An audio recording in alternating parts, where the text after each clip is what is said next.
Welcome to the practical course of MERN. In this course, you will learn by doing. We will put in front of you React Native is so great to build applications on both platforms of iOS and Android. We will build the homepage layout of our application, and you will see the list of the products, and you will be able to filter these products based on categories. When I click on the categories or the pills, we can say you will see the product associated to that category. Beside that, the user will be able to search for products, so he can put in the search bar any product and he will get it to get the detail and navigate among the app. And using the state management, we will be able to build our cart, so the user will know and manage his cart based on the local storage and the state management. And we will use the notifications, and we can navigate to our cart and do some operation on it, like clear it. The customer is able also to register in our shop and have email and password, and he can also log in to see his dashboard and manage the orders which he made already. So you will see also the way how to manage or get the orders of a specific users from the database. And we will not forget the most important part, which is the checkout, where the user will put his shipping address and selecting the country of destination and choosing also the payment method.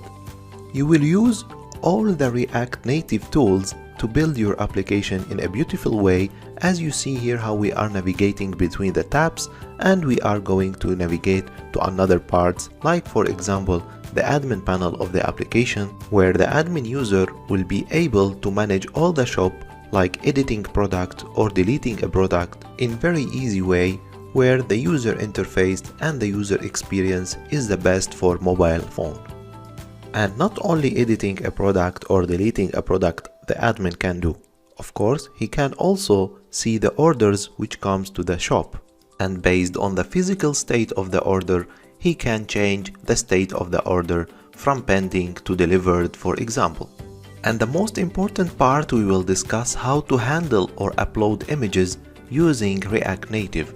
You will see how you will have access to the phone studio or the phone gallery and upload images. And the same will be also for categories. And there is important part where we can discuss the user roles. So the user is different between the admin and the customer, but we have same database. So for example, the admin will have this icon to navigate and manage the eShop, not like the normal customer where he will be able to log in, but he will not have these administrative roles. So as you see here, the normal customer doesn't have this icon for managing the shop. From the database to the back end to the front end of the application, you will be able to build the best eShop you can add to your portfolio and start a new career in React Native. This will be a straightforward course where you will learn MongoDB, Express, React Native and Node.js, and learn to use every part of this. To start development, always we need the package management. The package management comes with Node.js application. So to install it, just place in Google Node.js and go to download, and you will see the download for all operating systems. For example, I have here for Windows, and also I have for Mac OS. There are two types, like LTS, which is recommended for most users, and the current, which is the latest features. It's better to get always the stable version, which is recommended for most users. Here you can choose your installation based on your operating system, and it will be simply an application like any application you can install. So after that, you can download this application and run it, and it will be like any normal application installation. So to be sure, after that you finish all of these steps, you need to run some npm commands. So to run npm commands, we can use Visual Studio Code. After opening the Visual Studio Code, you will see here the latest projects you have. But for example, we need to open the terminal of Visual Studio Code. So I will go here and say Ctrl and J, and then I will have the terminal opened. And in terminal, we can, for example, place a command on Node.js. So we can say, for example, npm version, and we would get the full detailed version about the installed Node.js. After that, we will be able to use Node.js package management, where there are many libraries we can use in our application and developments. Now the first thing we will do is to install our Export CLI so we can start the project. So for that we just open the terminal and we will create a folder on any desired location for you, so we can have our course folder. So we say MERN course, then we'll navigate to it, so to our MERN course. And now we will install the Expo globally. We don't need to do it inside of the folder, but just to have our folder prepared. And for that we will do npm install -g expo CLI. And let the installation run, and I'll come back after it's finished. Okay, now that Expo installed, we will initiate our project. So as you can see at the time of this video, this is the version of Expo available. Now I clear the terminal and we will start our project, and for that we'll just say expo init, and because we are using npm and not yarn, because Expo will use yarn by default, we have to pass the npm flag. Okay, so we'll just say expo init --npm, and we will name our app Easy Shop. So it will be an e-commerce application. We'll open, and now we have several different options. We have the blank canvas with vanilla JavaScript. We have the same but with TypeScript configuration. We also can start the application with some tabs, so example with tabs with TypeScript, or there's some templates, but in our case we'll use just a blank with vanilla JavaScript. Okay, just press it. Now we'll run through the installation and I'll come back once it's finished. Okay, now that our project is generated, we will go inside of our project. So cd Easy Shop, open, and to start the Expo we just do npm start.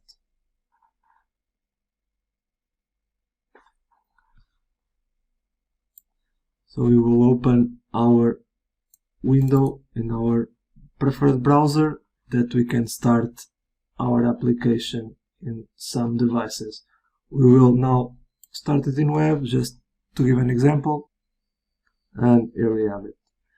Now we will see how can we install Xcode for Mac users and Android for Mac or Windows users, and how to run our simulators with Expo. The next step is to install Android Studio. We will need Android Studio to run the simulator, to simulate Android cell phone in this case, and Android Studio is available for Windows machines and also for Mac OS. So depending on your machine, you can just come to this website, with Android Studio website, and click download and install the package that comes with it. After this we will see how to run the simulator in this case. Now that Android Studio is installed, we can open it and we will be greeted with this window here. First we come here to configure. We just go to SDK manager to install the type of Android we want. As we can see, I have Android 10 already installed, so you can choose the desired one here. It's up to you. Also SDK tools, it should be installed when you install the Android Studio, so that's fine. And now to run the simulator, we can come here again to the greeting window and go to the Android Studio virtual machine manager.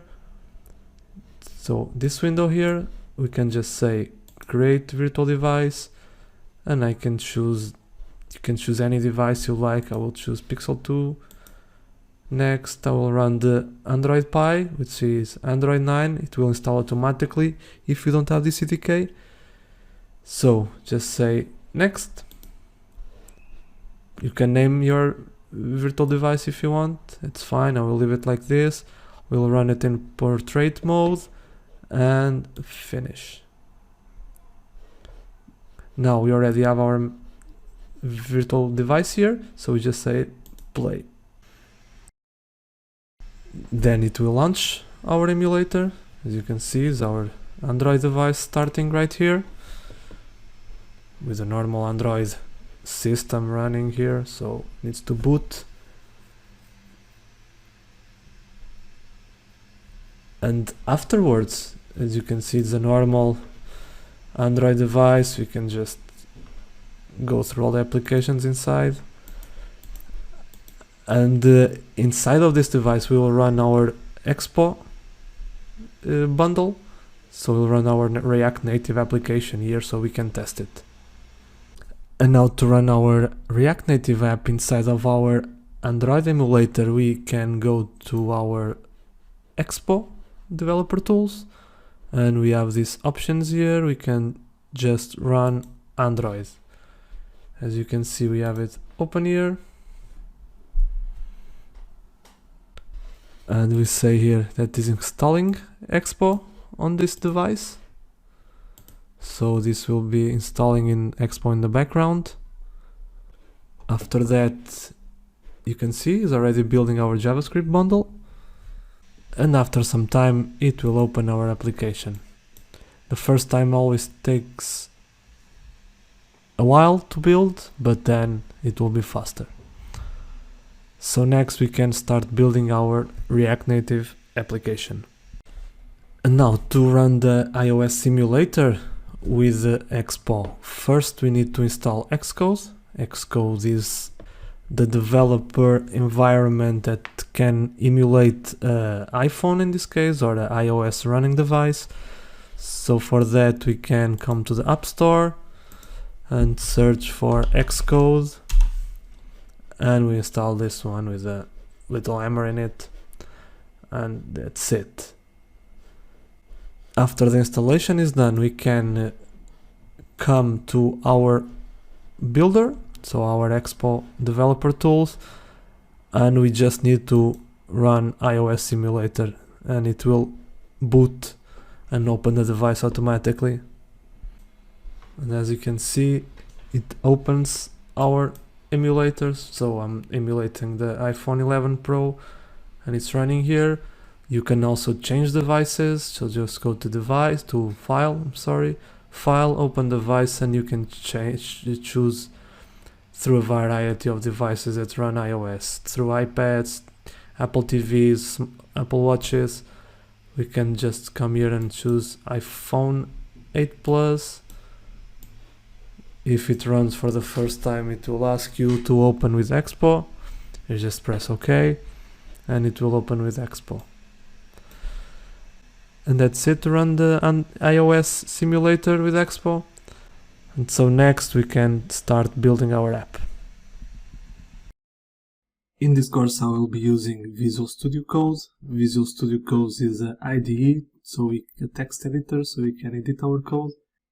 It's my favorite, so I will be using it.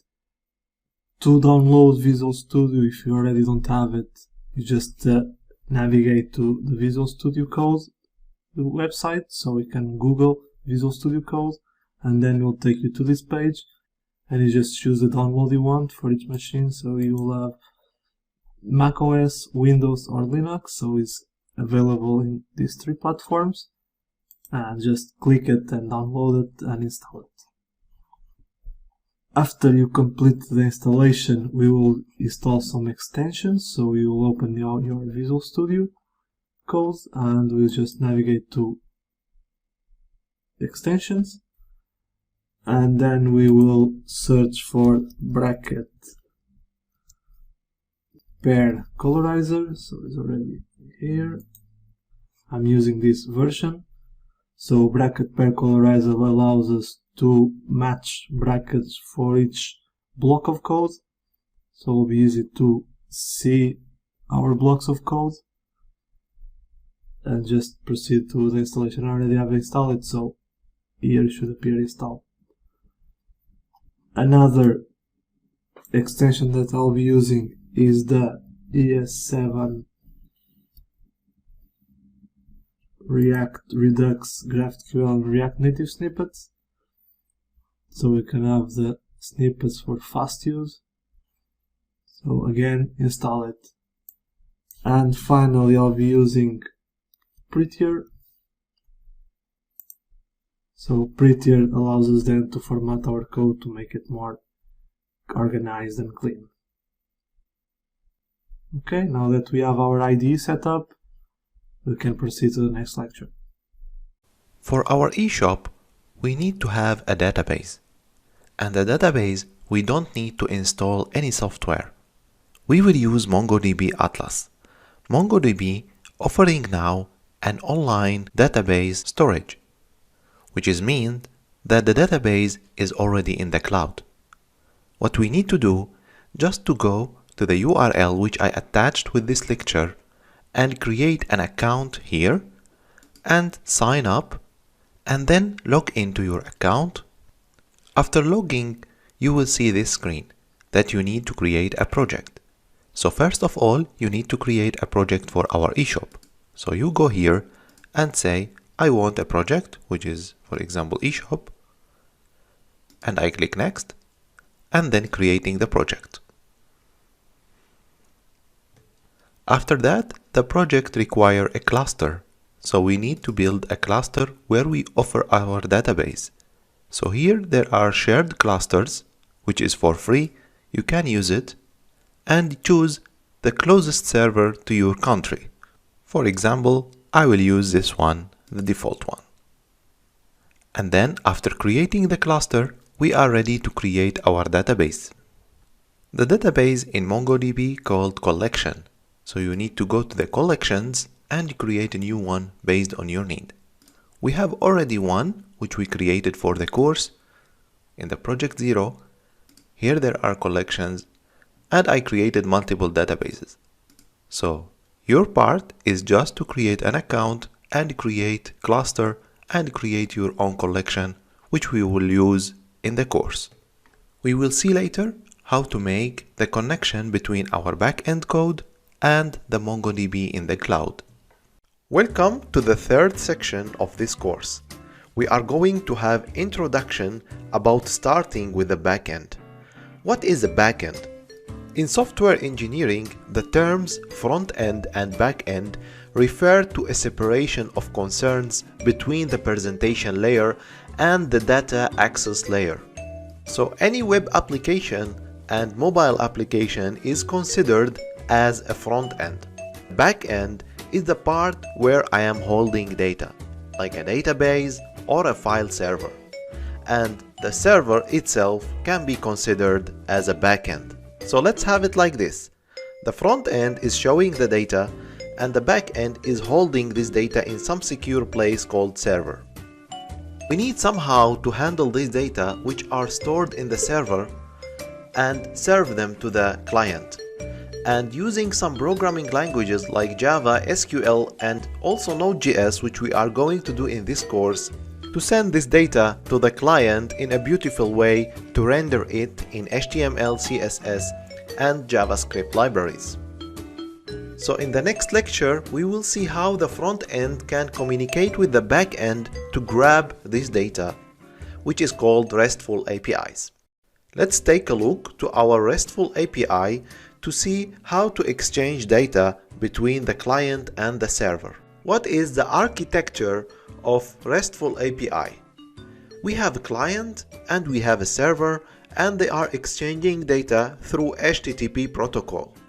This is the basic concept of Restful API. There are also CRUD operations to create data, read data, update the data, and delete them. These operations can be done through HTTP protocol. There are specific methods of HTTP protocol which doing these operations, which we are calling CRUD operations. But first, what is the difference between Restful API and the front-end route? The Restful API is bringing data, the front-end route is showing the data or rendering a specific page. When you open your browser and put RESTful API link, if you have access to get this data, then you will get a string which consists of JSON or XML file. HTTP protocol is able to render a page with HTML, CSS and bring the data. So HTTP methods in general, they are get, post, put and delete, which are the crude operations. But in HTTP methods, they are called like this. So I am sending a request to the database or to the backend in general to get through REST API some data. For example, getting a product list through the API, it will give me an array of lists of products. Getting a single product by passing the ID of this product, it will give me JSON file with all detail of the product. When I want to update a product, I send a put request with the ID of the product and also attaching the new data. And the response will be the same product but with a different data. And deleting a product is just passing the ID of the product with delete request. Creating a product need to post a new product. So I am using the main route of the API of the products, and then I am passing a new data. The data, which for example name of the product and the image. And the response will be a new ID with the new name of the product and of course the image. Those are our API requests to get the data or post or delete or update data in the server.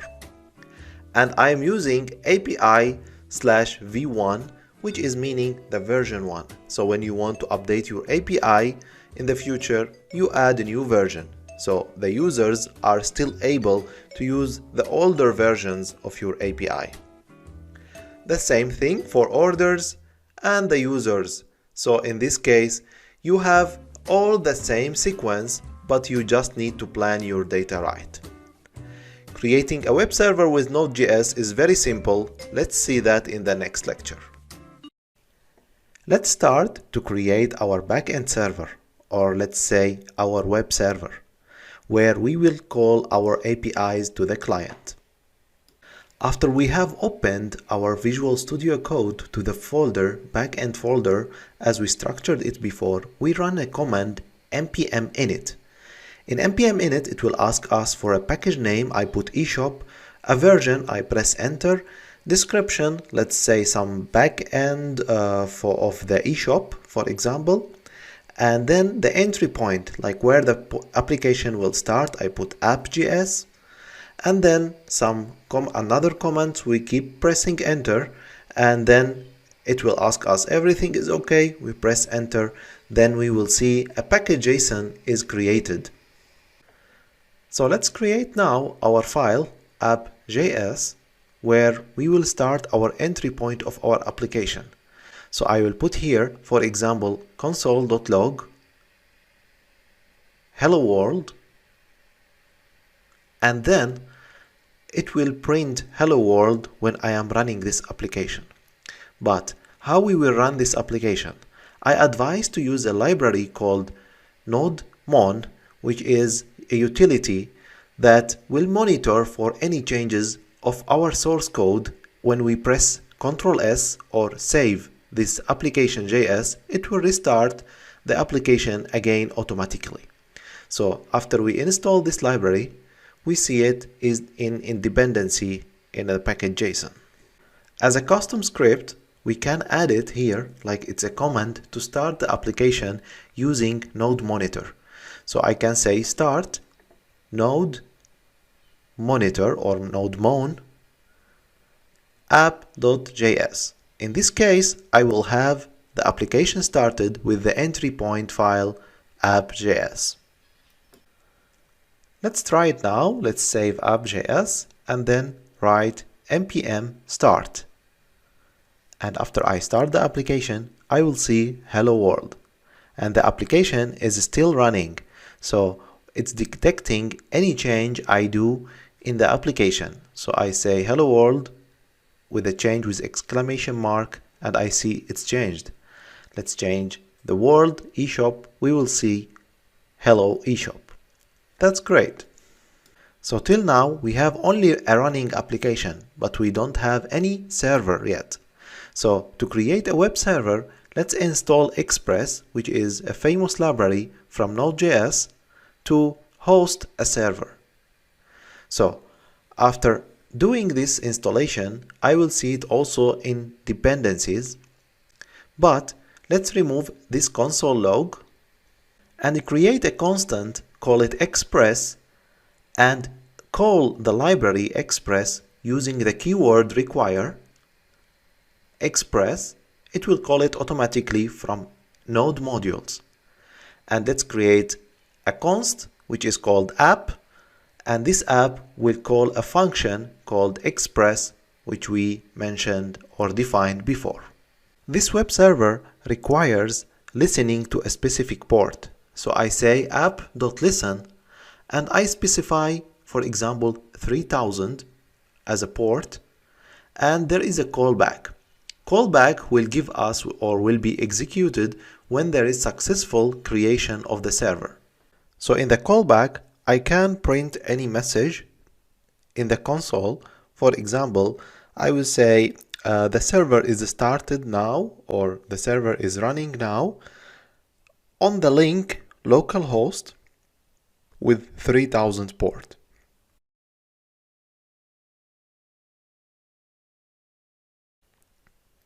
So now let's run the application again. I will say npm start, and we will get some error because I am running this server already. So let's turn it off and I run it again. I will see localhost, or the server is running on the localhost 3000. When I open the browser and visit this URL, localhost 3000, let's see what we will have. I put it here and I see that cannot get. Cannot get because I didn't specify any initial route for the application. We create now the initial route, or the route. We can say app.get. We will see Express is providing us with all HTTP requests, for example, put, delete, and also post. So for get, it will accept two parameters. The first one is the route itself. For example, I will say the initial route or the route. So in this case, I will ask for a callback. The callback will have the response which I will send to the client when he will call this route. So I say in the callback response.send, for example, let's say a message, we can call it hello API, not hello world. So now we have this API. Let's save, and now we can run the application again on the browser. The application will call a get method, and we will get as a response this hello API. So as a recap, we saw how we created our own server or web server with Express, and we were watching our changes with Node Monitor, and how we call this application get to initialize the route, and we run the server under a specific port. We saw before, we need to have an API and a version in the URL of the route. So let's see how we can create that with environment variables in the next lecture. Okay, so let's start with environment variables. Environment variables normally are used as a public variable which are used among the application. So for example, I want a public variable for API URL. So this API URL which will be prefixed for every route which I use for my application or for my API. So as we saw before that every API we had, it's prefixed with something like /API/version1.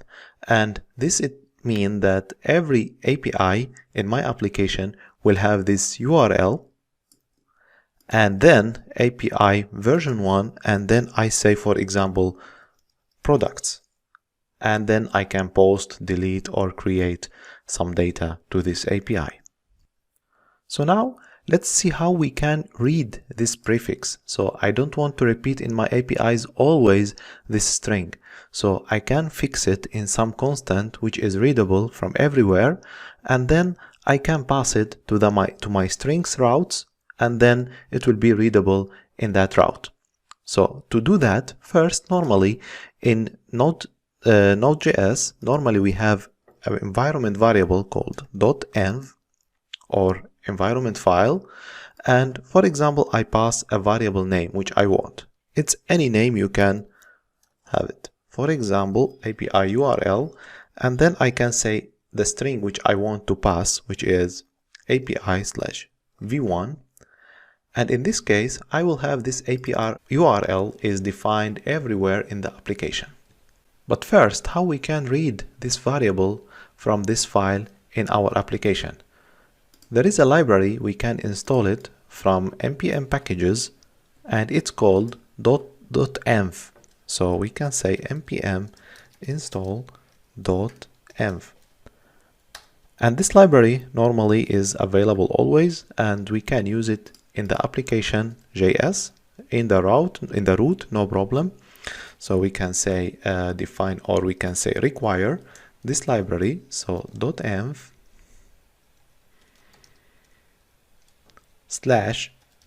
/config, and normally this should be in a string.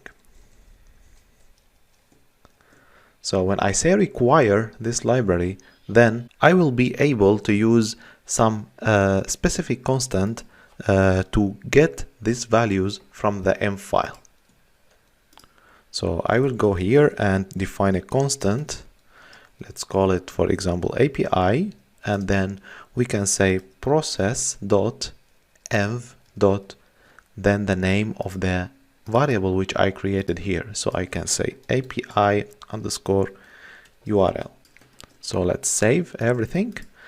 And now let's try to print this variable to see if it's really reading from this file or not. So let's do it on when we start the server. So I will say console.log the API constant. So then I will start my server, npm start, and here it is. We have it now defined already. So in every route I can define or pass this API variable plus the route which I want. For example, products. So in this case, I will have the prefixed API version 1 plus products. We will see that more in detail in the next lectures to see how to create the route and how to build it and how to call it. The most important thing you need to know now that we can create a public variables in this file and read them anywhere in the application. So in this case, I want to store, for example, the database string or connection string. I can store it here in this file, and also, for example, some secret for authentication. I can also store it here. And when I want to deploy the application to the production server, I'm going to change these variables. So we will have also another file, for example, .env, but for production server. We will see that, of course, in the lecture where we will deploy the Node.js application. So now let's move to the next lecture where we will create the real API and how we will send JSON data through it, because we need JSON data for our eShop to exchange with the front end the information about the products and the order and etc. Now we are going to see how to exchange data between front end and the back end. We saw previously how to exchange data with the front end with GET request, so we send hello API. But what we did is only exchanging a string, which is hello API. So we need to exchange JSON data. For example, the product is an object consists of ID, name, image, and price. So now let's simulate the product's API. So at first, let's have the nice prefix as before. So I am going to use the backticks, which are very helpful to combine between constants and strings. without using this plus. So now let's remove this part and create a backticks, and with a sign dollar and curved brackets I will make API and then let's say products. Let's remove this part from here and also this one, and I'm going to create a constant, let's say product, and this product is object, contain ID, let's say 1, and name, let's say hairdresser, and image with, for example, some URL. So you have option here to select double quotations or single quotation, but with JavaScript it's better to use always single quotations. In the response, let's send this product to the front end, and we will run the application. Now we have the application running. Let's go to Postman. Postman is application as we talked before, and we saw how to install it. So I can call APIs like with get methods, post, put, etc. So let's have here our API 3000 and then API / version 1 / products, and I click send. Then the response is the object which I created already. So we assume that we are building this object by getting the data of the product in the database or from the database and then send them to the front end with the get method. So what if the user or the admin of the application of the eShop will send or for example create a new product? So the new product need a data which will be sent from the front end. So now let's change this method from get to post. For example, I will copy it and say post. And the post requests need also data. This data will come from the front end. So how I get this data from the front end? It's very simple, by using request.body. So after posting the data of the body, I am going to send them back to the front end. So let's create a constant, let's say a new product, and this new product will be request.body. So let's make it like this, console.log the new product. So we go to Postman. In Postman we change this method from get to post, and the body of the request will be, for example, a JSON row which is JSON, and then I can pass, for example, this object. And when I click send, we see that we return 1. And in the console log I got undefined. So the problem is that the body is not parsed well. So we need something called a middleware. The middleware is a function that has control of the request and the response of any API. So when the front end sends JSON object, we need the back end to understand that this is a JSON. So please analyze it and use it in the back end. Doing that is done by a library called a Bodybar Parser. So this body parser, we can install it from npm packages, npm install body parser, and this body parser we will call it with require method. So I say const body parser, and this body parser comes from require body parser.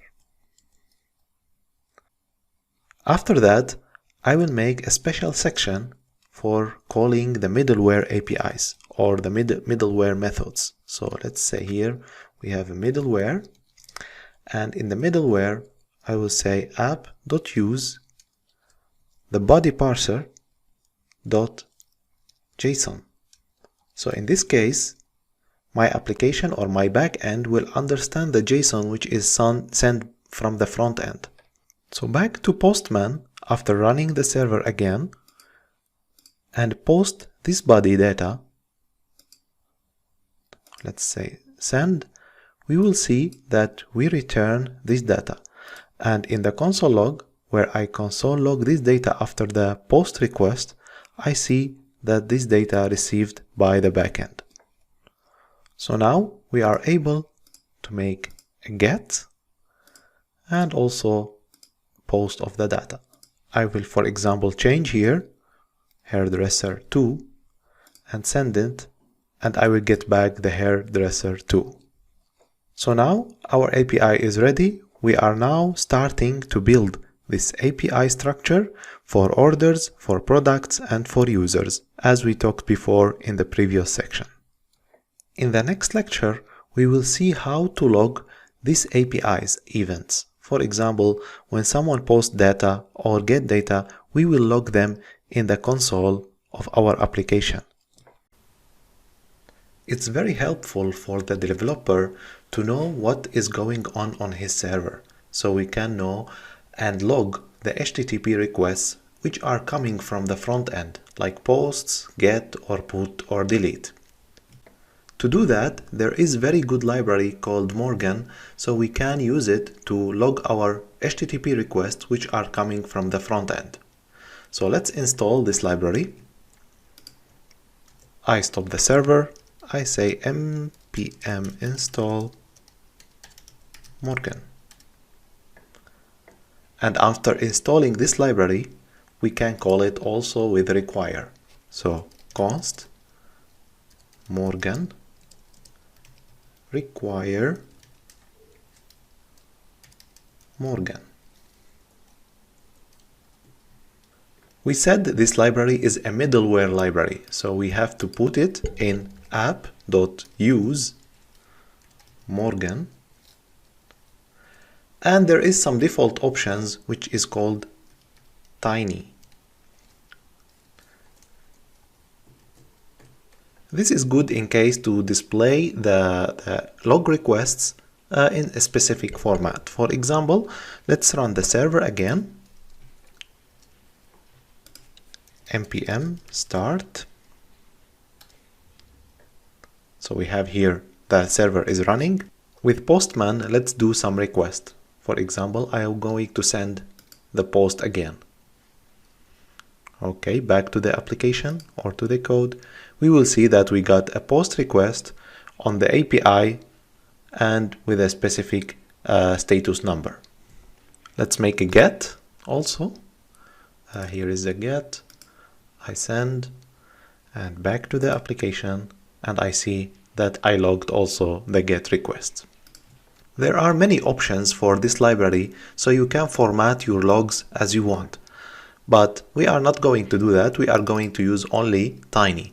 And of course, you can save these logs on some files. All of this is displayed here in the documentation of this library.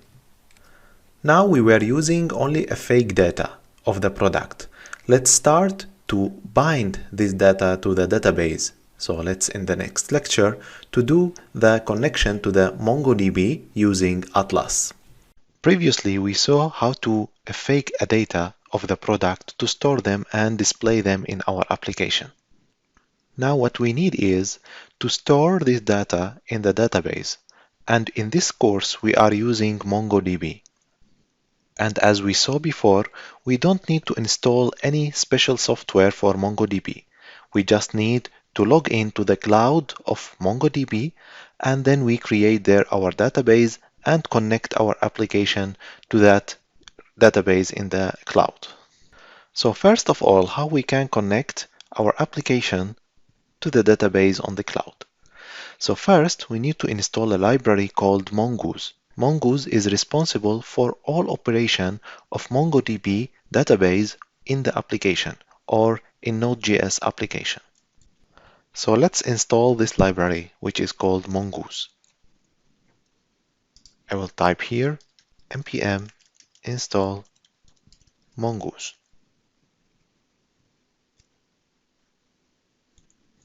And as every library, we need to create a constant. Let's call it Mongoose. And this Mongoose, we can say it's require Mongoose. We can assume that this thing here is like import. So we are importing every library and store it in a constant.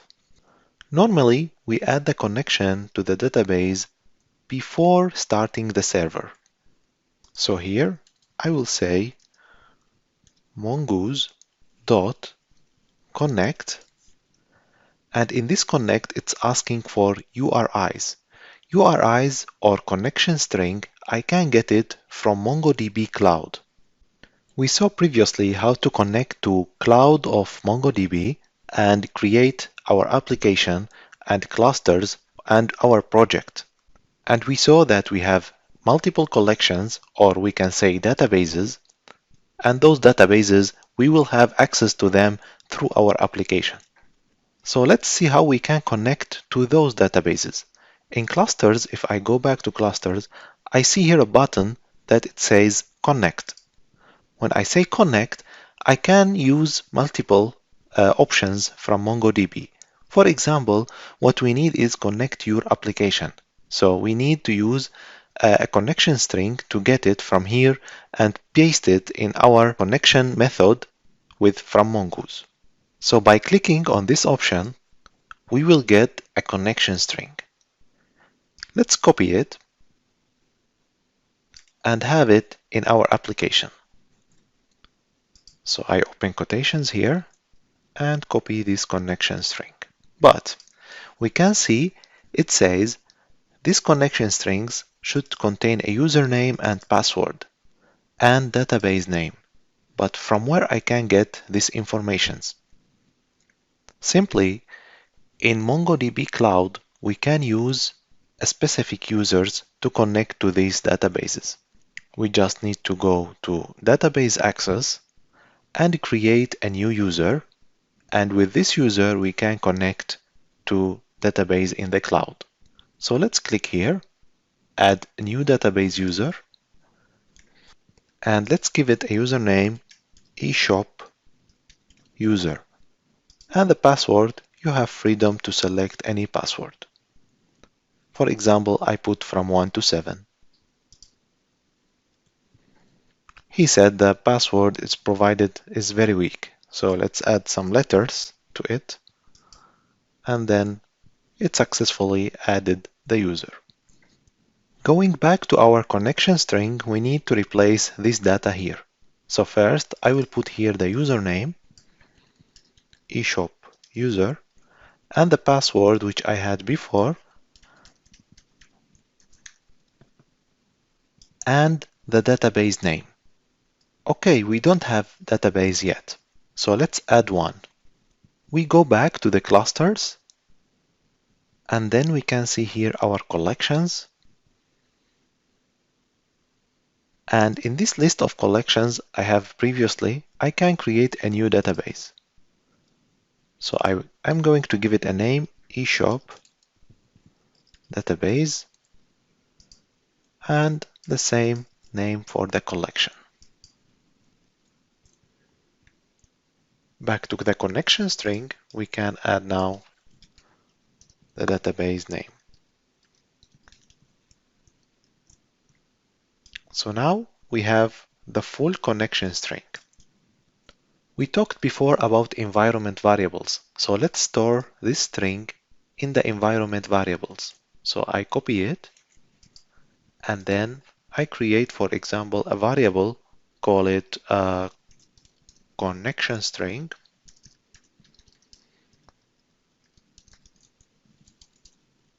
And then I give it this value, which is the string which I got from the database cloud. And here I just say process.environment variable dot connection string. So now how we can check that we are connected to the database or not? If we check this method connect, we will notice that it's returning a promise. The promise normally is getting executed and it's returning two methods. One is then, when it's success, and one with the error when it's fail. So here I will put then, and this then is a raw function, and I console in the log some message that database connection is ready. And when it fails, on catch, and it's also a raw method,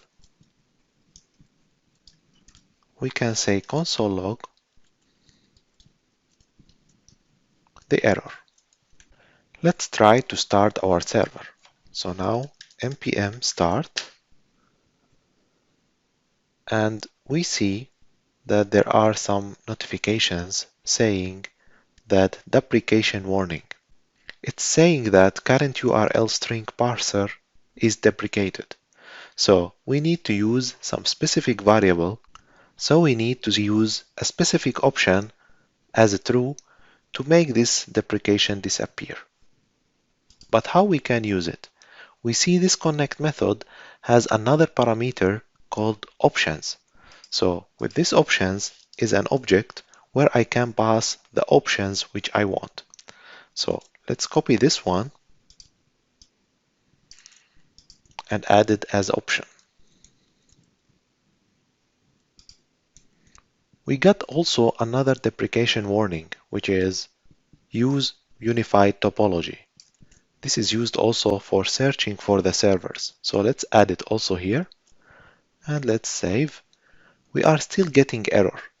Actually, the error we need to pass also the database name in the options. So I can say there is some reserved word, it's called db name, and with this db name I can pass the database name. We named our database in the cloud as eShop database. And after saving and trying to reconnect, we see again that the authentication is failed. In MongoDB Atlas, you need to give a network access. So this network access, you need to have a whitelist of IPs which can access your database. So I have two IPs already. I can add another IP by going, for example, to Google and just type what is my IP. And in the first search result, I will get my IP directly. So I go here, copy this IP, and then I say add the new IP. So this IP is added. I can say my home office. And then I click confirm. So back to the application, we can see if we are able to connect or not. So just we can press save again. And we see here the server is running, but we didn't get any response yet from the database server. And we see that the database connection is ready. So in this way, we connect the eShop backend application to the database in the cloud. In the next part, we will see how to write data to this database using our APIs, which we created before. Perfect. So I am so glad now that we have a successful connection to the database. Let's now try to post some data to the database so we can see them in the MongoDB cloud. In the relational database previously, we saw that the relation between the tables. But here in MongoDB, it's quite different. We can consider the naming table is a collection. So as we see here, we have already a database, and inside this database, there is a collections.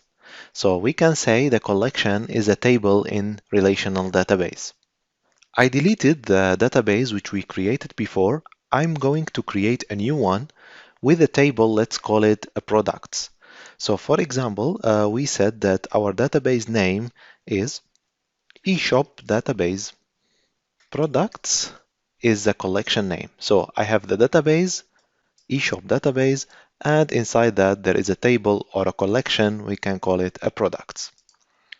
Okay, great. So now we have, let's say, this collection.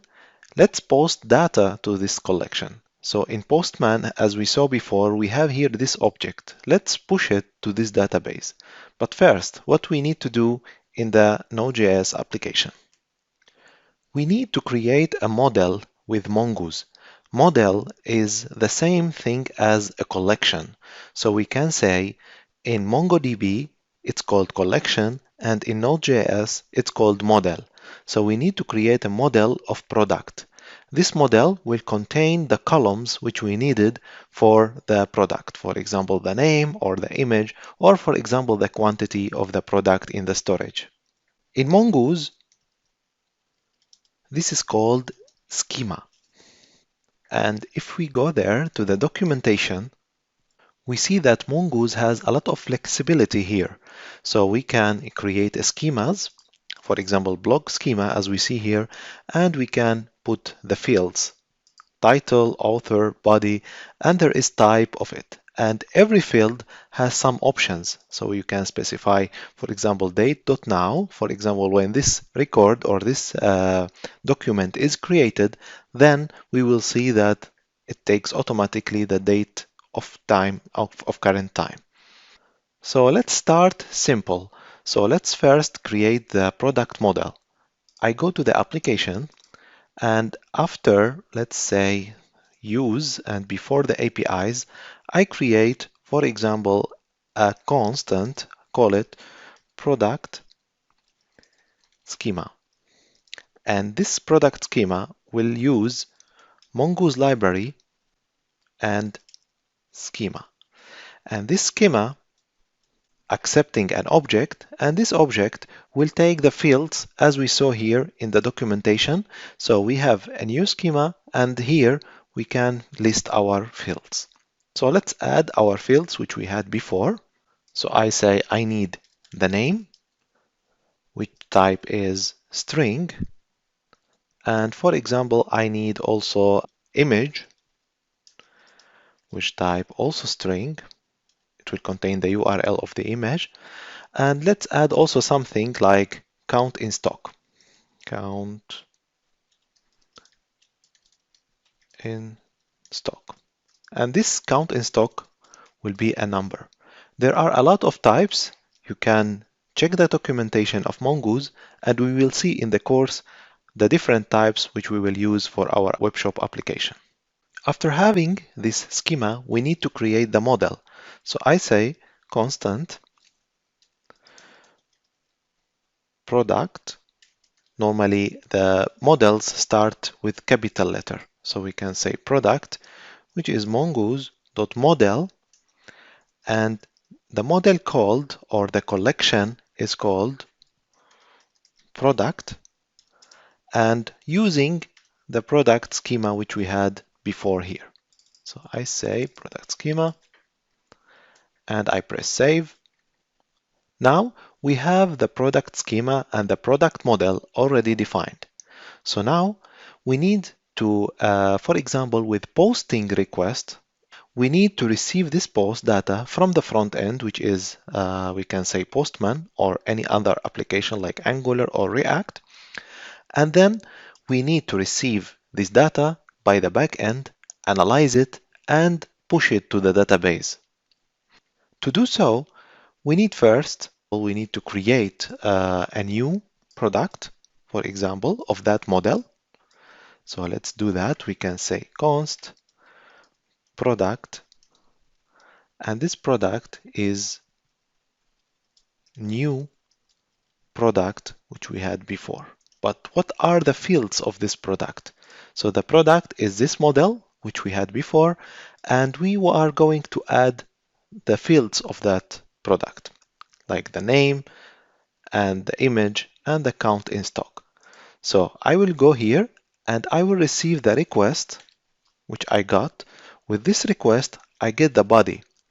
And with the body, within the body, I am sending here ID, name, image, and I can send also count in stock.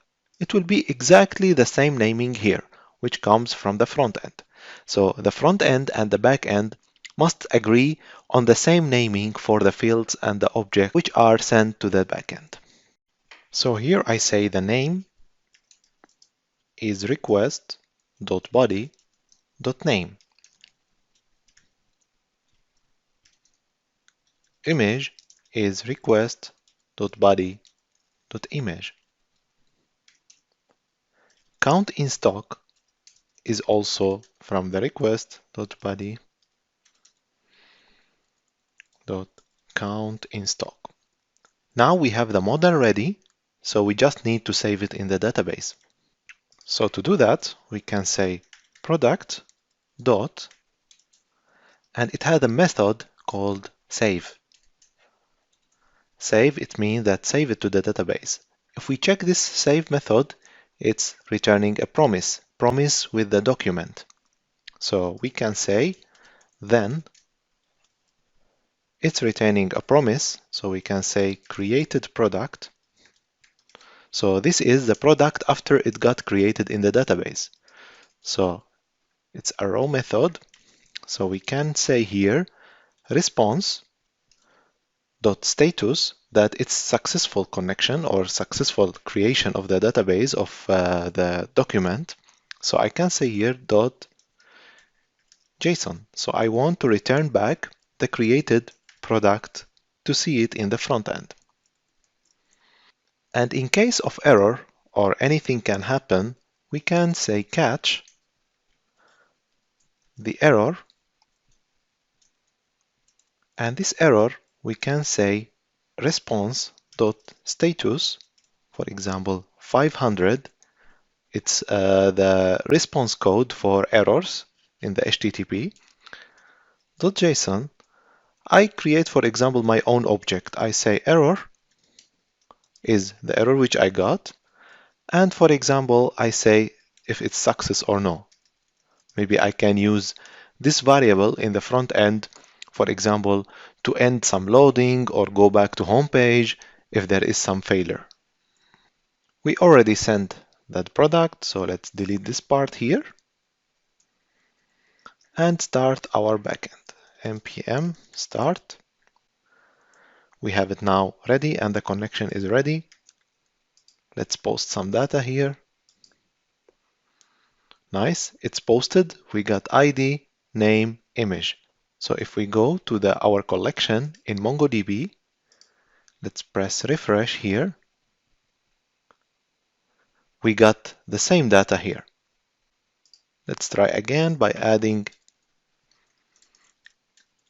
count in stock. I say, for example, 500 pieces in my stock. I send it. I created a new product with the same name, and it's returning the ID of created product. Going back to MongoDB, refresh again. Nice. I have also two products already posted through my API in the backend. And we notice here that it's logged and successful. Let's make an error.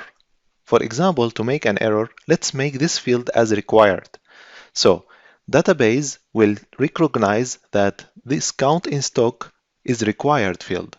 So it will respond with error that you didn't send, for example, the count in stock. To do that, we go back to the schema and we change this to an object. The type of this object is number and required is true. So let's save it and run our API, but without count in stock. And if we validate the JSON and send again, we will see that we received an error. Error and success false or failed. So in this case, I would say the error is validator error, path count in stock is required. So the database replied to me that this field is required. When I do it again, it's success. So now we have posted a data to the backend. Let's create a GET request. So I want to get this data, display the product information in the front end, for example. So to do that, we need to create a GET request. So creating a GET request, just simply we change this to GET, and we need to specify the products list. So let's, for example, get the all product list. And if I send a request, I'm getting the old API which we had before. So let's change it to have it from the database. To do that, we go to the GET request, and then we replace this constant and call it, for example, product list. And I call just the model itself, which we created before, and find. That's it. So I say const product list, and the response will get or send me the product list. Let's try that. We do a send. We notice that we got error here. The error is because that find method is returning a promise. And here, when I am sending the response, maybe this product list is not ready yet, and I didn't get it yet. So I need to wait until this product list is ready, and then I can send it with the response. There is another way than doing, for example, .then and .catch. There is something we can do with await keyword. And in the await keyword, it requires always async method. So I put this method here, and it's async, and I have await here. So in this case, when I call the product list, then it will wait, it will be filled, and then I send the response to the front end. So let's do it again now. I am saving and then sending the request. We see that we got the data here. We didn't get the error anymore. So this is because of that we return a promise. We should wait for the database to send us the response, and then we show it in the front end. So maybe you will ask me how I can detect the problem or issues. It's very simple. I can say if product list or no product list, if there is no product list, then I can say response.status 500, and for example with JSON I can say error or success false. So if there is any mistake happened, for example connection or anything, I can simply return error with a success if this list is empty. So we have two different ways to express and catch errors from the database.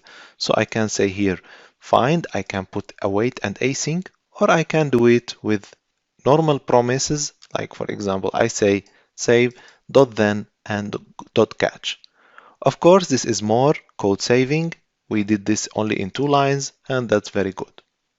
So from now on we will use always async and await. That's all for now with Mongoose. Let's do some refactoring. It's very nice to have the routes in some files and the models in another file, so we can have more organization of our code of the backend. Welcome back. I changed my mind here, so we will not do refactoring. Let's analyze first the database of eShop. So in this way, we can know what routes and what schemas we can build and creating the files in the backend.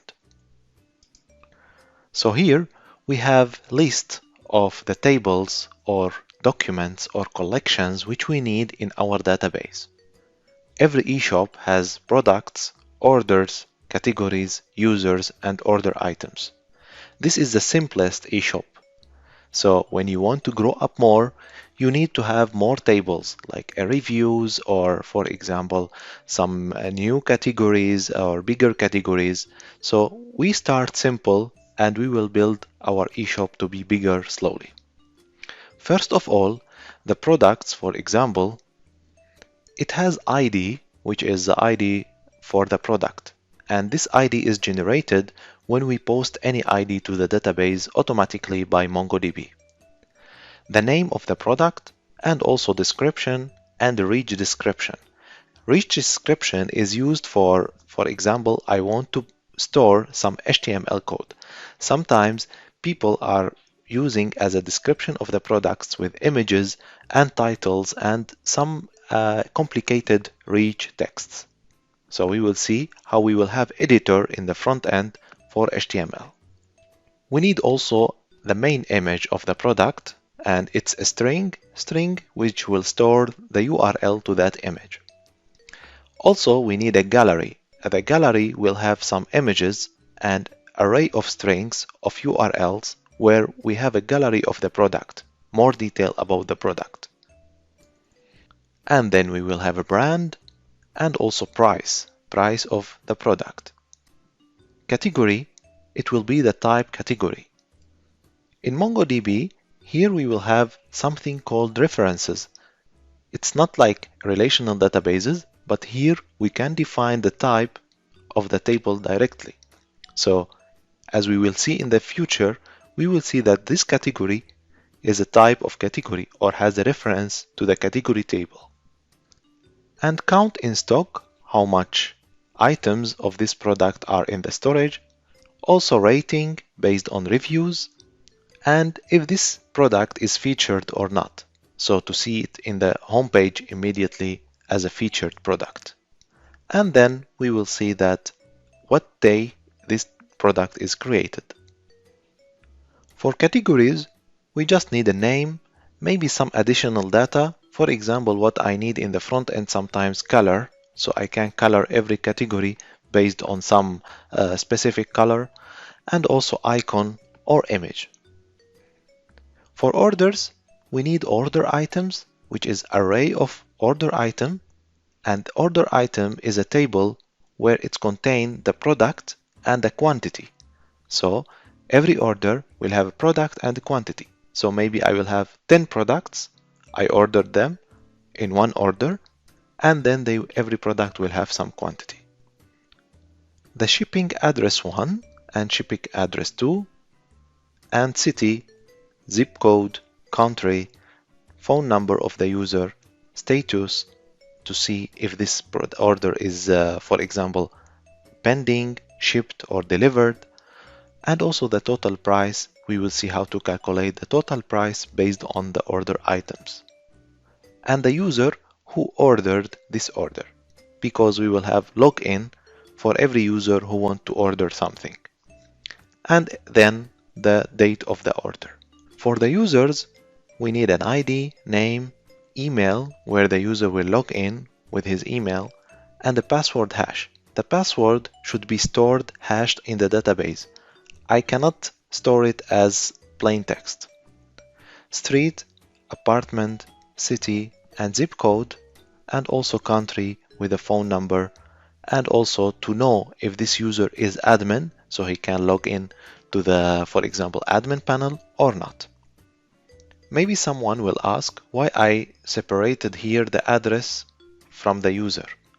Like, for example, I can have extra table like address here, and then I can put these fields in that table, and I can relate user and orders to that address table. Actually, most e-shops has a problem that sometimes user, after he orders something, he changes his address, but the order is already shipped. So we need to store the order as a plain with the shipping address, how the user placed it, not related to the user address. We will use this address just to autofill the order address when the user is ordering something after he log in. In this way, we took an overview about our database in MongoDB. Now we will go to the backend and create the files and refactor our code a little bit to be based on this database structure. Welcome back. I'm imagining now that what if we place all the schemas here in this file app.js? It will be very big, and I think we will have thousands of lines here. So normally in Node.js, the people or the coders in general, they are putting these routes, for example, the API routes, and also the schemas in separated files. Let's do that now, and we will see how to organize the project more better way. So for schemas, let's create a folder here. We call it models. And inside model, we will create a file for every model we have. For example, products or product.js. In product.js, I will place this schema. So let's copy this part and place it here. Mongoose is not defined in this file, so we need also to copy this part where const mongoose require mongoose, because this file cannot see the imported mongoose in the app.js. So we have here const mongoose and mongoose with the schema. And by the way, let's get also the model. So we cut it and we place it here.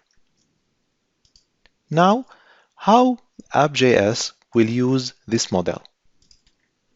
In Node.js, if we want to export a constant or, for example, a class or object, we just say that we need to do it in this way.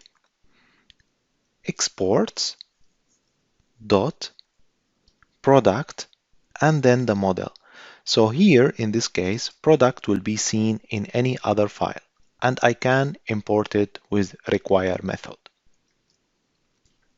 So going to app.js file, and I say const product, which is coming from by requiring it from this file where we have the model, for example, models/product. In this case, we got the product and we can use it as a model for our API. Let's do more refactoring. We see that we have all the APIs, get, post. So if we do that for all the schemas, it would be a very big file. There is a way in Node.js that you can also store the routes or the APIs in separated file. I will show you how to do it. So first, let's create a folder, call it routers, and inside router, I create also products.js. So for every model, maybe there are routers. In Express, there is something called router, and this router is only responsible for creating APIs, storing the APIs, and importing and exporting them between the files. So how to do that? First, we need to import the Express, require Express, and the router will be part of Express. So we can say express.router. So this router, when I import it in app.js, I can use it here. And this router, it can be used as a middleware, so I can use it with app use. So first, let's see how to move these routers. So first, let's copy all the APIs we had and place them here. Instead of app, I just say router. That's very simple. And also, I delete them from here. And as we said, app.use, it can use also the router. So we can take the main API route of the products and place here, for example, product router. But from where this products router will come? It will come from here. So I can say, I want to export also the router. So I can go here and say module.exports is router. So we have here different way for exporting. Here we are exporting the product itself, and here we are exporting a module. So in this way, I can say products router is a constant. So we can say here constant products router coming from require from routers and then products. So we will see here that this application is using these routes from routes which are coming from products router. So here we need to do something. We cannot use the API like this because otherwise it will be, we can consider this as a children. So for example, here I need to place only the slash. So I can consider it when I say localhost 3000/products, then I can reach this one, get. And the same thing for the post. If I want something in the future like count, I put it like this. Then the API will be http 3000/products/count. So this is the best way how we can handle the routes in separated file. But first we have here the model product, so we need also to import this model. So I say const product is require from models the product. Now we have the routes completed. So we have everything, get, post, and we will see how to add the delete and update. Let's save this file and also save it here. Make some more organizing of the code here, so we don't need this anymore. So we can here say routers, and here the product router, we can have it here, imported. Let's see now if everything works fine. We can say npm start. Everything is connected and everything is working as smooth. The same thing will go also for the other database collections. For example, I will have here orders.js and also user and also the category. Also the same thing for the routers. I will have the same files. So I'm sure you are not interested to see all the process because it's exactly the same. I'm going to add them and then we will see after that how they look like. At the end, our application look like that. In app.js, we have the middlewares, routes, and also the database connection and the server. In the routes, I created routes for every type or for every collection we had in our application. So I go here and I created the routes exactly like the products. We have the users, orders, categories, and the same thing for schemas. Every schema has its own now. So in this case, we have now everything ready to create our APIs. Currently, I use only get in every type. I just want to mention one thing. When we export the model from exports.product in this way, not in this way, when we import it, we need to import it as an object. So here, when I go to the products, I import it like this. In ES6, we have this object destruction. So this model is returning an object. So I need to create a new object and assign all fields of that object to this one. So in this case, I can use it everywhere. For sure, there is no any problem if you use this way, the way of exporting the module directly. Let's try our API now. I go here and I say get. I got list of products. That's it for now. For next lectures, we will see how to fill these schemas and how to connect it to the structures of our database, and we will see how to continue to build our eShop in a better way. If you are doing a front-end and a back-end development in the same time, I'm sure you saw this error. This error called cross-origin resource sharing, which means, in a human language, that Node.js application cannot trust any other application. So when I am sending requests from my front end to the back end, then the back end will not respond to me the same data which I want because it's forbidden. It's using different port, which is totally a different domain. So in my front-end application, when I create a services to call the APIs, then I will get that error.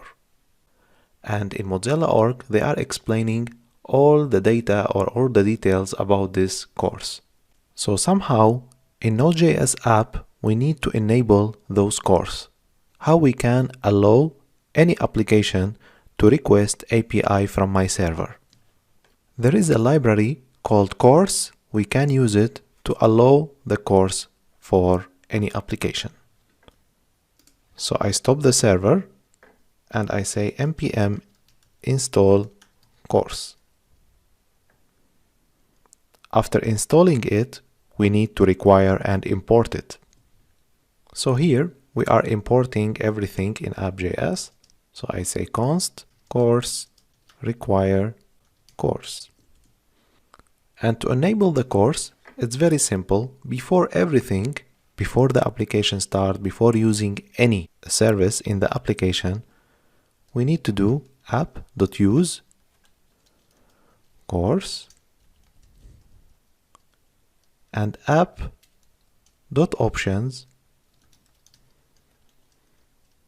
with star like everything using the course. This app.options, it means it's some type of HTTP requests like get and post and put and delete. But what is it? When we Google HTTP options, we see that HTTP option is a method requests permitted communication options for a given URL to the server. So when I say I want a star, so I am allowing everything with using this course. So in this case, I am allowing all other HTTP requests to be passed from any other origin. So it's very important to use this course and enable them to avoid this error. Finally, after we finish this module or this section, I would say that this project is the startup for us for creating the eShop backend. So I will put it as a zip file so you can download it and start from here. You can see this project in the resources with this lecture. In the next modules, we will see how to build all the schemas and the APIs for every part of the application. Now the things start to be hard. No, I'm just kidding. In this module, we will see how to work with the product itself and its categories, of course in the backend part. So the main steps for creating our product now, to import all the data of the product to the front end. What it means that we want to create an API to retrieve all the product data to our front end. So we need it somehow as a JSON. This also including creating the product and updating it and deleting it. So we are going first to create the product and category schemas in the database in the application level. Also, we will start as simple as possible. So categories is the easiest thing we can do now. So we will do the REST API for categories. And we will continue to post a new product to the database through the REST API. And then we will get list of the products. And after that, we will get a product detail by ID. And then we will see how to connect the products with category. For example, when I am getting a product, I will see how to get the category details inside the product. After that, we need to update our product. So sometimes we need to update the price, or we want to update an image, or we want to update the name of the product. Deleting a product, sometimes when I don't have the product, I deleted it from my store.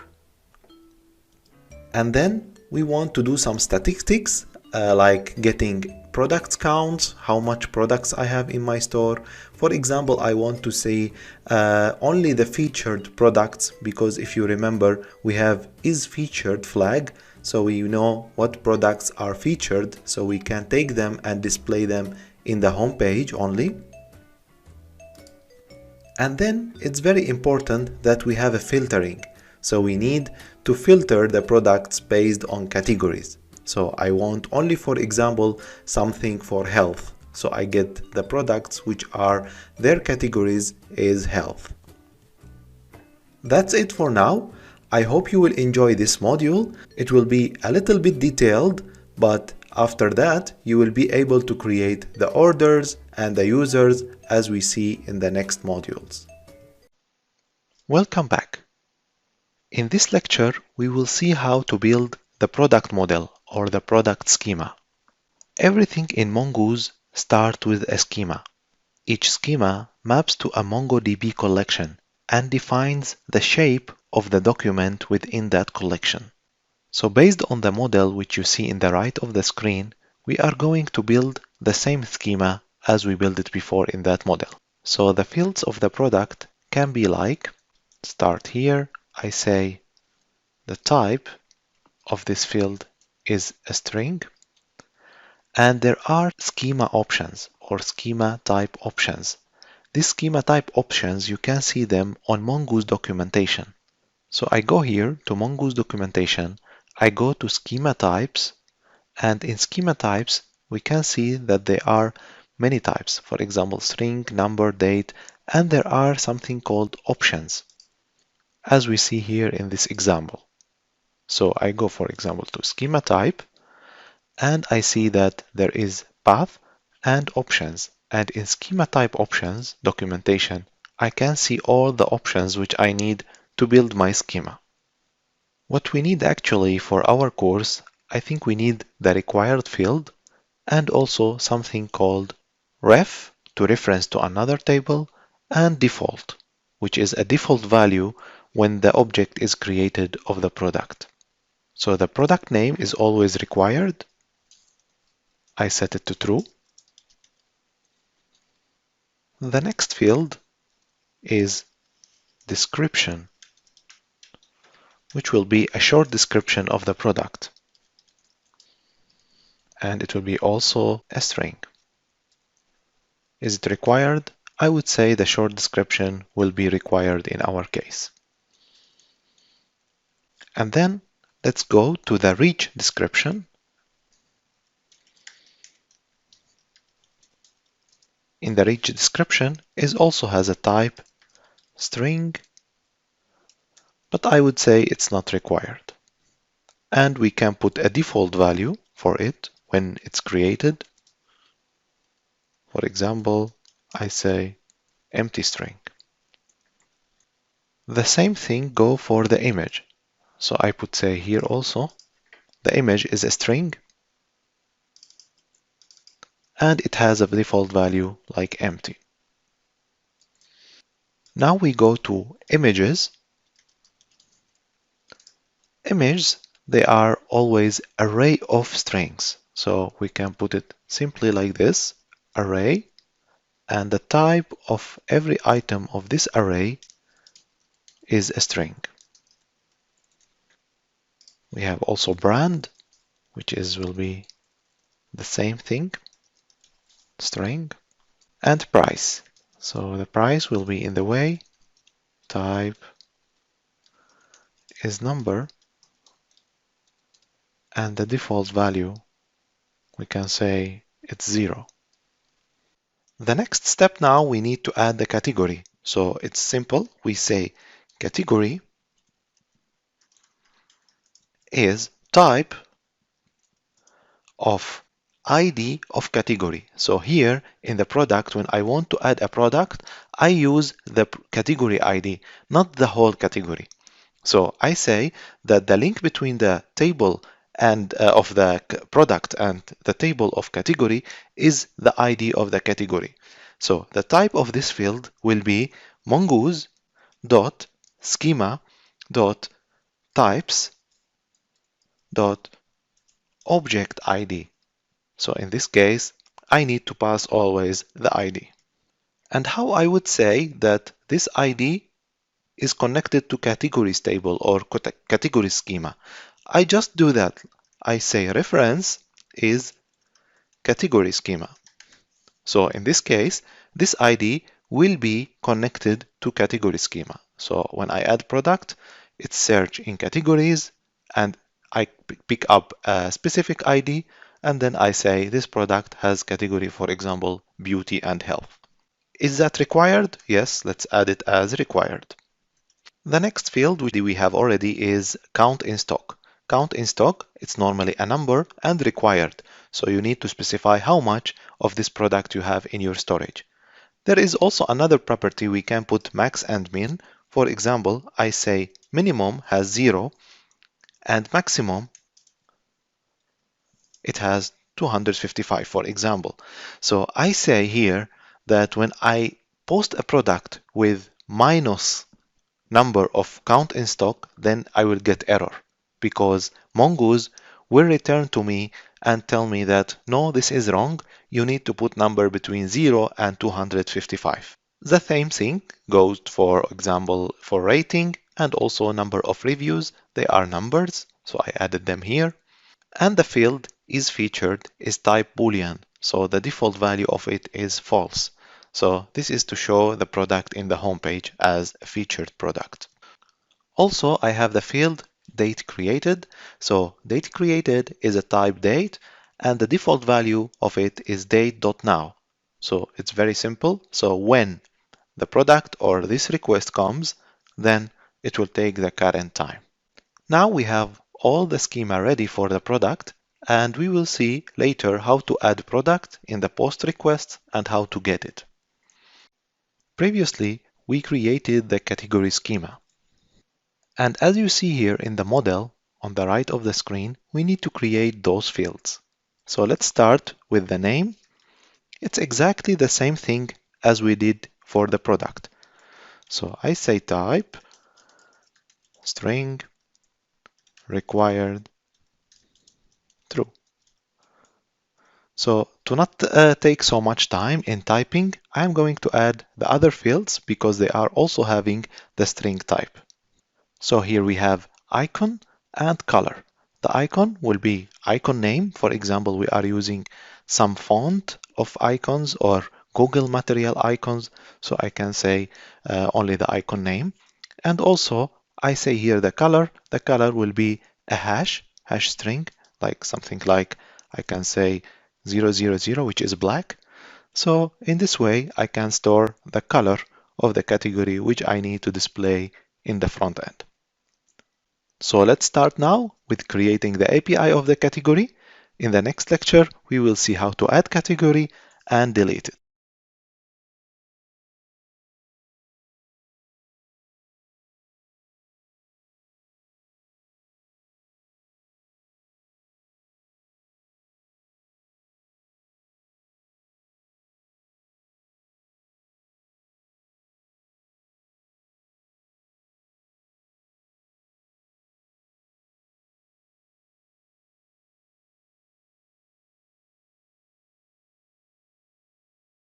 Great. So back to the real work. Now we are going to have the category API. So in this lecture, we will know how to add a category and remove a category.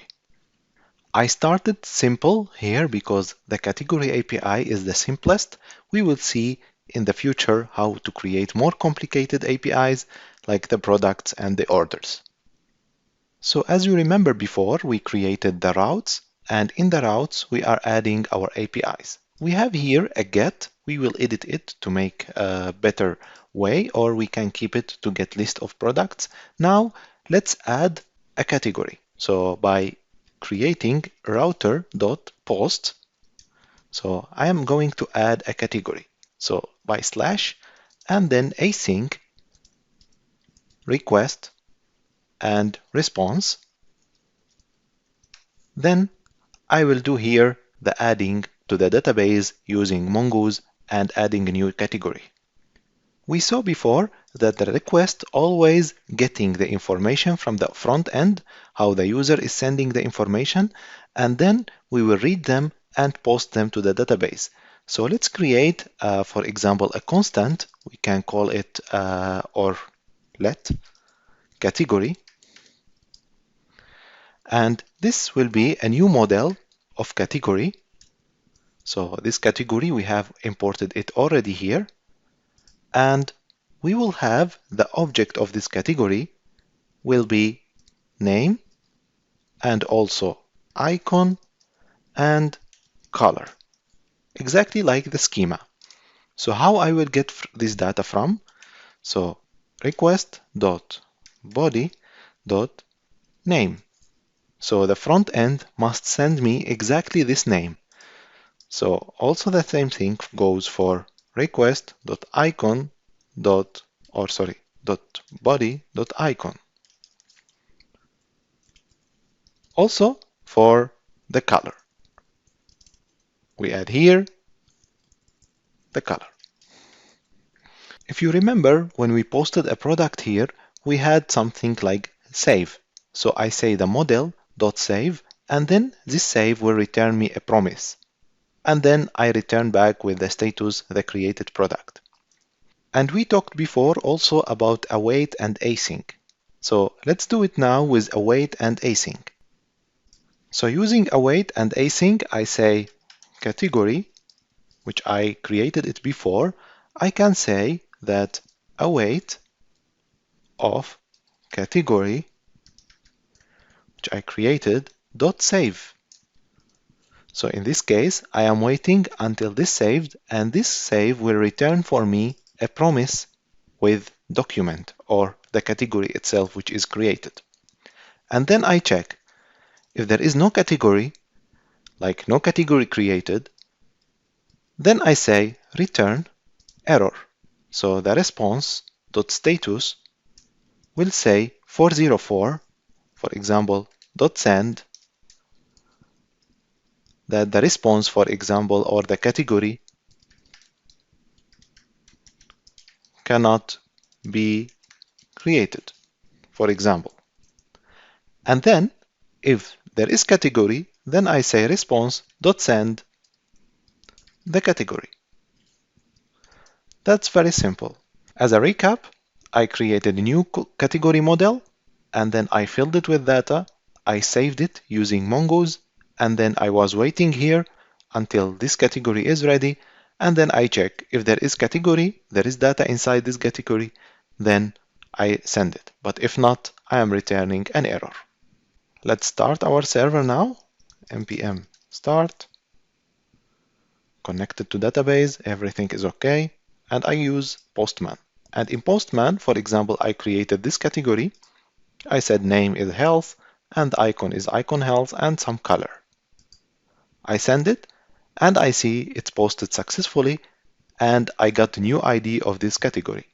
To check if it's really working, we go again to Atlas and check it in the database. I go here and I found it already. So let's create another category, for example, like computers. And this computer has icon computer and some specific color. In front end, you can create a color pickup. Color pickup will assign to you the code of the color. For example, I say 444 and I send it, and I created a new one. I go to Atlas and say refresh, and we will see that the category also is added here. So we have computers and health.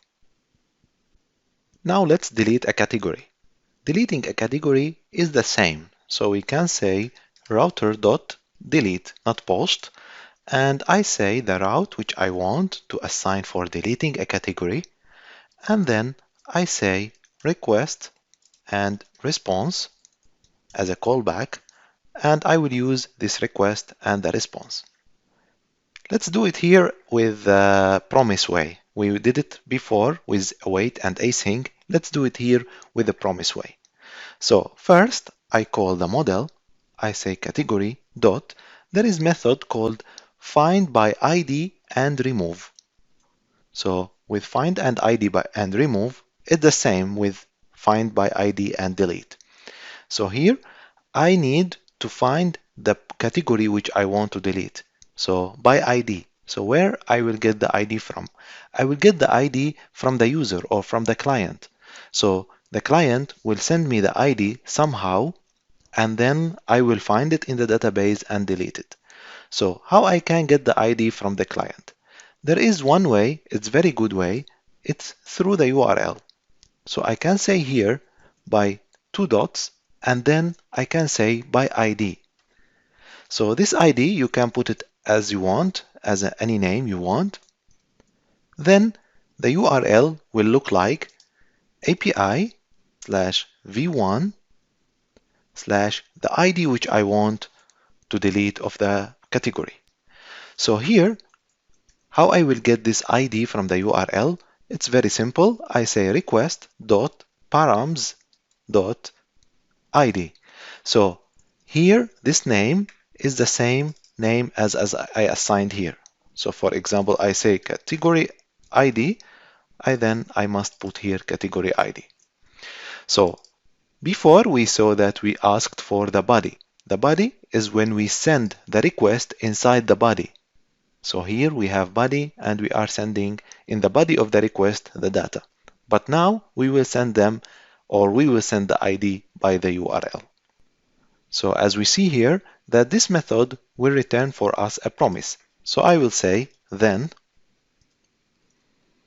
and then the promise will return for me a document, and the document which is the deleted category. So I say here, if there is category, like if you find it, then return response dot status dot 200 and dot JSON, and I can create my own object. I can say success is true and some message to the user. So I can tell him the category is deleted. And then if there is no category, when I don't find the category, else I say return response dot status. The not found code is 404, and dot JSON I say success false. So I didn't find the category and nothing is deleted. So I can say in the message category not found. But what if there is some error happened in the server? For example, not about not finding the category, but some error like connection error, or if I pass wrong data, wrong ID. So I can say that with the catch error, I say that please find for me or send for me a message that there is error happened in the server in general. It's not about found category or not found category.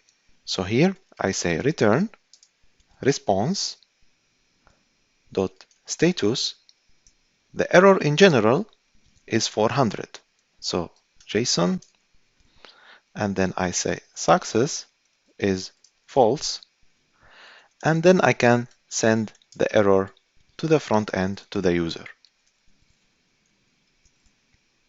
So now let's test this API, the deleting of the category. Let's create one and delete it. Starting the server again, npm start. We are connected to database. Then let's create, for example, new category, computer, for example. Yeah, this name, we keep it the same. And I copy this category. And then I change this method to delete. So here I say, after categories, I say the ID of the category which I want to delete. And then I press send. Nice, category is deleted. If we get the list of categories again, if you want, you can see here the history of what you did before. So let's get list of categories. We still have the old category, which is health. Let's delete it also. So I can go here and say delete this ID. And then if I go back to get, I will get empty array. So we don't have any category now. Let's try to delete not found ID. For example, I can say 444 here. So when I send it, I get success false, category not found. That's good. It's exactly the message which we wanted. And also, let's make an error. Normally, if you want to make error in deleting, the ID like category or object ID has this format in MongoDB. Let's change this format. For example, I make it short like this. So when I send, I get here the error. So the error is 400, and then I say success false, and the error, what happened, it's about object ID because it's wrong formatted. You have here the choice to make between async and await methods or with then. So the promises, they can be in both ways. You don't have any difference. But here also is more tidied, and here is shorter code. In the next lecture, we will see how to get list of categories and also one single category. In this lecture, we are going to get list of categories and categories detail. So first, we will do the categories list. We did it before already in the previous lectures. So here I'm using get method, and then I'm using find. With using this method, I will get categories list, and if there is category list, then I will send it by the response, and if there is nothing, then I will send error. Let's edit here, and we can say status 200 that we found the category list. Now let's get one category by ID. So I will say here router, also it's get request. So this get will accept the same API but with parameter as we saw before. So I will use here async method, request, response, a row function, and then I will do a constant category, and here I will use await method. So I will do here call the category, and there is method called find by ID. So using this method, I will ask for the ID from the request params .id, and I will check if there is no category, then send the response wrong or error. If there is category, then I will send it with the response. So here I did it quickly. If there is no category, then send response 500 and a message to the user saying that the category with the given ID was not found, and if there is category, then I will send it with the response. Let's test this with Postman. So the categories list is API version 1/categories, and the get request I send, but I don't have any category. Let's add one. I have the post request here, and I have the body already. Let's add this one, and let's add another one like health and send. So we have two now. Back to the get request. I call it again. I have two requests or two categories. Let's get this category only by ID. So I will pass just the ID after the URL. I will click send, and I got the detailed category here in my API request. Welcome back. So now let's update the category. Updating category means that we are going to update either the name or the color or the icon. The HTTP request for doing that is called router.put. So with put, I can update the data in the database. But here, it's mix between getting the params and getting the body. The params, we will use it to get the ID of the product or the category which we want to update.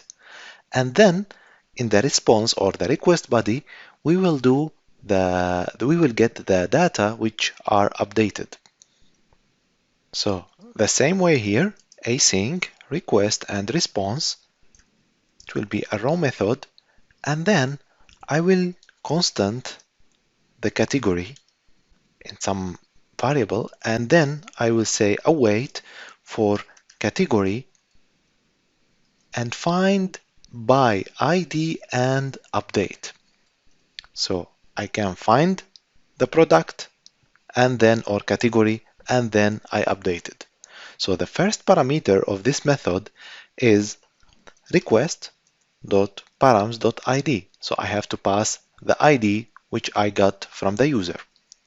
And the second parameter is the object where contains the updated data. So category has a name and icon and color. So getting them from request.body.name. The same thing exactly like how we posted a new category. So I will do it here. So if I get category, then everything is fine and everything got updated. If not, then there is error. So I am going to implement this logic. It's exactly the same how we have it in the post. So I will copy the same and put it here. So, and I save, connect it to database, and let's test it with Postman. So here we have the list of categories which we created before. Now let's take this ID and change this method to a put. And then I pass the ID which I got, and the body will be different. For example, here we have it computers 11. Let's change it, for example, to electronics. And the icon will be the same one, electronic. And the color is 55. When I send, so what I got here is the old data. In Node.js, there is option if you want to get back the old data which you sent, or for example, which was the category original, or the current data which you updated. Because if we go here and press on get, we will see in our list the updated data. We will have here the electronics. But here in the put request, we returned the old data. So in this case, in Node.js, you need to pass a parameter to the find by ID and update, which is called is object, of course, and you can say new true. So here it means that I want to return the new updated data. Let's save it and try it again. So we go to the put. Let's, for example, change it to another thing. For example, beauty. And here I say beauty. And I click. Then I got the updated data. If I say again here with the list, I got all the data updated. So in this lecture, we will see how to post a new product. Like working with categories, we are going also to post a new product. So we just need to collect the fields, the same fields which are sent from the front end, and then add them as a product model, and then save them to the database. Previously, we did this part, so let's refactor it and make it with our model and with our database. So let's create or copy the fields which we had in the model. So here I already filled the fields to not take so much time in filling them. They are all the same and they are all coming from the body. Let's reduce also here the code so we can use async and await.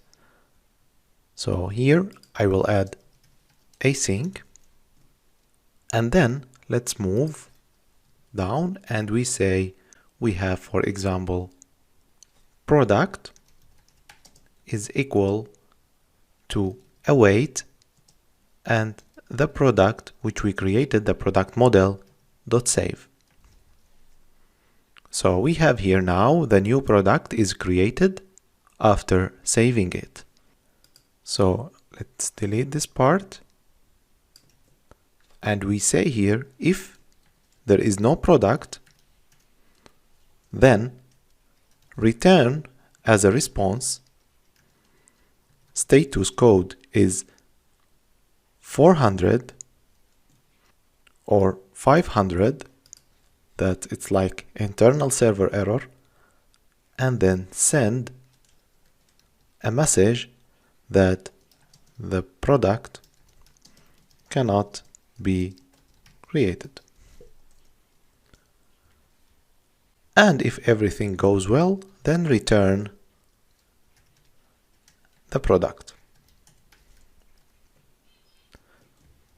So what is special here? The special thing here that you can post the product easily. But what if the user or the front end sent wrong category? So for example, if I have some category ID and the user created ID by himself, and this ID of the category doesn't exist anywhere in the database. So let's first to validate if this category exists or no. To do that, we can the same thing. We can do const category, and in this category we say await for a new category model and find by ID. We saw this before. So I say request.body.category. So the front end in the category will send the ID of the category which I want to add to the product. So here, if there is no category, then return response.status, for example 400, that the user made mistake and he is sending invalid category. So in general, we have all the fields and the user must send the category. If everything is valid, it will continue and adding the product normally. Let's try that with Postman. So I go to Postman and I create a new API, and the link will be the same, HTTP and categories, but not categories, we need products. So the nice thing now, we can add the body here, and this body will be the type row, and this row is not text, is JSON. So the front end will send a JSON block to the backend. So I have it already prepared to not waste time in typing this. So I have the name, the description and rich description, image, brand, price, category, and the category I got the string from the list of categories. So if you remember, we have two categories. I copied one and I added it here. And the count in stock is 10, rating is 4, not so much good product, and reviews, number of reviews is 22, and is it featured? Yes, it's true. So now when I send the product, I will get response of the product and with the new ID of the product. Let's check the Atlas database. Here is Atlas and we have here MongoDB. I will recreate a refresh. So we see here that the product is posted already. And we notice that the category has object ID. Let's now try to send invalid category. So let's remove, for example, this and make it 84, for example. Send, I got invalid category. And the response is 400, bad request. So the special thing in posting a product is only how we linked it to the category. So you must validate every category which is already exist in the database and then send it to the post with the product posting. In this way you will have a valid product which is really linked to a category. When we were preparing our API, we made a GET request for list of products. So as we see here, the product list is saved with find, and then we are returning it to the front end. So let's try that with our changes. With Postman, I see here the product, I change the post to get, and we see that we got array and list of products. That's very simple. Let's create a GET request only for one product. It will be exactly the same as get list of products. As we saw before, we just need here to add the ID parameter, and let's change this name to product. And now if there is a product, then if there is no product, so you return an error. If there is product, then send it again to the front end or to the API. But what we need to change here is not find, but find by ID. So, and the ID, as we saw before, comes from request.body or sorry, .params, because we have the params in the URL, .id. Let's save and try it now. I copy, for example, one of the IDs which I have here for products, and I put it here after the product, so I have the ID here, and I say a get, then I got the product details exactly like here. I would like to mention here that, for example, in the list of products, sometimes if I have a big list of products, I don't have to send all the data. For example, if I want in the front end to display only the product name and image, so I can create a specific API which returning only list of names and images of the products. Let's try that now. So always after we have find here, find method, if I click dot, then I will find a method called select. So it's exactly like selecting a query. So I can pass here what fields I want to display. So I say, for example, I need only the name. So let's say here name in a string and save it. So here we are going to remove the product single one and we get a list, and we see here we got list of products and only the names. If we want, for example, name and image, so I go to this string and I add only space and then the field which I want to display. For example, I say image and then I save. Let's go to Postman and we will get image and name. We notice here that there is ID, so we can also exclude this ID. How we can do that? We go also to the same string and we have the ID in this case. So I can say minus the ID.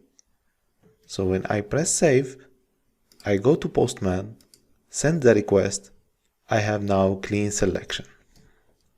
So in this way, you can create your APIs with more performance and more efficient, so you don't have any obstacles in memories for loading to the client. You need a list of product, so just send what you need. So you can create a special API for that, so you can send what you want through this API. So as we saw previously, that we are getting a single product in this way. So, but the field of category is only the ID. If I want, for example, to display the product with the category name. So I have, for example, the product detail, but I want also to show the name. So it's not nice to go and get another request for the category and then merge these two requests together and show in the front end what I need. There is a very beautiful way that to do it in MongoDB and in Mongoose. So after find by ID method, when I press dot, I see a method that is populate. Populate means that any connected ID or field to another table will be displayed as detail in this field. So what field has for example ID which is linked to another table? As we saw before in the schema, we have here, we created category is object ID and the reference is category. So this category actually is ID as we saw before. So I say a string populate category. I go to Postman and then I click send. I see that I got the details of the category. So here in this way, when I create a GET request for a single product, I assume that I am in a product page. I send a request to get product detail and then I get also the category detail, so I can display them also in the product page. It works also with the GET request, so the GET in general. So if I want here to have all lists populated, so I just say populate category of all lists of product. I press save, go to Postman, I get list of products and I see them already populated. Some of them, they are not connected to a category, they are previously we created them. So here, for example, this product, it has a category and it's connected to some category in database. So as a recap, if someone asks you how I can connect MongoDB tables together like relational database. I just create a field in the original table, and then I say in this field that I want an object ID and it's referenced to the schema which I created for the other table. And then when I'm creating a GET request, I say populate this field. So this field must be an ID, and then it will populate what is related to that table. So now let's update a product. Updating a product is exactly the same way how we updated a category. But as we saw in the post, we need only to validate the category. So going to categories, let's copy all the put requests. It will be exactly the same. And then I go to the product, I add the new route, and here we have product or put ID, and then we will do the same thing which we did for category. So let's change this to product. Here is product, product model, find by ID and update. We have the parameters request.params_id, and I will get the fields from here. Let's copy them the same and paste them here. So we have all the fields of the product. New, yes, we want to return the new product. If there is no product, then send a bad request or internal server error, and then say the product cannot be updated. And also, if everything is fine, then send the new product back. We only now missing the part where we need to validate the category. So again here we get the same thing here, and then I say paste const category, and then I am asking for category, and if there is no category, then send invalid category to the user. So let's try it now with the Postman. I go to Postman, let's copy, or we have the fields already here, so we can change this get to put, and here I pass the ID which I want to change. So I say here, for example, this ID, and then let's change it to product 1 new, and here also description new, and for example let's update the price, make it 32, and that's it. We send the post request and we got error here that it's invalid category. So let's make the right category. So we go here to the categories API and pick up the right one and update it here, and then send. We got again the new product. So we say here the product new and the description is new and with the new price. So the only thing we did here that we validated the category. So in the front end, as we will see later, that we will have form of the product. So when I click on edit, then I see the fields already filled. So I just update the fields which I need, and then I send the request again. Let's check also the database if everything is updated. And then I get the product list, and I see here the product has a new description and a new name. And of course also the new price. Also, deleting a product is the same way how we deleted a category. But here I want to mention some point which is very important to validate our API. Let's first copy also the delete request from categories. So I will take this one and then paste it here in the product API or product routes. We replace everything to product. Everything is replaced. So we have now all the states, and let's try it now. Let's get list of products.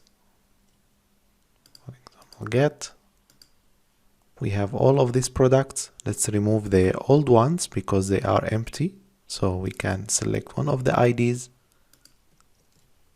change this to delete, and send the request. Now success, true, and the product is deleted. What I want to mention here is very important thing. So what if I send a bad ID like this? I will see that I will get error that the object ID is not valid. So we need also to validate the object ID in all requests. So in this case, we catched an error. But here in the put request, there is no any catching of the error. We are just checking if we are getting a product or not. But here it's checking the ID, so it will hang somehow. So let's change that to the put request and make a problem in the ID. For example, I remove this one and then I send a request and I see the backend is hanging. That's why I prefer more this way, the promise way. So I can say always what I can see, what I can get, and what I can catch. But if you want to keep this way, so we can also not validate only the category, we can validate the ID. How we can do that? The ID should be the type of object ID, which is stored in Mongoose. So here, I will start first to do a constant require Mongoose. And this constant Mongoose, it has a method where I can use it in the put request. So I can say Mongoose dot is valid object ID. So I can pass then the request dot params dot ID. So if this valid, then I continue. If not, then I return a response about the error. So as we see here, this is returning a boolean. So let's put it inside an if. So I say here if Mongoose. So I will send also a bad request in this way, and I say invalid product ID. And in this case, the product or the API will return for me error when I am passing a wrong ID. Let's try it now. We have wrong ID. I see that I didn't return any error. This is because I said if is valid, then return error. So I should have not valid. So I add not. So let's go back again and send the request again, and I get error invalid product ID. Welcome back. Sometimes in the admin panel, I want to show to the admin how many products I have in the database. So in this case, I want to see an API which is giving me back all products or how many products I have in the database. So it will return only a number.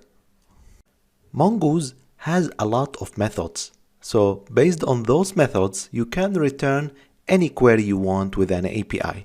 For example, in Mongoose, you can have from the model product any method you want to return. So you can create your own API based on what Mongoose provide you. I want count of the products. I want total price of my products. I want, for example, total price of the orders, total sales, any statistics I want to have in my front end. For example, I want to have admin panel. In the future, I will show you that with some statistics. So for that, you need to create API, which is get normally, to get what you want from the database. So let's add a new one here, like router dot get. It will be get method, of course. And then I say, for example, get /count. So the API will be after products get count. So the second parameter, it will be the same as get method. So let's copy this one, the same, and just change the route there. So I say get count. I have async response, and here I need to change based on what Mongoose giving me. So we create a constant, call it product count, and here I would delete until the end and say, for example, there is a method set count documents. So I want to see how many documents in this model or in this table.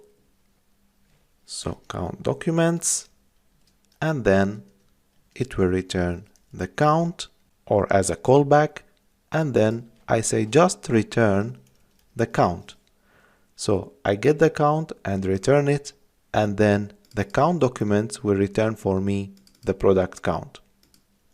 So here I say if there is no product count, then return an error to the user. Else, send the product count. That's it.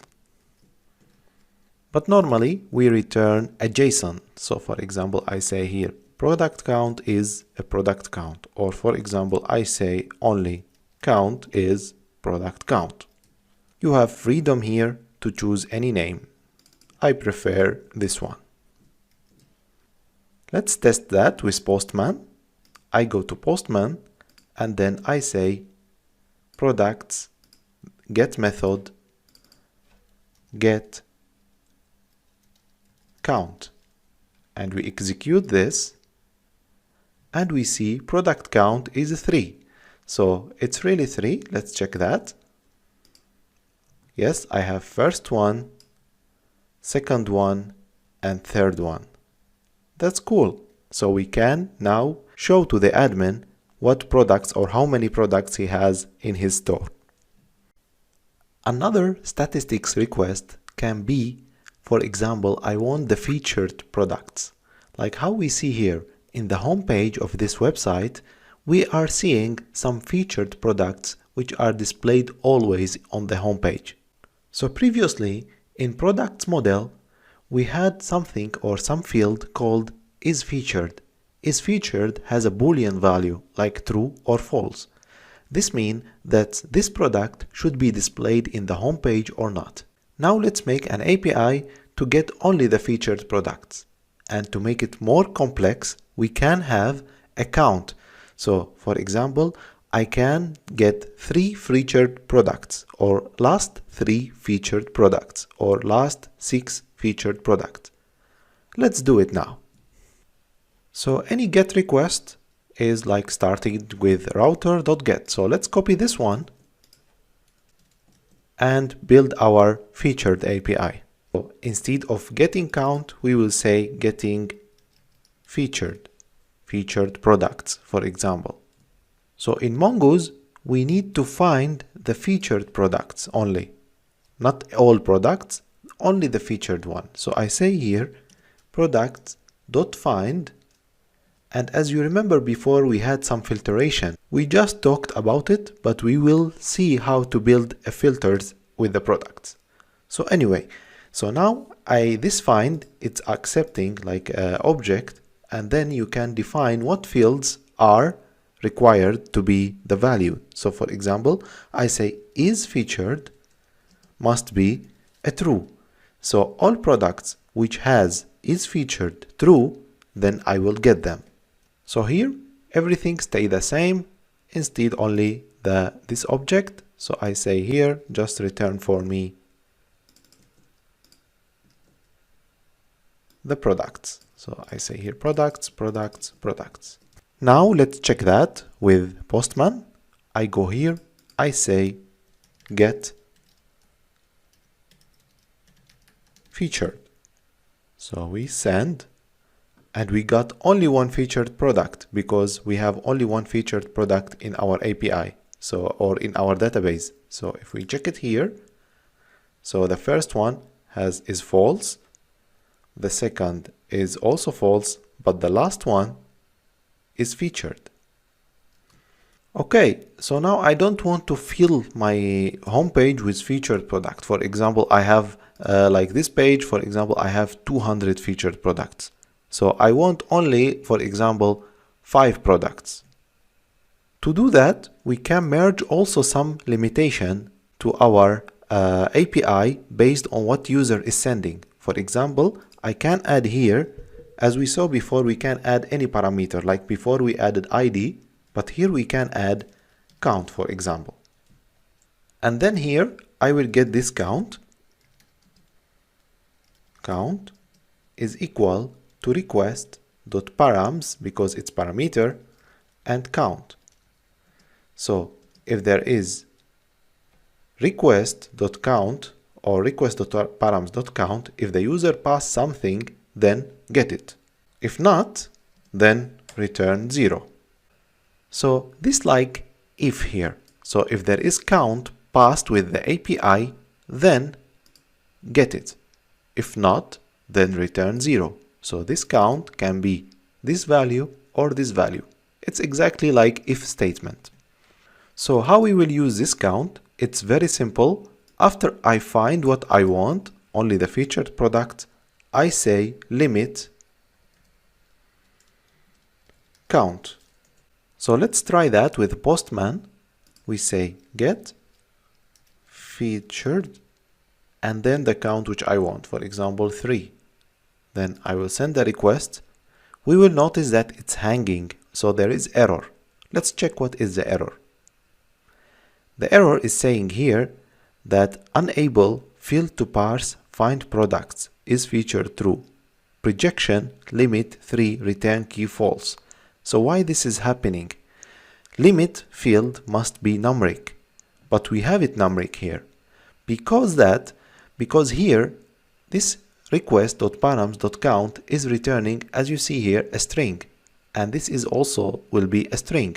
So we have here a string value, not a number, because limit is asking for a number. So to change it to easily to a number, just place a plus behind this string. So now, after we save and restart the server, ask for our API, we will get the featured product. Continuing with filtering, let's have also filtering by categories. So when the user selects some specific categories, he will get those products which are in that category. And this is normal filtering in every web shop. So we need somehow to adjust the get request or get product list request to have filtering by category. But first, I need to talk about something. We experienced before two types of parameters that we can send to the backend. First one is URL parameter, so the user can send any ID after the URL, or in the body parameter. So we have body, and inside this body there are some parameters, and also with the URL. So we have another type of passing values to the backend, which is called query parameters. Query parameters are used always in this case. For example, I have URL, API URL, localhost, and then I pass the query parameter. The API parameter is passed like this, so I can pass here number, but the query parameter is going always after a question mark. So I can say always that I need here a categories. So as we saw before, that we can also filter in the find method. So after passing the model and then find, we can pass object like how we did before, like is featured, like one of the field must have this value. But now let's make it as category. So this find must have category and with a specific ID which is passed by the user. But how we can make it multiple values? Because here I can have only one single value. It's very simple. You can just pass an array and automatically Mongoose will realize that all of these values must be in that category, and then this will return the right products which has those categories. So I can say here something like this, first category and second category ID. So let's make it here like something different, so to be more different. So now we need to take somehow this query param and split it to an array and then pass it to this find. So it's very simple. I say if there is request.query.categories, which is this one, then let's store it in some constant, const, for example filter, and this filter we will have the value request.query.categories, and we will split this value. So we split it by comma. So we say split the string based on comma, and then it will return for me 2 items in array, which is one string and the other one. So simply we can place this variable here because we got it splitted as array. But because of scoping in JavaScript, we cannot assign this value or use this value out of this if, because other fields cannot see it. So it's better to create the variable here and give it as an empty array, and this variable I assign to it this split, and then I am using it here. Let's try that with Postman. So I go here and I try to get the product. I get nothing because that I am forcing the API to have category. So when there is nothing, then it must have a category. So let's have like more dynamic way. I make that as empty object, and this empty object will be assigned and has value when there is params and or query params. Then I say category is this, and then this filter I remove all of this object, and then it will be passed to the find. So when it's empty, there is nothing. So I will get all the list of the product. And when there is query params, it will be filled with category, which is our condition, and it will have this value from the user. Let's try that again now. I send the request. Nice. I got all the products. Previously, I created some products, for example, product 1 and product 2 and product 3, and they have from different categories. For example, this category and this category. So I say here, question mark, categories, and the value of these categories, let's take the first category, for example, this one. And I send. And then I got 2 categories or 2 products. So those 2 products, they are belonging to this category. Let's add another one, for example, the second one, by splitting them with comma. So I say here, so we got 1, 2, and 3. The first product is from the second category, and the other 2 products, they are from the first category. And when I pass nothing, then it will work normally to get all list of the products. So here the user has the option to pass the query params or not. So now in my home page, I can have, for example, some banners which are displaying some specific products from categories. And also the user, when he goes to the product page, he can also filter these products by category. For example, it will be something like checkboxes, or for example, some pills, so he can click on them and select the categories which he wants to display the products for. When I am getting a product or list of products, Mongoose or Mongodb is sending the fields with the right how I did them. But the ID, it has some small problem. It has this underscore. I want the ID to be only ID as a key, so I can use it everywhere in my applications, not only, for example, for the application we are doing in this course. So I can use this backend with another applications which are normally mostly accepting the ID only as a key. Somehow in Mongoose we can also copy this ID and create a field called ID only without underscore. So how to do that? It's called virtuals. So with this product schema which we created before, we can always create a virtual ID, and this virtual ID will have a get, and this get will be from the ID which is passed in the product schema. So this is the way how to do it. And to hex string, because we have hexa strings for the ID, which is called object ID.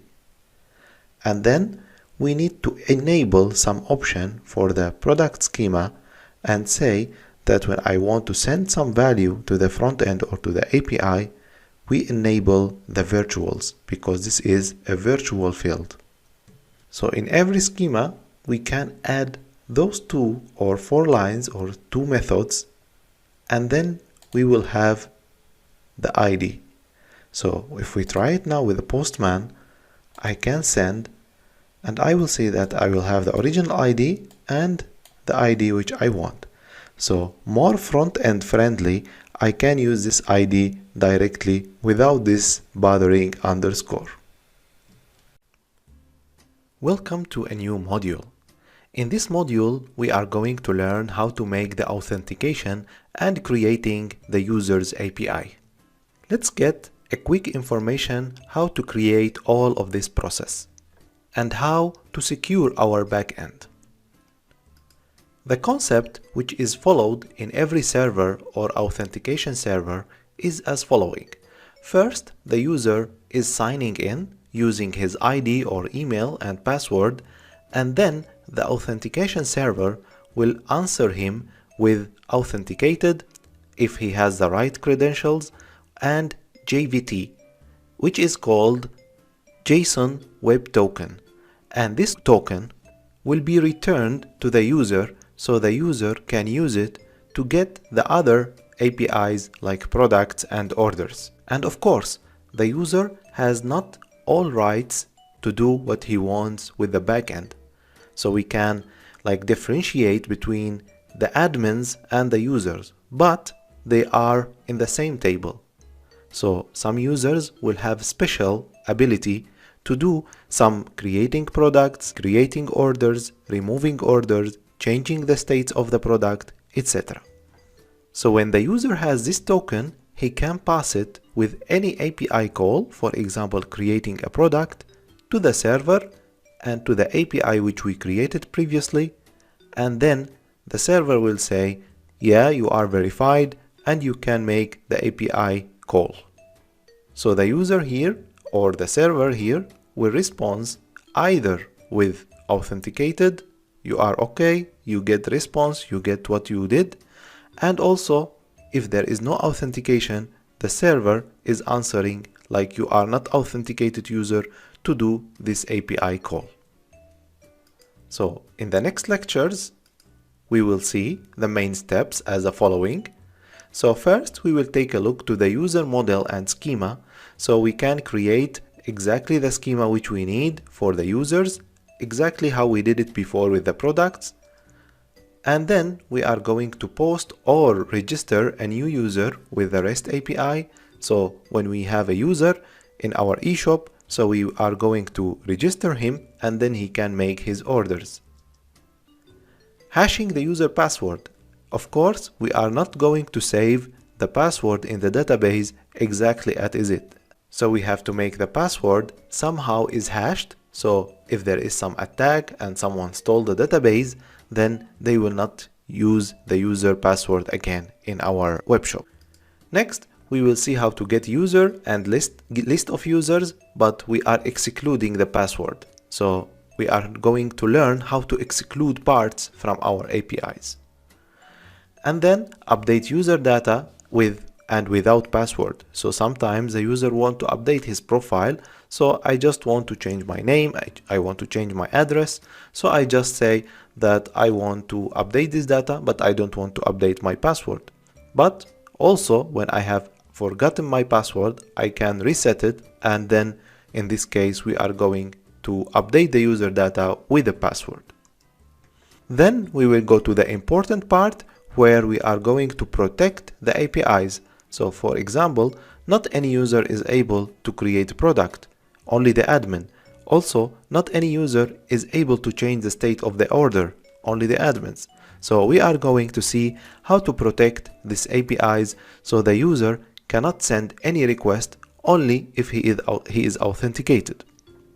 And then we will see how to log in the user after we created this user so the person can log into the shop and get a token so he can use it to get a product or place an order.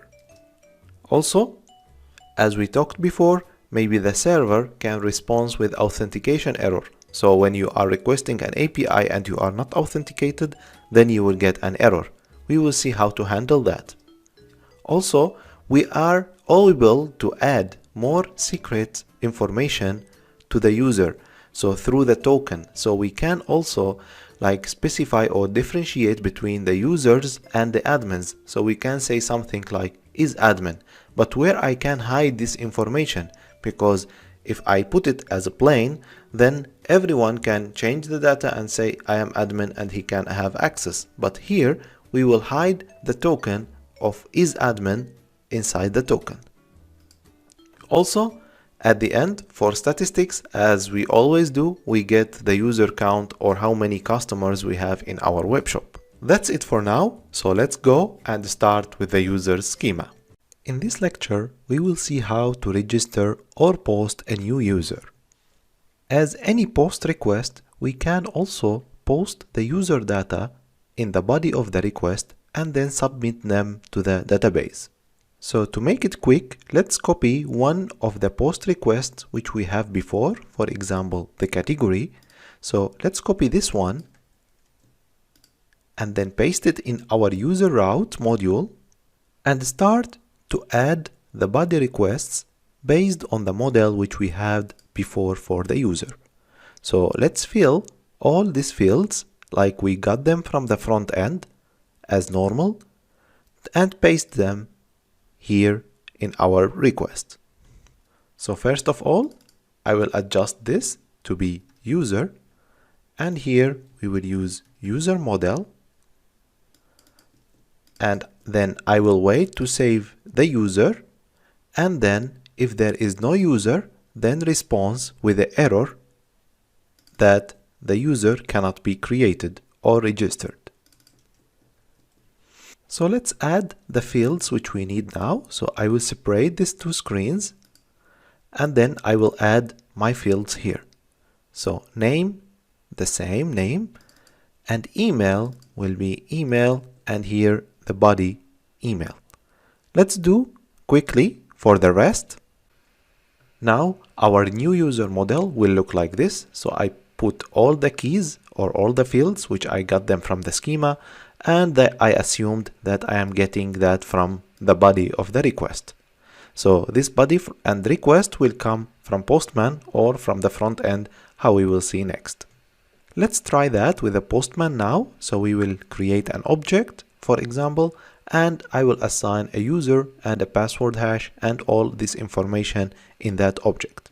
So what will be the full route for that? So it will be the API route and then users. Why? Because in the app.js we had before all APIs routes are defined here. So I am saying app use products and then I assign the products routes. And then here we will have users. So in our API we will use users. So going to the front end, let's copy one of the APIs we had before and paste it here. And here instead of products we will say users. That's perfect. So let's add a post and then in the body we will add a row, and the type of this row is JSON because the user will send the data in a JSON format. And then let's create our object here. So I will say the name and I assign any name, for example James, and the same thing for the rest. So let's fill them. So we have here the password hash, the phone number, the admin, yes or no, apartment, zip code, city, and country. So in this case, we will have one user which has these properties. We should not put the password like this, so we have to hash it as we will see in the next lecture. So I post the data now and I get all of this information. So we have here name, then username, and the data and all information which we entered. And also the API responded with ID and underscore ID. So the user has created in the database. Let's check our database on Atlas. So when we go to our cluster and then collections, I will access our database, which is users or eShop database and the table users, and we will see the user is created here. I think I missed one field, which is not sent with the API, so we have to add it. So let's add it here, which is street. So we put street also, and street, for example, 100. I'm going to add different users with different names to fill our database. So I will say James, for example, I will say Tom, and Tom here, and he has same password. Let's assume he has 777 here, and the same address, for example, and we will send. We will have also the same data. Add also another user like Mike, and we will have here Mike, small m, and also the same information, like let's say here 888, and the street number, for example 5, the flat is 4. So in this case, in our database we had 3 users. As we will see here, I'm refreshing the page, and we will see here that we have 3 users. As we had in our user model before, we see that we need a name and email and password, etc. So let's build our user schema exactly how we have it in this model on the right. I wrote them already, so we can quickly go over them, and then you can implement it from the code which I am going to upload to the resources. First, the name of the user is a string and it's required. Second, the email is a string and also true, required. And also the password hash, we said we will save the password hashed in the database, so it will be a string and it's required. The phone number of the user also will be a string or a number, and with the true and it's required. Here we will identify the user if he is admin on the shop or no, so it will be a boolean and the default value is false. The address, which will be used for shipping the order of the user, so we can use a street like a string, and the default is empty value. Apartment is also string, zip code is a string, city and country. And at the end, we have a user schema. As we did previously with the products, we created a virtual ID, so we would get ID in that way, not in that way. So it's more user or front-end friendly, so we can use it in the front end as a normal ID to fetch user data or identify a user. And here we enable the virtuals for this schema. And here the normal export of the module and the schema. So this is all about the user schema. We will move now to create a user or register a user in our web shop.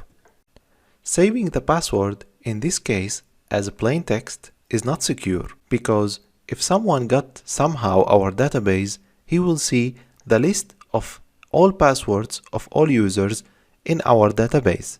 So it's better somehow to hash it or encode it somehow, so anyone cannot understand what is the real password behind this hashing or this encoding. To do that, there is a library. It's provided by Node.js. It's called bcrypt.js. We can install it here in a new window. So npm install bcrypt.js, and I'm going to install this library and then import it in my application. So I will say const bcrypt and require bcrypt.js. So how we will use this library? So I will not ask the user or the front end for a password hash. I will ask for a normal password, but internally in my backend, I will encrypt this password. So here I will say bcrypt dot hash sync, and then hash sync will ask for a string and also something called salt. The salt is, for example, like extra secret information, so that any person cannot decrypt this hash.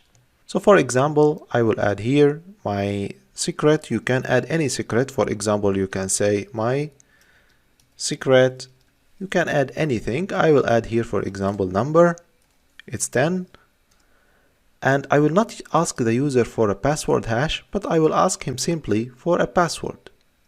Let's try that now, and let's see what the server or the backend will respond to us after encrypting the password. So here, let's create another user, password, not password hash. So it will be from 1 to 6 also, and he has some information like we had previously. Let's make him admin, for example, and I will send, and we will see here the password hash is like this. So it's not exactly what the user sent. So we will use somehow when we log in, we will compare this hash with the password which the user used when he logged in. This is also will be done by bcrypt library. So now we have a secure backend or secure object of the user, so nobody can resolve or decrypt this information. As we saw before, that we created get request to get list of users, and also we can create the same thing for getting a single user. So copying it from categories also, and I'm going to change this category with user. So in this way we have get list of users and get single user. Let's try that with a Postman. I go here and I want get one user which has his ID like this, and I want list of users. Then I get them like that. We have a security issue here. I don't want to send the list of users with their password hash. So it's better to send the API or the API fields without password hash. How we can do that? Previously, we saw that we can exclude some parts from our API or some fields. So how we do that? After we call the find method, we put select, and then I press minus, and then with minus I can specify what field it should be excluded. For example, here in this case I will say password hash, and then when I call the API I will see that I got fields without password hash. Let's do that also for the single user. I will put here select, or we can copy this directly. It works also with find by ID, like with find and with find by ID. Save it, try it, and let's get, for example, this user with this ID. I post it here, and we see that we got that user without any password hash. We can also, when getting list of users, for example, in the admin panel of my application, I just want to display the name of the user and, for example, phone number and email. So in this case, you can create an API which has only these fields. So you can select not with minus, but you can say name, phone, email. So then you will get only these fields with this request of this API. So let's get them. We got name, email, and phone only. This is very helpful when you want, for example, when you have a big list, and then this big list, you want to reduce it. So you want only to select a specific fields which you want to use in the front end. Let's put it back to password hash. So I want only to exclude the password hash and get list of users with all their details. In this lecture, we will see how the user can log in and use the APIs.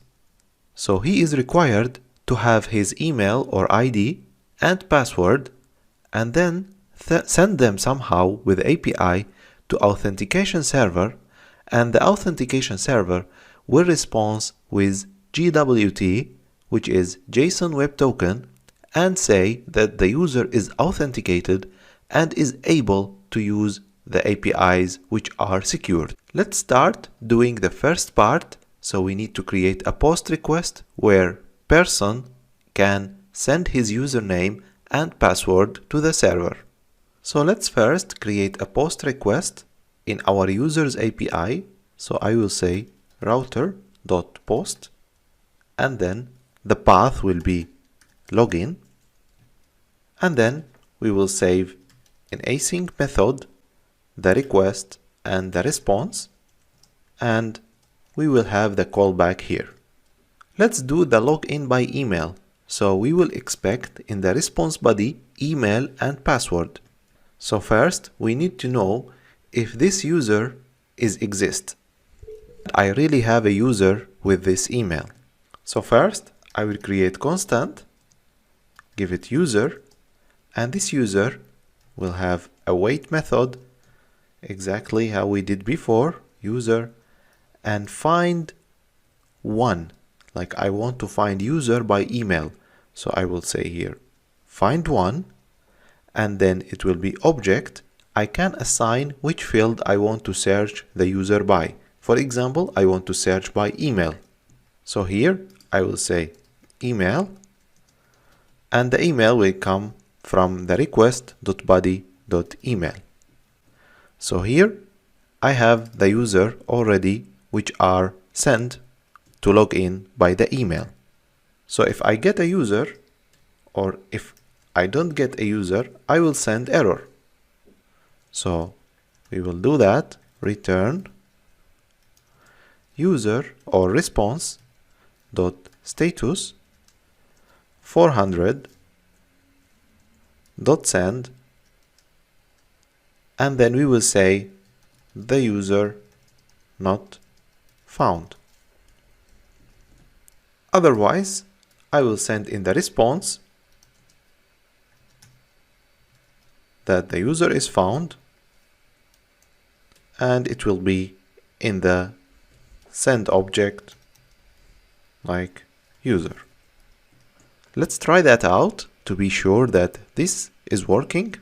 So here I need a post request, and I remove this, and here we will have a login, and then we don't need all of this. We just need the email, as we said, and the password of the user. So here I will have password.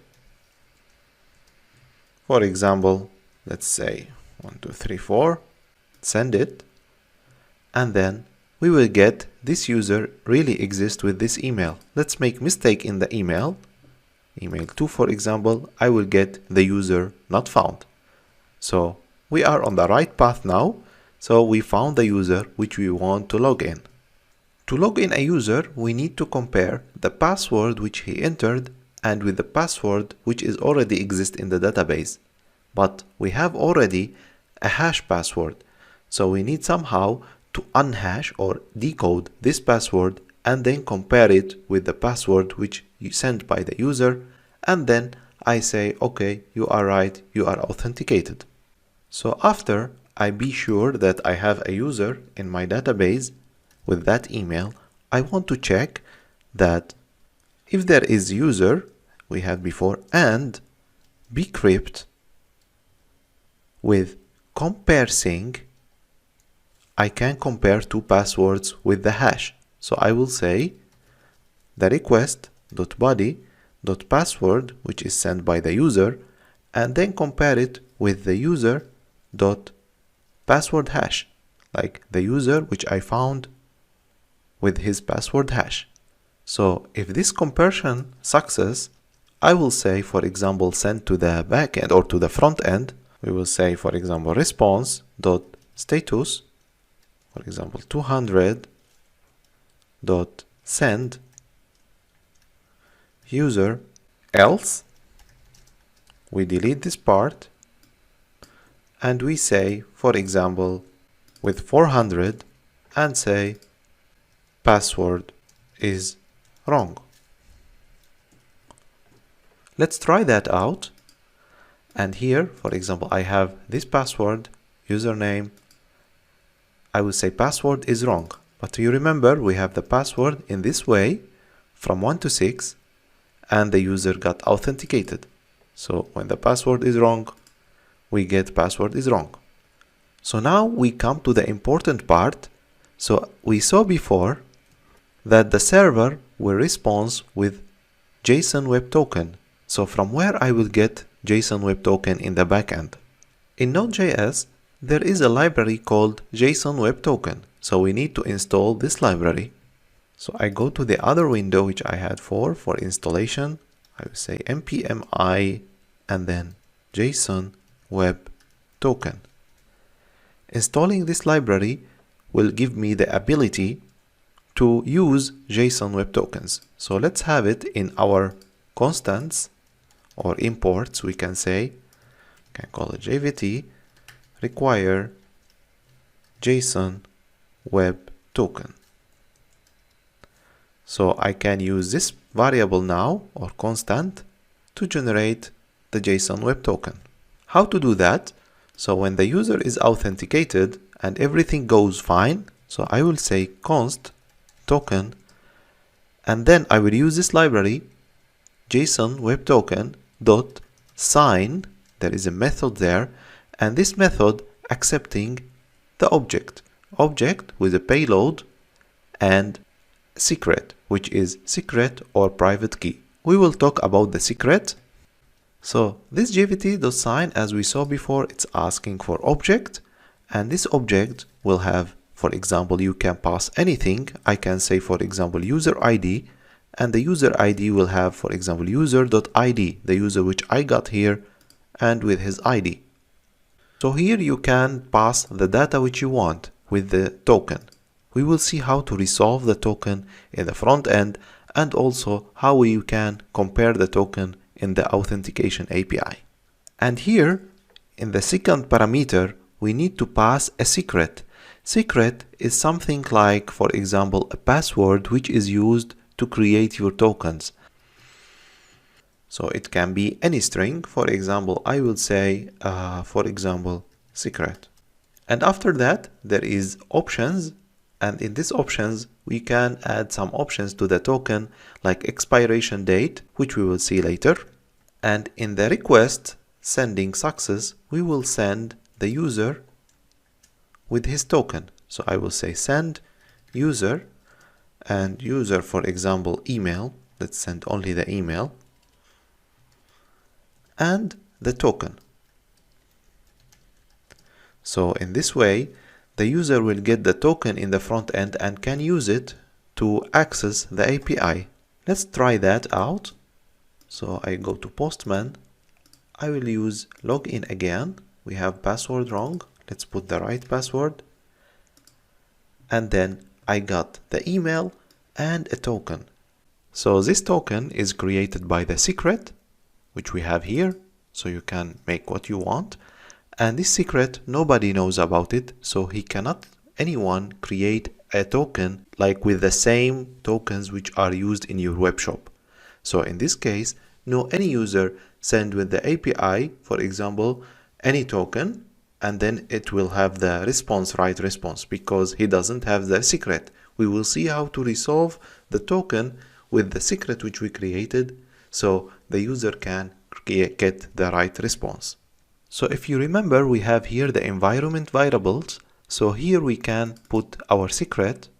For example, I can say here secret, my dog is nice. So I say here secret, and we will use it here. We will say constant, and then let's say secret is process dot environment variables dot secret, which I created here. So let's pass this secret instead of the hard-coded string. Let's check that again to be sure everything went fine. So we got a new token. So sometimes you see that when you are logged into a website, in the next day, automatically you are logged out. This happens because this token got expired. So the server has some expiration time. So when you try to use this token again, the server will respond to you, sorry, this token is expired. How to set expiration time? The third parameter of this sign method, it has options. And these options can be one of them, for example, expire in. Expire in, you can specify 1 day, 1 week, 1 month. If I want 1 day, I say 1D. If I want 1 week, I say 1W. So normally, let's take, for example, for our web shop, we have the token for 1 day. When I come again after 1 day to use any API and I am loading the expired token, then the server will say, sorry, you cannot use this API because it's expired. Let's save it, and we will see in the next lecture how to protect our APIs so the user cannot use any API only if he has the token. We saw before how the user now has the token. Now he can use it to access the data or our APIs. But how we can make our server protected so no one can use the API without a token? As we saw before in our app.js, we had a middleware, and the middleware is checking everything going to the server before it gets executed. So here in this point, I want to check if the user is authenticated or not. The sequence to do that, normally I create in my, for example, I want to create some helper folder, and in helpers folder I will create a new file, call it for example jvt.js, and there is a library called Express GWT, which is used normally to secure the APIs in our server. So let's install this library, npm i express gwt, and let's ask for it. So I will say constant express gwt, and then it will require express gwt.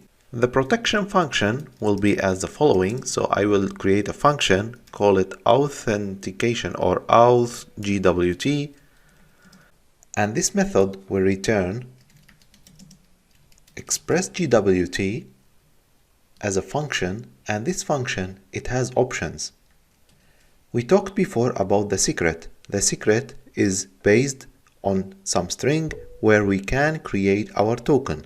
So when someone pass any token to our, for example, backend, we need to compare it with the secret. So if the token is generated based on that secret, then he will have access to the API.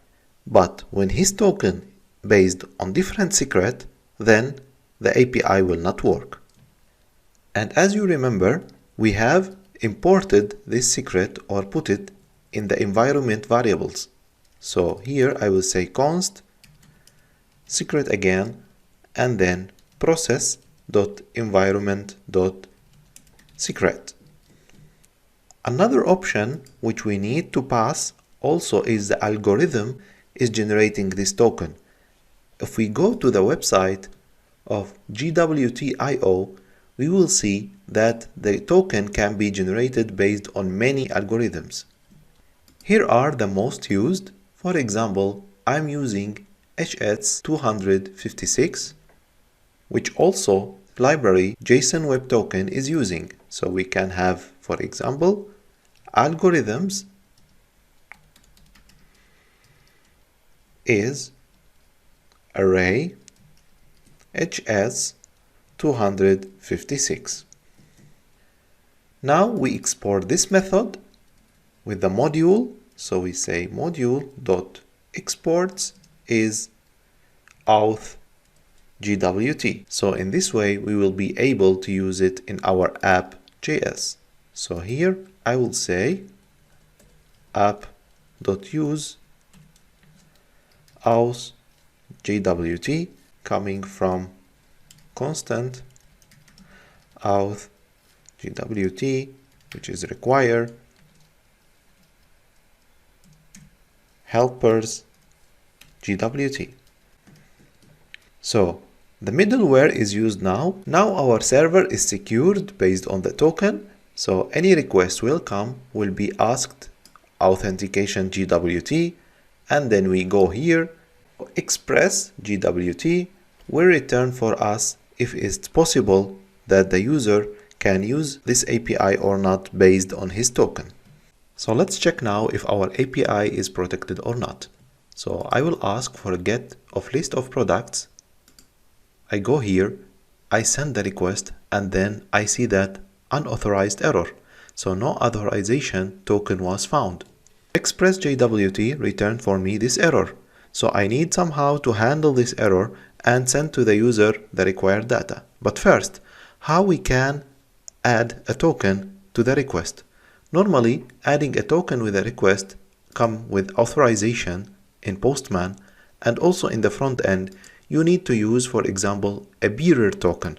And bearer token, we will need to pass the token which you got after login with the user. There are different types of authentication. We will use here the bearer one. So before we had also here the token after we logged in with the Thomas user, and here we will pass this token. So the authorization here coming for this API loaded with this token. So after I send the request, I will get the right data. If I remove the token, I will notice that I don't have any authorization. In front end, we will see how to load token over the request in the headers. So now we are sure that our token is working. So let's make a change here, make error. We will see that unauthorized error, invalid token. So we have different errors here. So we need to handle this error somehow. We will see that in the next lecture. We saw previously that we got some errors in our API. So we need to handle those errors to be displayed in more beautiful way for the user or the front end. Handling error in Node.js can be done simply in this way. We go to the middleware and we say app use, and we create a function which will contain error as a callback, request, response, and next. In this case, this method will be executed every time there is an error in our API. So here you can check if there is error, then you can send, for example, response.status, like for example, let's say 500 and .json, and in this JSON you say, for example, a message, and this message saying error in the server. So any error can happen in the back end will be called with this message. Let's try that with the error which we got with authorization. So I will make a mistake here in this token. So we will see here that we got error in the server because we have a problem in the token, but we don't know what is the error exactly. So we can classify these errors based on the type, because if we print this error somehow, let's say instead of the message, let's print this error. Made a mistake here and then try. We will see that the error has a name. So based on the name, maybe I can classify the errors, or you can keep it like that. It's up to you, but we can make it more beautiful in the current way. But first, to have a clean app.js, let's move this method to our helpers. So let's create file here, call it error handler.js, and we create a function, call it error handler, and it will have the same parameters, error, request, response, and next. And then we can handle what we have here. So we can take this if, paste it here, and in this way we can keep app.js clean as possible. So here we have to say error handler, and error handler is constant, error handler is required from the helpers and error handler. So based on the type or the name of the error, we can classify our errors. For example, let's say if error dot name, we saw previously that we have a name unauthorized error. So I will return here status 401, and the error will be like a message. We can say the message is, for example, the user is not.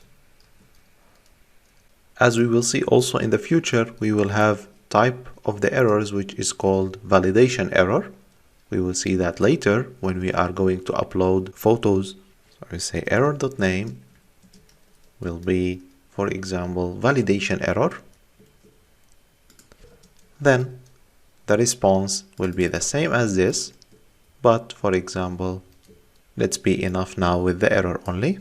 We will change this message when we will do the upload of the images and the files. And for general errors, it's better to handle that also. So we have here return response.status, and when there is some general error, we can say it's a server error. So it's 500, and then in the JSON, I send the message as error. Or you can send the error directly without a message. Here we will press return and return here also. So we have now an error handler for our authorization and validation. So now in the front end, when I do some unauthorized thing, so when I ask for an API without any token, then I will get this error. And if I do, for example, I upload a PDF and I am not allowed to upload PDF to our server, so I will get the validation error. And also if there is not classified error here, then we will get the error in general as a message in the JSON. It's nice to have some comments always in the code, so you can place some comments to explain what type of the error is this. Welcome back. Now we have totally a secure API, so nobody can use it without authentication. So in this case, the user, when he wants to log in, he must be authorized. So this is not logical for us. So the user can be able to use the login to get a token. So in this case, we need to exclude somehow this API from to be authenticated. So here, in Express GWT, I can say unless, and in this unless, I will have object where I can locate in paths the whole APIs which I want to exclude. For example, let's exclude the login. To do that, I need to specify all APIs which I want them to be excluded. So I can say here API/v1/users and login. So I want this one to be excluded. Let's try that now with Postman, and we are still not authorized. This is because I need to add another slash here.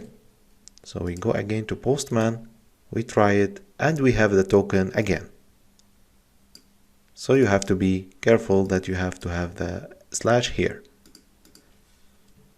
So we can also add the register. I already added the register API, which is exactly like the post.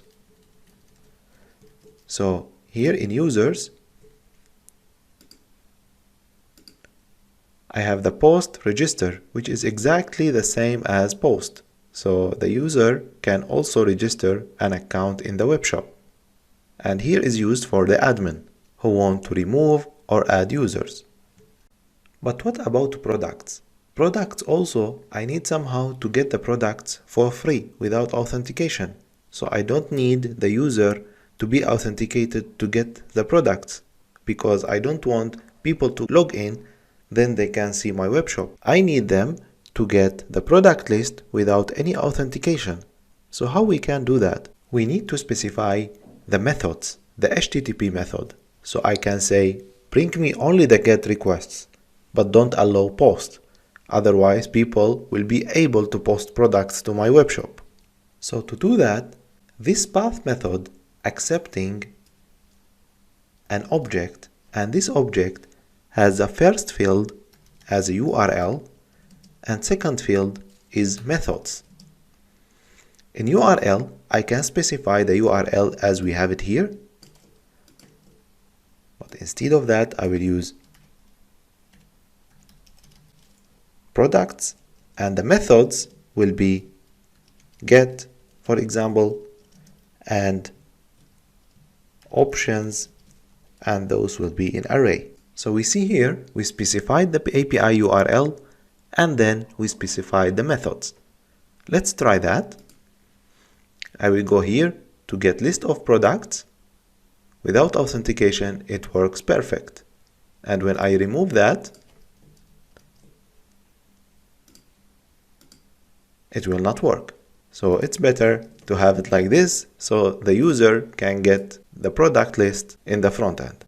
I refactored here the code so it looks more beautiful. So here we have the API variable, which is we get it from environment variable, and here I'm using backticks to inject the variable inside the string. But now we have an issue. Do you remember we had before in the APIs for products we created methods like, for example, get featured, and get featured we need it also to be public because I want to show the featured product in my front end without user authentication. So here, if I want to try it, I go to Postman, post it here, and I say 3 featured products. I will be not authorized. In this case, we need to specify also this URL here. But then we will have very long list of APIs, especially by the time when we have very big web shop, because we need a lot of APIs, not only saying, for example, give me the featured product or give me the product count. So the nice thing here that I can use instead of string like that, I can use regular expressions. Regular expressions are giving me the ability to specify everything after the products, for example. So here with this string I can be able to use this one. So because here I have this star, so anything after products world. So now after I built my regex, so here I say API/v1/products. Here is escaping slash, so it will not make any conflict with the slash which we have to define. This subject is about regular expressions, so you need to know more about these regular expressions. I am using always a regex tester, which is always located online. There is a beautiful website called regex 101, and here you can test your regular expressions. So here I will take this one and try it in that website. So I say here something like that will be allowed, but if I made mistake here, then it will not be allowed. So it's exactly this formula. So here it's better to use always regular expressions to specify more the APIs and have less code. So let's try it now, and we got our featured products. Let's do also the same thing for categories. So we have here one and categories, so we can get them, and for example we cannot delete or post them. So in the future, when I add more APIs, we need to add some exclusions here always in this path array. We saw before when we had a login that we can specify some data inside the response or inside the token. In this case, I can also pass some secret data which I want to be only comes with the token. So if the user doesn't have this information in the token, I will not allow him to do something. One of the secret information I can pass here is admin. So is admin, I can say this user is admin on the web shop or no. So in this case, I can allow him to log in to the web shop admin panel or not. So the normal user cannot log in, but the admin who has is admin true, he can log in. And of course, in this case, it's better to separate the tables. So I can have users and customers, for example, or users and admins. So this we will see in the next lecture in more detail. Now we have the user, and then I will check user user.isAdmin.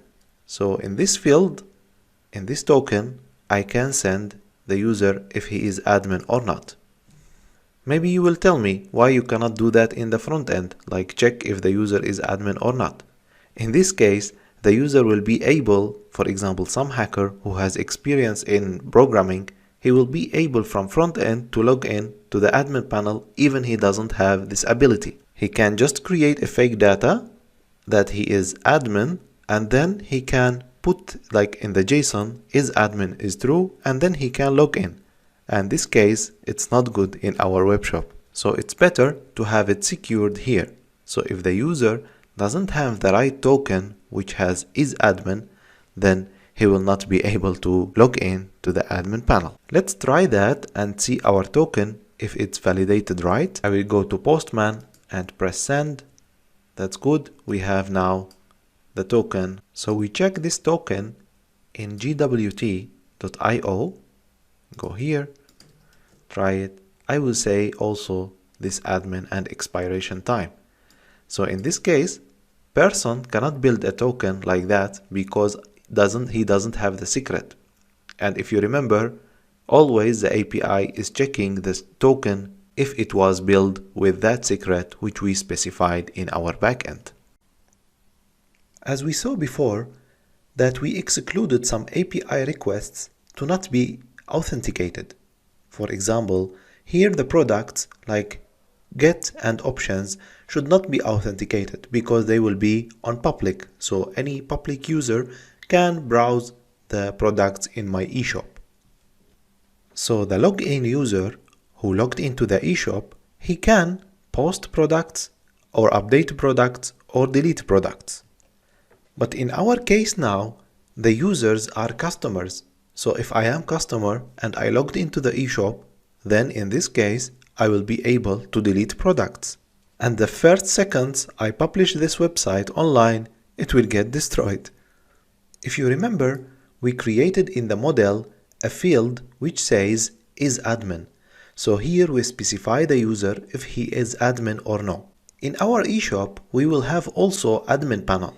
And this admin panel is not allowed for normal users to enter, only the admins. So we have here on users table some user roles. We have a customer and we have admin, and they are both of them in the user table. You have freedom here to do, for example, separated tables in this case. But here I wanted to mention the user roles, so you can also make them in same table but with different roles. There are many ways to do user roles in Node.js, but I am going with the simplest way which we need for our eShop. If you remember, after the user got logged in to the application, he was assigned a token, and this token is overloaded with user ID and is admin. And here we know inside the token if the user is admin or not. And when the user sends a request, the JWT library is disassembling this token with the secret code which is provided in our API or in our server, and it will see that if it's really generated from this server or not. So we can identify the user if he has token from our eShop or no. Till now everything is nice, so let's assume that I have a right token and I want also to log in to my eShop as an admin. Letting this way, it will keep us not secure because the user in this case is able to delete or add products. So the Express JWT has a great method that it's reviewing, for example, or revoking the token under some specific conditions. To do that, there is a field is revoked, and this is revoked is a function, so we can also in the callback we can specify if the user is admin or not. So I create here, for example, another method is revoked, and this is revoked will be a function, async function, and it will have request payload and done. What are those parameters? Request is when I want to use the request parameters or the request body. I want to know something what is sending the user. The payload contains the data which are inside the token. For example, I want to get isAdmin from the token which is signed to the user, and this user is sending it to me with the request headers. So here, in this case, I can say if not payload.isAdmin, because now I have access to this isAdmin, to the payload of the token, then I will return that done is null and true. So in this case, we are saying that reject the token. So if any authorized API called and our user is not admin, then it will be rejected. And else, if he is admin, we can say done without any parameters. As we said before, we have only two types of user in our eShop. So we have admin and users. If you have more roles, you can here classify them. And here you define what is invoked or what is allowed. Now let's try that with Postman. If you remember, we have a user here, Thomas Jackson, which he is not admin on the eShop. And this is his data. So we see here that isAdmin is false. And when I try to post a product in our API, a new product, I will get the user is not authorized. Let's change the token to be with admin true. So let's go to the database manually and change this user to be an admin. So I will say here admin true. And then I click update. If I try now to use send, I will also get unauthorized. Why? Because I'm using the token which is loaded with isAdmin false. So we need to log in again to get a new token. So I go to the login API, I have the user and the password, I send a request, I got a new token, and let's use it in our post request on authorization. I replace it here and try again, and it successfully posted the product. Thanks to Express GWT that it has this method, so it was able and made us able to do, for example, this user role. Now our application is fully secure and nobody can use it or access it without any authorization or any admin role. Sometimes the admin of the webshop wants to know how many users or customers he has in his webshop. So in this case, he needs an API for getting the user count. We did that previously with the products. We had an API especially for getting how many products we have in our eShop. So let's copy it and go to the users API. After login and register, we can use it here. And we say the same get count, but user, and here we say user count. If no user count, then return 500, and then you return for me user count. So let's save, try it with Postman. We go, for example, here, I say users and get count, try it. We have an error because I am doing a post. We need to do a get. We try again. We have user count 4. We have really 4 users. We didn't do also a delete request. So let's also copy it from, for example, the categories or products. We can do it from here. We get this one and then we put the delete request and I replace user and everything else is user. So as you see here, it's exactly the same way how we did it with the products. We save it, and now we are totally done with the users. I am so happy that you finished this module, and you will see the code where we arrived in the resources folder, so you can download it and then try things, change things, try by yourself, and try to compare your code with the code which I uploaded. Welcome to a new section. In this section is related totally to the orders. So we have created the products and also the users, and now we are going to build the orders. As every eShop, the user is going to have filled his cart, and then he is going to check out to submit an order. This order will come with the address of the person and also the shipping options and how he will pay this order. And we will see also, after the user get logged in, how we will get also the data of the user and fill the order data automatically. So without letting the user to fill the billing address again. So we will let the data comes from the user information which we created before. And also in this section, we will see how to link the product with the order. So we will see that the order contains of many products. So sometimes I add, for example, t-shirt and trousers. So we will see how to link the order with the products. And in the back end or in the back office, where the admin can log in and control the orders, we will see how we will be able to change the state of the order. So it will be from delivered or, for example, shipped, or even it's on hold or cancelled. So here everything will be related totally to the back end. We will not work on the front end. So we will work with Postman. Student can understand how this back end works, isolated from the front end.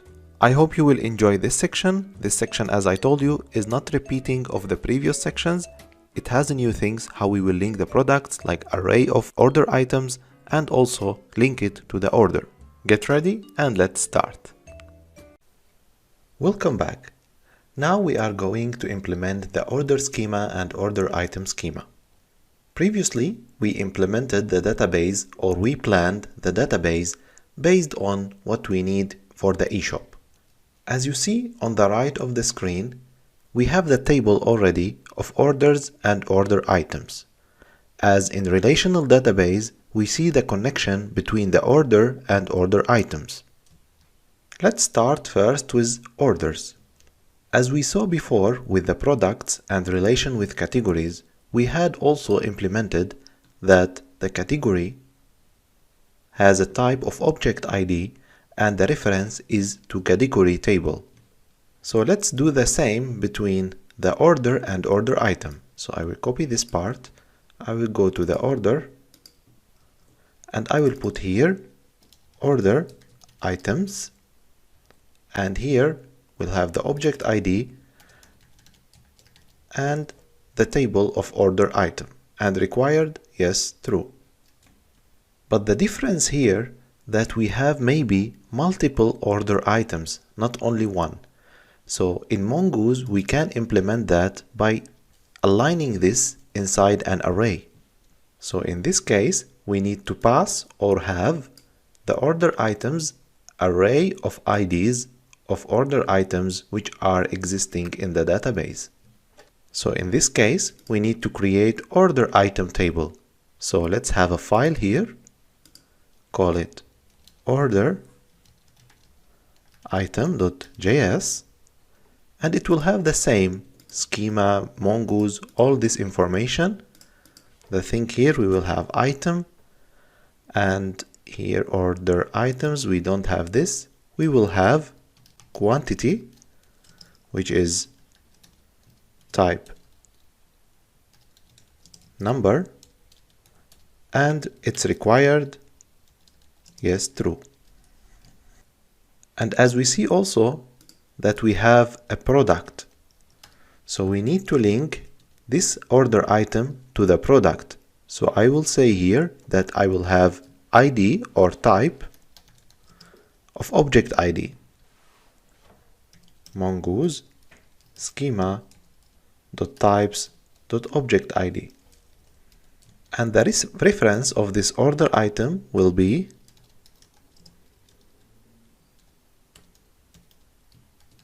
product. And let's export it as order item and have it as order item. And here we have order item schema.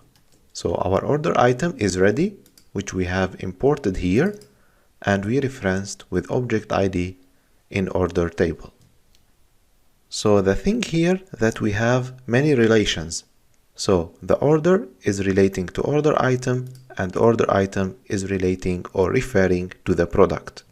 So in my application, when I ask for an order, I will get all order items, including the products, and populate these products. For example, I need the name and the category also.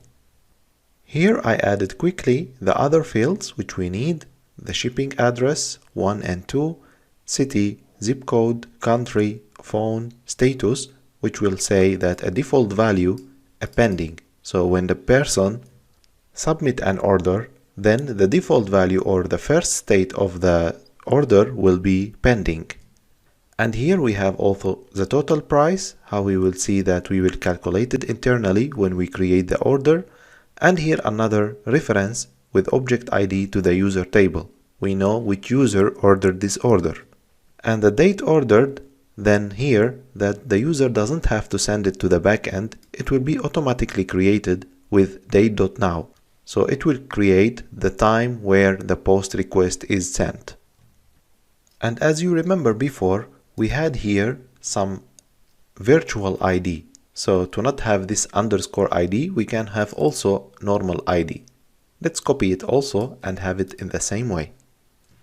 So here I said order schema, create for me a virtual ID field instead of underscore ID. So now we are ready to work with these tables. For example, here we have order and order item. So the relationship is achieved between these two tables, and now we are ready to create our API with orders. So the order is linked to the order items by array.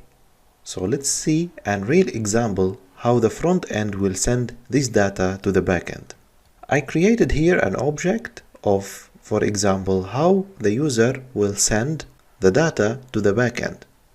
So first of all, let's imagine that the user has a cart and he selected two products, product 1 and product 2, and they have different IDs. So order items will be array of two products, and every product will have a quantity. So in this way, I have array of order item. Order item has a quantity and a product. And the rest will be the same. Except here, we will see that the user, we didn't send the username, but we send the user ID creating the order. The same thing here. We didn't send the product name, but we send the product ID. So this is how the product ID is linked to the order item and how order items are linked to the order. Placing an order in our database requires data from the user. As we saw before, we have this JSON data where the user, after doing the checkout, he will place the order in our database. So what we need first to create a post request in orders API, we have already a GET request. We need to create now a post request. To not repeat the same process which we did before, let's copy the simplest post request which we created in categories, and we go here to categories post request and copy it and paste it in our orders. So what is required from us, we need to create a model of order and the fields of the order where we had before and created the schema. So let's assume the simplest case as the user will send the data. So here we get the data. I paste them quickly to not repeat the same process. So we have from the user the order items all comes with the body of the request, which is this one here. So we have order items and all the data which are sent by the user from the front end. Let's fix this stuff here. I'm teaching you the way how to code fast, so we don't have to write again everything regarding the order, because we have always post request, we have always delete request, so it's better to copy it from basic request and change for example, the namings to fit on our new API. So here we have order, everything now order, and send back the created order. But if you remember, we have created order items table. So the user doesn't know in the front end that the order items which are stored in the database. So he will just send this data. He wants 3 times of this product and 2 times of this product. But for fetching this data and storing them for the admin, this will be like, for example, we can say an obstacle, a small obstacle to get them again from the database. But we will solve that with Mongoose during this relation between order and order items. So when the user or the post request is sent or created, we have to create the order items first in the database and then attach them or relate them to the order request which we have here. And as we saw previously, that order items, it's array of IDs from order item table. So in this case, we need array of IDs which are in the database of those order items. So first, we need to create those IDs, or how Mongoose will create them for me, and then I will store them with the order or relate them to that order. So here, we will not get from the user directly the order item, which is containing the product and the quantity. No, we need only array of IDs. So we can say order items IDs. And this order item IDs will come from our created order items in the database, which we will do here. So we have this const order item IDs, which we will get them from after the creation of order item in the database. So we need somehow first to loop inside the order items which are sent from the user. So I will say request.body.order items. To loop, always we use map, because we know that the user will send array of order items. And here we will have order item, one order item, and then inside this order item we create let new order item, new order item model. So order item model, we need to have it from our model's order item. It's exactly like we are creating a new category or a new product, or it's like a post request. So I say here order item, what are the fields in the order item? We have quantity and a product. So I go here, I say quantity. So we have already one order item from the list of the order items which the user sent. So I say here order item dot quantity, and also product, which will contain the product ID. So from order item dot product. Then we need to save this item in the database. So I say let, or the new order item, the same variable, we can use it, await a new order item which we created previously, or the model, and dot save.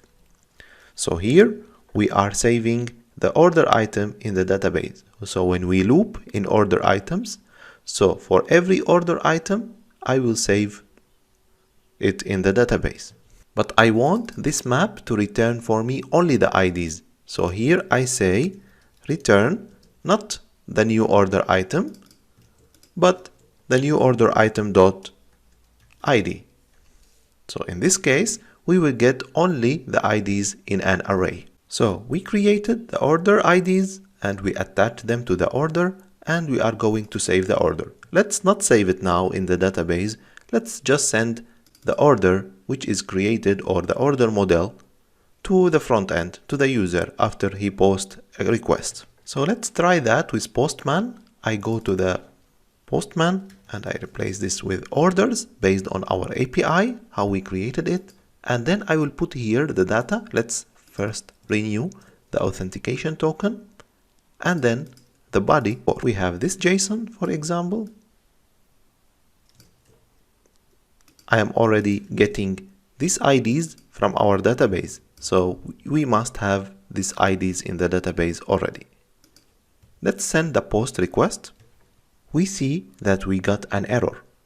The error comes, let's see, in the console of our test server or of our server. We will see that we have here await. This is because we have here await, but this requires an async function. I mean here. So here we have await, and this requires an async function. So in this case, we cannot do await inside a normal function. We need to place an async. Our function basically is this one. So I will say here async and save and try again. And we will see that the request is created or the order is created, but the order items are empty. Let's track these order items to see why they are not created. To track them, we can do console log of order items IDs. And let's see in the console what it will return for us. So here I saved, and then let's try again. And let's check the console. We will see that we have returned 2 promises. So we are not returning actually the ID, we are returning a promises. This because we have here async function and await, and we are returning with await a promise. So somehow we need to resolve those promises. Because the user is sending array of order items, not only one, so we have to combine those promises together. So here we have array of promises. To combine them, I use promise.all. So here in this case, I will have a returned promises or one promise, which will be resolved after that here before we create the order. So let's try to console it again. We see that we got 1 promise, not 2 promises as before.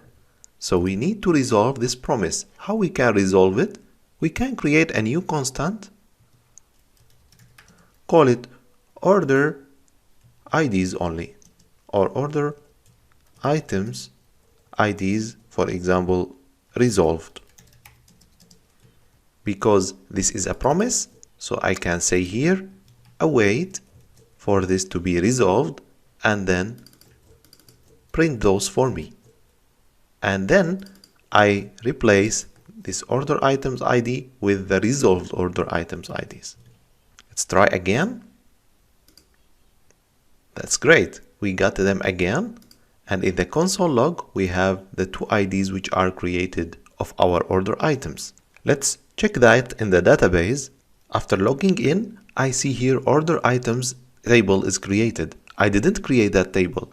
Atlas is very smart. So based on the model I created in my database or in my code, it's creating the table for me. So here, if I go to order items, I will see 2 order items which are created based on the Postman, and they have the same ID, which are in the database.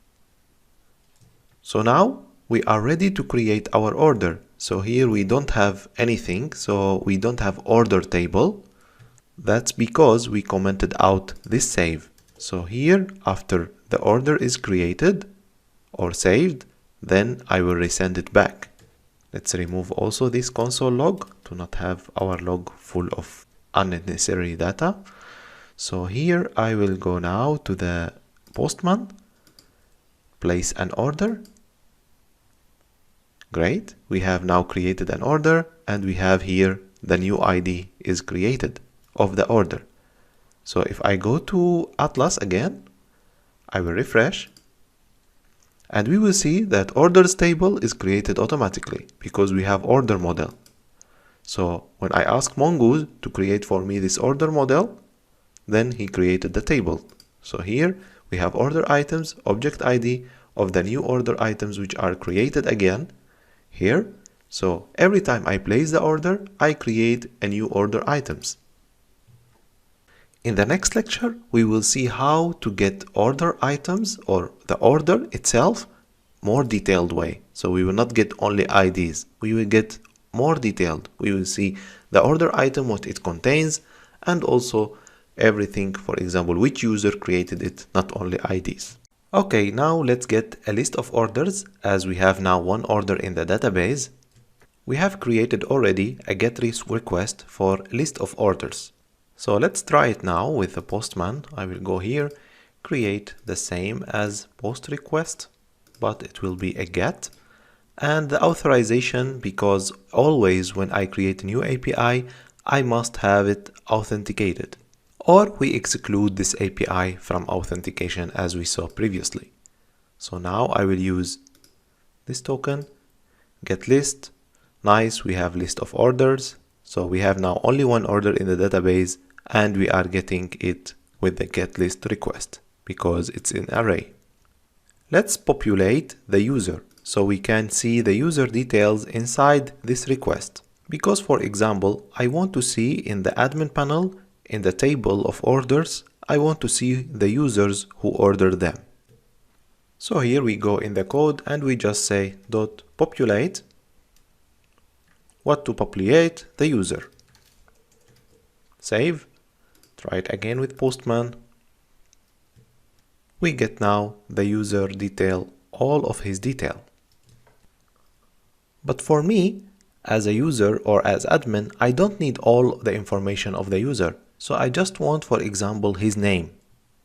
To do that, we just put after the population of the user, we put the fields which we want to populate. So I have, for example, the name, and in Postman, when I send the request, I get only the name. Let's post another order with a different data. For example, I will say here instead of country Czech Republic, I will put USA. So here I will go there and say I want USA and a different number. For example, 1, 2, 3, 4, 5, 7. So here I will post another request or another order. So in this case, I will get in the list 2 orders. So we can also sort the orders by date. So because we have already that date ordered field, so we have the date here by date.now, we can also sort this by date. To do that, it's very simple. I just go here and after population of the user, I say sort based on the column date ordered. So here we have, you remember, a date ordered, and based on this column, I want to sort my output. So we go here to Postman, try to get the list again, and we see that we got them ordered by date. As you see, the order here is from oldest to the newest. So we have previously this one on 23 of December at this time, and we have now this one. So we can order from newest to oldest, and I think this which interests the user. To do so, we just align this in an object and then say that this object equal to -1.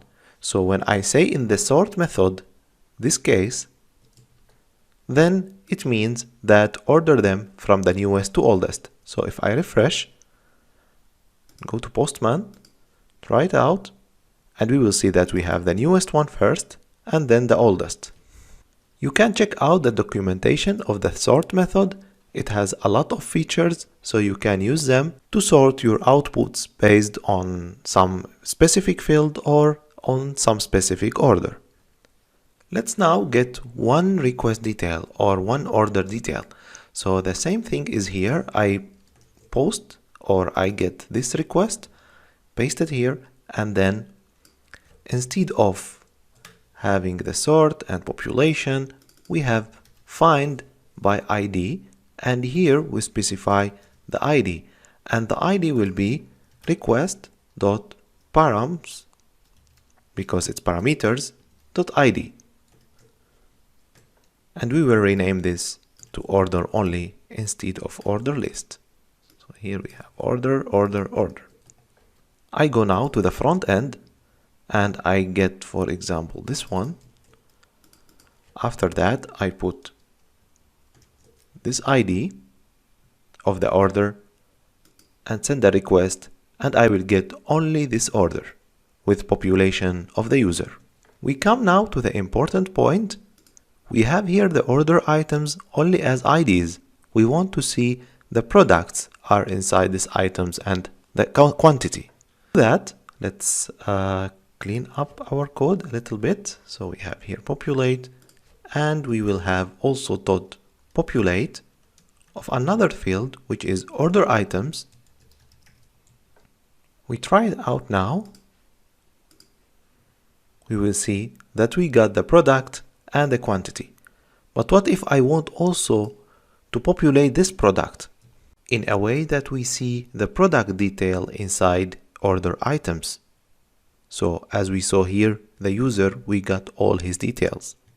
The difference here that we have array of them. So we need to know how to populate the product inside this array of order items. To do that, we have here a different way of populate. So instead doing this, the populate method will be an object which will accept a path, and here I put order item or order items, and inside this object I say also populate for me the field which is called product. So I will put it here and try it again. We will see, like a magic, we got all the information about the order items. And in our database, the order look like this. So if we refresh, we have our order only with IDs, and order items are only IDs. So in this way, we are keeping small sizes of the documents of the database, and we are doing the relations using Mongoose flexibility. If we see also here that the product has the category, and the category is also ID. If I want to populate also the category, we can do that, no problem. We can say also this is populate, this is a path, which is called product, and then populate category, which is inside this product. So if we go again, send this request, we will see the category is also populated for all the order. So to make it more clean, we can have here this path, so we can understand the way how it's got built. So here I have, say here this one, now I have the clean code. So this is the way how to make population of the relation between the tables in the database. We see in the future now how we delete these orders and how we update the state of this order, which will be in the next lecture. After we made the GET request and the POST request for order, let's do the update request. As the requirements of my eShop, the admin of the eShop want only to change the status of the order. So when some customer place an order to the eShop, the owner of the eShop want to process this order. So in this way, the order will be transferred from pending and then to processed, and then for example to shipped, and then to delivered state. So we need just to update the status of the order. We saw previously how we are updating, for example, the product. We were updating all fields. So the user or the front end must send me all the fields again. But here in the orders, we just need to update one field, which is the status, which is this one. To do that, let's do that quickly. We copy one of the requests, for example, from categories. We get this one. We copy it to the orders. The router put ID, we need the ID, and then I will say here I have the order, and here I ask for the order model, and here we don't pass anything, only the status. So the status will come from requirement or request.body.status. In that way, if there is no order assigned with this ID, then I am sending error. Otherwise, I am sending back the updated order.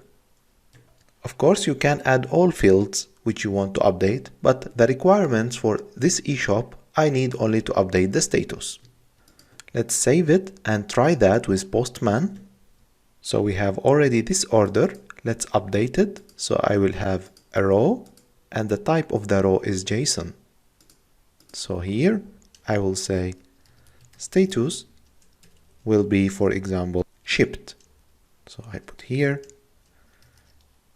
shipped. And we need also to change this request to put, and we send it, and we got the same order as a shipped. So let's get again the order. We have a get here. Check it. We see the order detail already, and we have the status of the order will be shipped. Deleting the order will be the same. Let's copy it also, the delete order from the category. And here we will add order find by ID, and then it will return for me order. If there is order, then return true, success, otherwise send error or not found or some error in the server. So let's try that with Postman also. I will change this from get to delete. We delete it and we get success, the category is deleted. We have to fix this because it's not category. We have to make it as order, and here also order. So now if I want to get list of the orders, again, we will have only one order, which is the one which called USA, and we had now only one. Maybe someone will ask, what about the order items? Are they deleted or no? Let's check that in the database. In our database, we had order items, and we should have two orders, only two order items, but we see that the order items are still here. So we have an issue here. We need also to delete the order items of the order which is deleted. So I will let this as an exercise to you.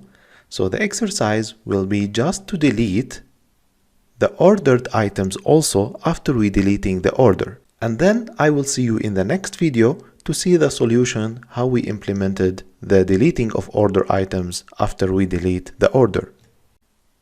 The solution for this issue that we need to delete order items after deleting the order will be as the following. First of all, after we delete the order and the success of delete, then we loop over the order items with a map, and we get every order item and find it and delete it. Because we are storing in the order only the IDs, so we have here the order item ID, and then so I can use the find by ID and remove of the order item or by ID of the order item. Here we have many awaits. First one we have here async, so it's async method, and here we are waiting for every delete to be done, and then we continue to the next level where we are returning the success message. So every item got deleted, we assure that everything is deleted, everything is okay, then we are sending or returning the status 200 to the user. You can also here add a resolving of the error. So you can put also then, if you catch some error, like for example order item ID not found or something like that, you can also throw an error to the user or to the front end that the order item not found. But for me, this is not important. So the order item, okay, got deleted. I will not get also again to reach it, because every time I am creating a new order, the order items are created again in the database. So it's better to keep it like that. We only be sure that the order is really deleted, and that's all. Sending the total price from the front end is not a good practice. For example, if some hacker was able to send an order with a fake total price somehow, then it will be stored in my database with a fake total price. So maybe someone has order with $1,000, but he faked it and he made it with $2. When I have a very busy web shop, I will not detect it. So it's better after the user is sending the order items IDs or the order items in general to the backend, we calculate that internally in the backend based on what we have in the database. So the source of truth is the database. So what I need to do is to loop over the order items which I got from the user or from the front end, and then I resolve that order items. I get the product, related product, and with the quantity, I multiply that and calculate the total price. So everything is coming from the database. So let's try to do that. Here we got order item IDs resolved. So somehow we need to replace this with a variable which we calculate internally. So let's call it a total price. And this total price will come from a constant where we are going to resolve these order items. So the same way we create a constant, call it a total prices, because we are going to loop on order items exactly the same way here. So we will do it like promise.all. So here I will get the order items resolved IDs and map over them, and I will get order item ID. I will get back the order item from the database because it's stored here already in the database. So exactly as here, we say async for our order item, and we get the order item through await, and we get also the model of order item and find by ID, the ID which I got here from the map. And then inside this order item we will get only the product ID and the quantity. So we need also to populate the product. And to make it faster, we can ask only for the price. So here I will get returned order item with the field of product inside it only the price. And then I will go to create constant total price only one, and I will say the order item which I got from the database dot product dot price, because we have the price populated already, multiplied by order item dot quantity. In this case, I will get also the quantity multiplied by the price. I will get the total price of one item. So mapping over all this array, I would like after that return only the total price. So here I will have array of total prices for every order item. So let's try to console.log this total prices array to be sure that everything is going to work fine. And I am going to post a new request or new order. I got error here because I am console log a promise. So here, as we did before previously, that we have here only a promise returned promise.all or combined promise, we put await. So it's simply we can also put await here, like wait and resolve this promise after everything is done inside. Let's try it again. Restart our server. Try to post. We will see here that we got array of two items or order items with their total price. So we need to make merge or summarize these two prices to one. To do that, we can simply make constant total price, and this total prices array, I will reduce it, and its reduce method, it's a famous way to get the sum of all numbers inside array. So I have A and B, return for me A plus B, and here we add a 0. So the initial value is 0, and then combine A and B, or combine every item of this array. So here, after we got the total price, we can place it here, restart our server, place a request, and we will see that we created a post request with the order, and the total price is 146, which is combined of two order items. Let's get also this order detail. We go here, we put it in the get request to get the details. So we will see first product, we have price 32 and the quantity is 3. And also the second product is quantity 2 and the price is 25. The total price will be 146. In this way, we guarantee that the total price is coming only from our database, not from the front end. So, first of all, we created the order items as we saw before, then we got the price, total price of every order item, and then we combined them or summarized them to one number, and then we created the order with the total price, which comes totally from the database.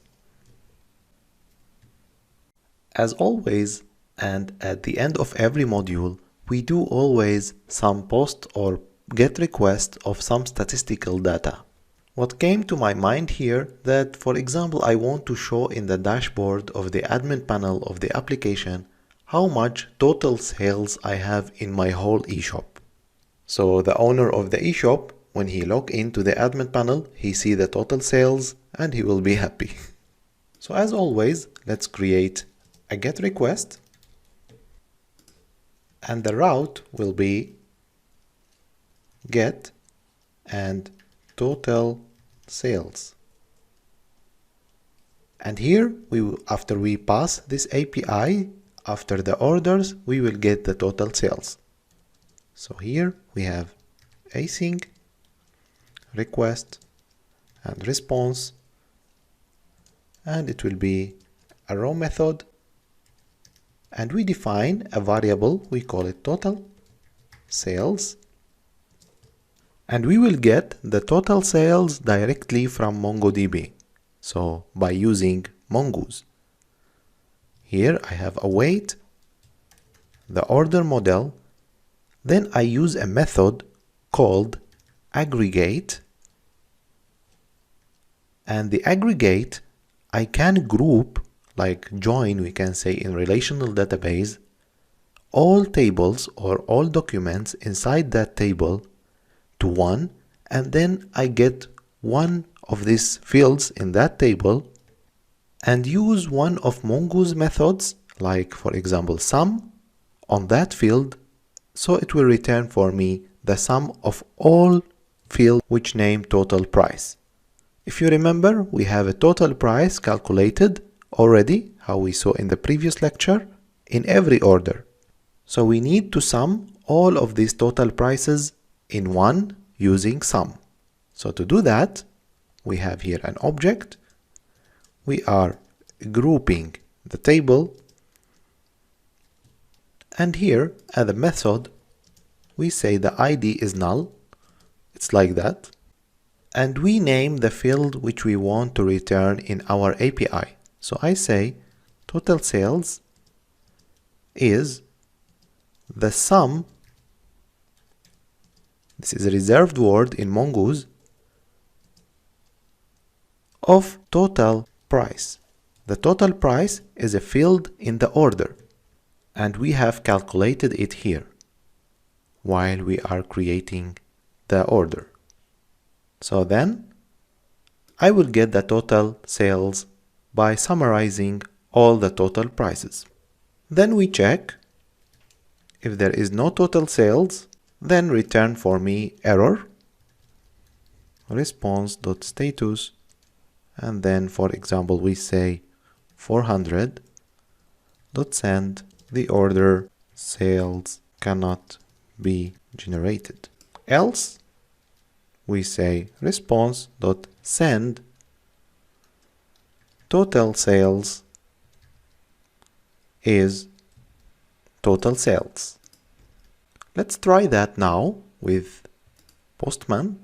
I go here, I say get total sales.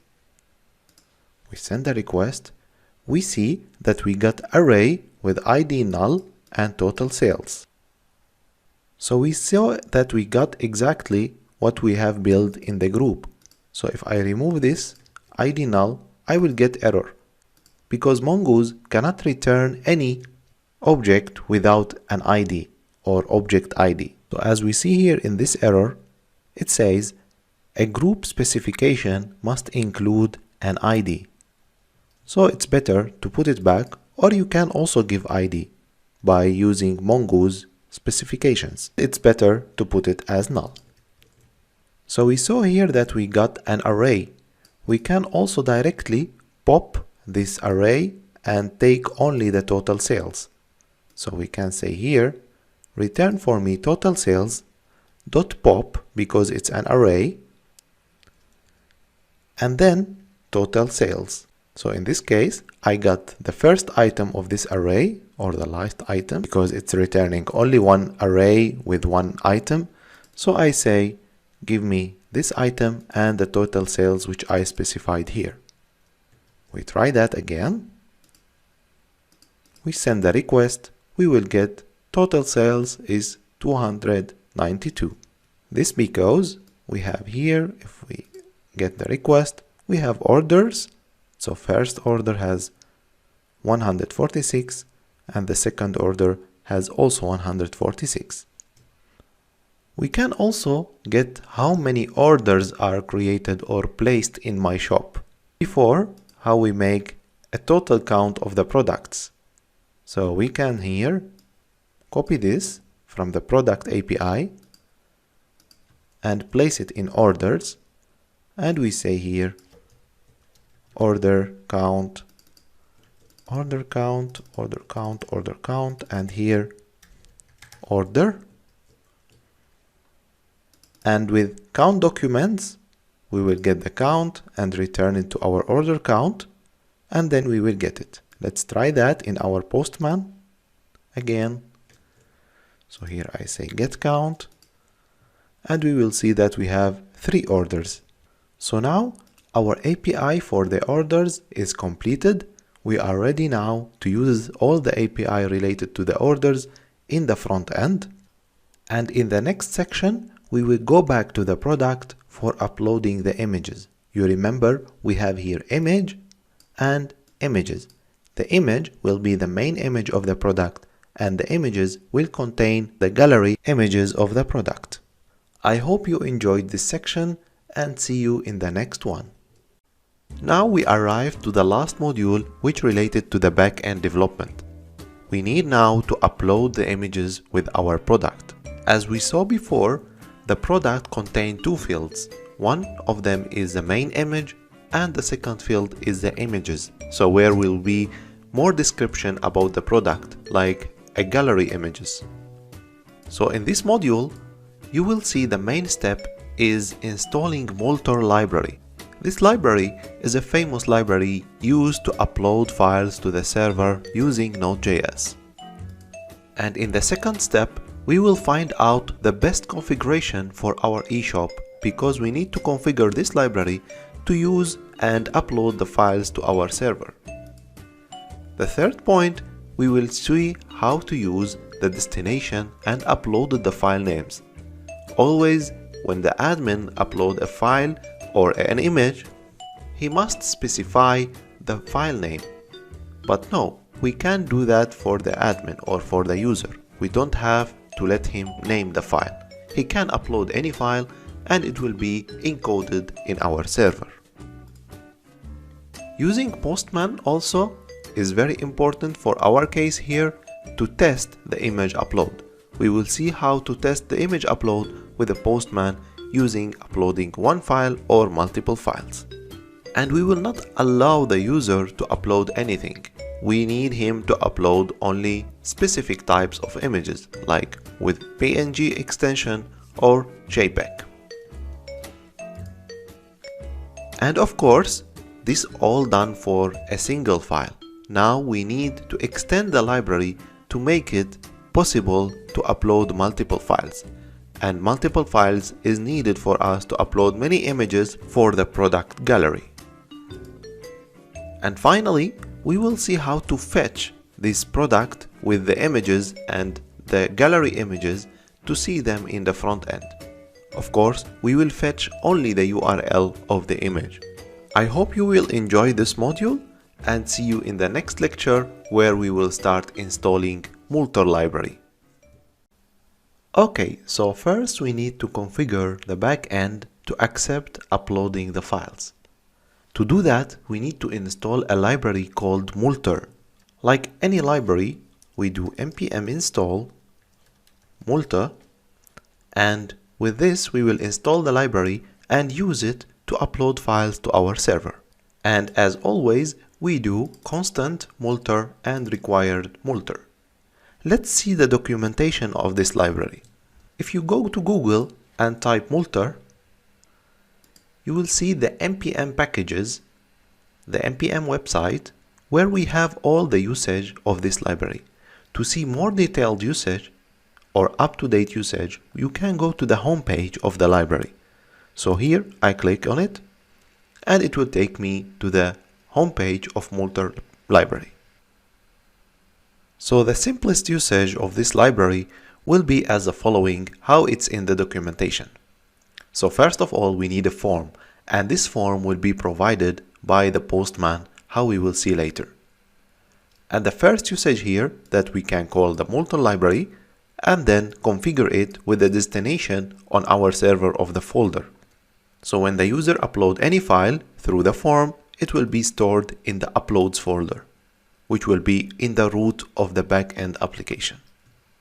And after that, in every post request, for example, we have a product post, we need to pass also not only the URL and the function of request and response, we need also to pass the upload. I mean the upload configuration from Multer. So here we can pass the upload and we say a single and we pass the field name which is sent from the front end. So as you see here, the field name is called avatar and here it's passed in the request. But here the uploaded file will be exactly the same name where the user uploaded it. So we will have a problem when a customer the admin will upload the file. He will have, for example, another file with the same name. So then this file will replace the old file. And in this case, we have a problem between the products. Maybe I will lose some products names or some products images. So the best way, we need to have more control on naming the files and naming the destination. So for example, we need, whenever the uploaded file is uploaded, we need to rename it somehow to a unique name and then store it in our server. To do that, in Multer library, there is another option of having a full control on the name of files, which is called disk storage. And with this example, we are going to build our upload API. So we will use this part.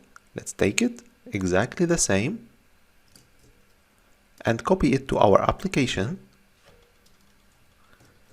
And we will say that storage is Multer disk storage, which has two fields, the control on the destination and the control of the file name.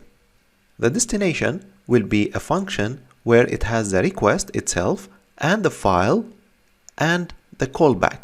The callback will be returned if there is an error in uploading and we assign the destination in it.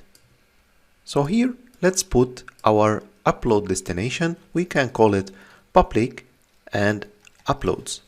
So we will have a folder called public uploads. We can create this folder. So we can say here in the back end, we can say uploads, and inside it, or sorry, we will have public first, public, and this public will be in the root level. So it will have, for example, here, and the public, the uploads folder will be inside it. So here now we have public uploads. So in the future, when we upload the file, we will see it here located directly in the public uploads. And in the file name, it will be the same. It will contain the request and the file, and we need somehow to rename the file to fit on our needs and how it will be located in uploads.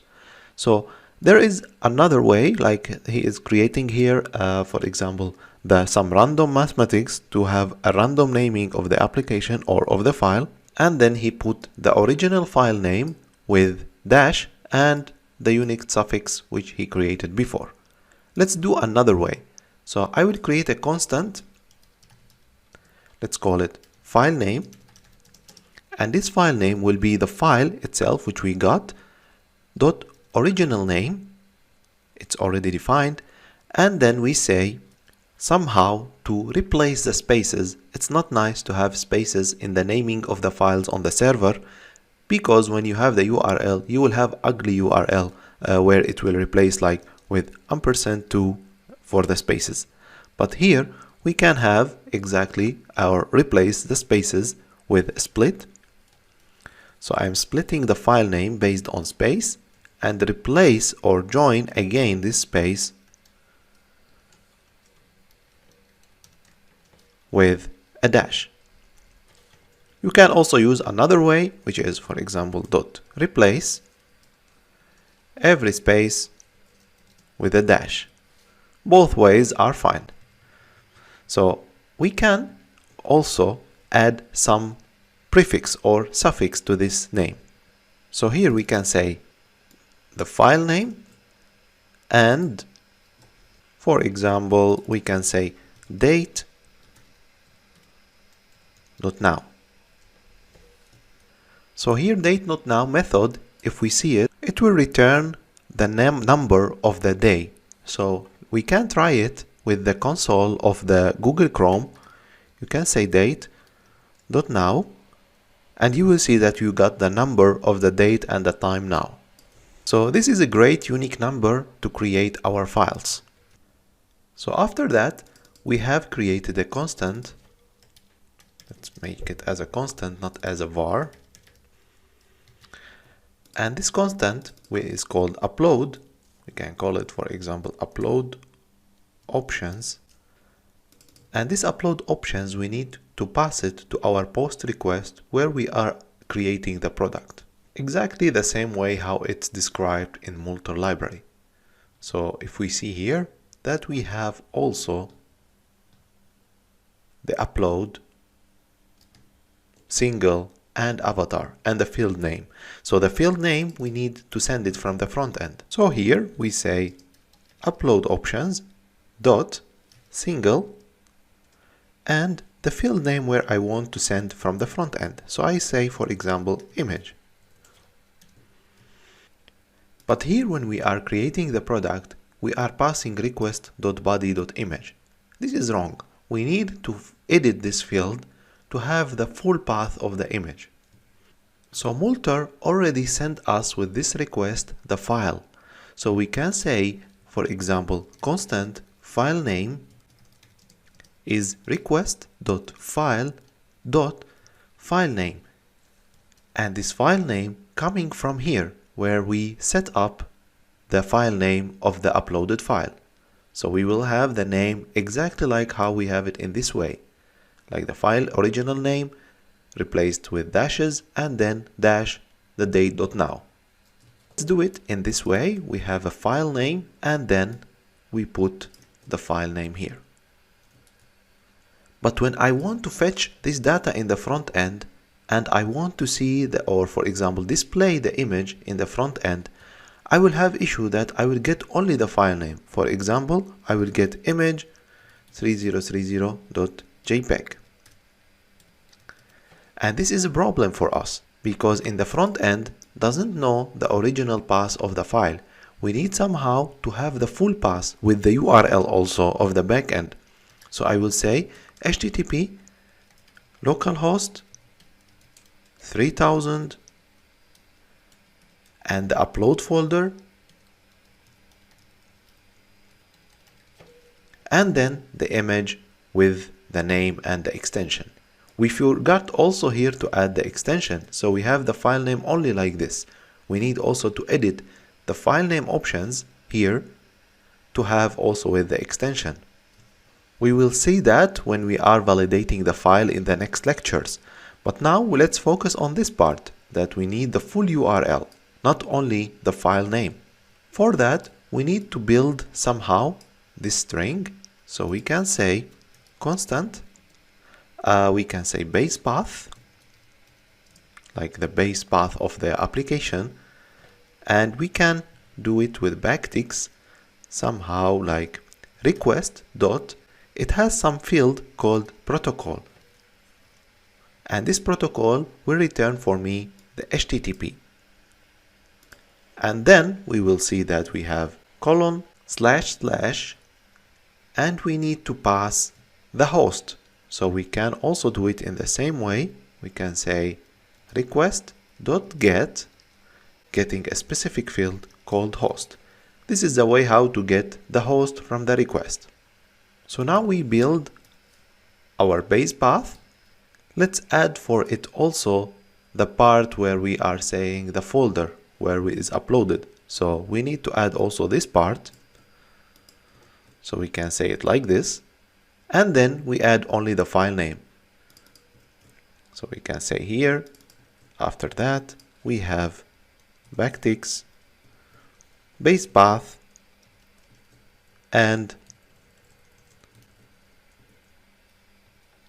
the file name. In this way, we build our API URL or uploaded file URL in that way.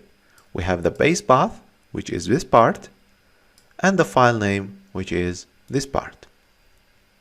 Let's try that now with the Postman and try out if everything is working fine. Now let's test our changes with Postman. You remember we created here the image field which will have the path and the file name which is uploaded. Going to Postman, we need to create a post request on the products API, and we add the authorization with the barrier token which we got before, and we have the token here. To remind you, we got the token after we get a logged in user. So here I go and then I log in a user with his email and password, then I will get the token. This if you don't know how to get this token, but we explain that in the users chapter. Okay, but now how we can test Postman to upload files? You remember we were sending in the body of the request as a JSON, and we were creating the JSON here, and we were putting the name of the product or the description of the product or the rate description and the price. But here it will be different a little bit. In the front end, it will be something like a form with fields, like as you see in the right of the screen. So here we have a fields where we will fill it and send them to the backend. And the file field where the user can upload a file, this will be filled with a file data. And the file data will be sent to the backend through a form data. So we need to create something like a form data. And in Postman, if you want to simulate a form, you can create a form data and every field will be named here with its value. For example, I will have here the name of the product, and for example, the product which I want to post will be product 6. And I want also, for example, description of the product, and here will be product 6 description. So we need somehow to put all the fields which we wanted, as we saw previously in the product model. We have here the description, rich description, images, and everything here. So we need to have the image field. Let me fill the fields here in the Postman, and then we will talk about the images. So here we have filled all the form fields which we needed to send to the backend, and with their value. So for image, here the value will not be, for example, text like here, or a value or a number or a boolean. It will be a file. So how we can make that as a file? It's very simple. In Postman there is a trick that when you put the mouse on the field where you want to change, you can select that the type of this field can be a file. When you put a file, you will have here ability to select a file from your PC, exactly like how you are uploading a file in the web form. So let's select an image. I have here many images, for example this one, and let's upload it and send the post request. We will see that the post request is created exactly how we did it in the back end, and we have the image as a full URL and the image file with the same extension here. But if you see here that we have an extension and then the naming, so we have a problem here. So we need somehow to exclude this extension and put this date.now after, and then we put extension at the end. Let's do that quickly. We will change the configuration here of the file naming in Multer to get the right file name with the extension. So let's change this part with the backticks. It will be more nice in the code. So we can have the file name dash this date.now. And we need here to add somehow the extension. So we can say dot, and here it will be the extension. From where I will get the extension? In the next lecture, we will see how to validate these files which are coming to the backend. So we need the user to upload only specific type of images. We need him to upload only JPEG and PNG. So we cannot let him upload, for example, a PDF file or, for example, an Excel file. So we need somehow the backend to refuse the request when there is not an image. This is what we will do in the next lecture. Okay, now we need to create our extension. But first we said we need to validate the uploaded files from the user. To do that, we need to create a list of files which are allowed that for backend to accept. So we can define a constant. We say file type map, and this file type map will contain list of extensions that are allowed to be uploaded to my backend. The first field will be image PNG and then PNG. Why I did it in that way? So here we have the key as an image.png and the value is a PNG. This we need that because of MIME type. MIME type, if you Google it, it's a media type and known as multipurpose internet mail extensions or MIME type. And this is a standard that indicates the nature and format of a document file. Every request is sent to the backend, and the file which is containing the data file or the file data has also a MIME type. A MIME type has a format like this. So I get image and PNG, document txt. So in this way, I can define what is the type of the file which is coming to the backend. The most three important types we need in our backend are this: PNG, JPEG, and JPG. So here we will have those types. And in Multer, when I want to configure the file name, I can find here something called MIME type. So MIME type will include the information or the file information with the extension of the MIME type here. So to have the right extension, we will do it in this way: const extension equal to the file type map and get the value of file.mime type.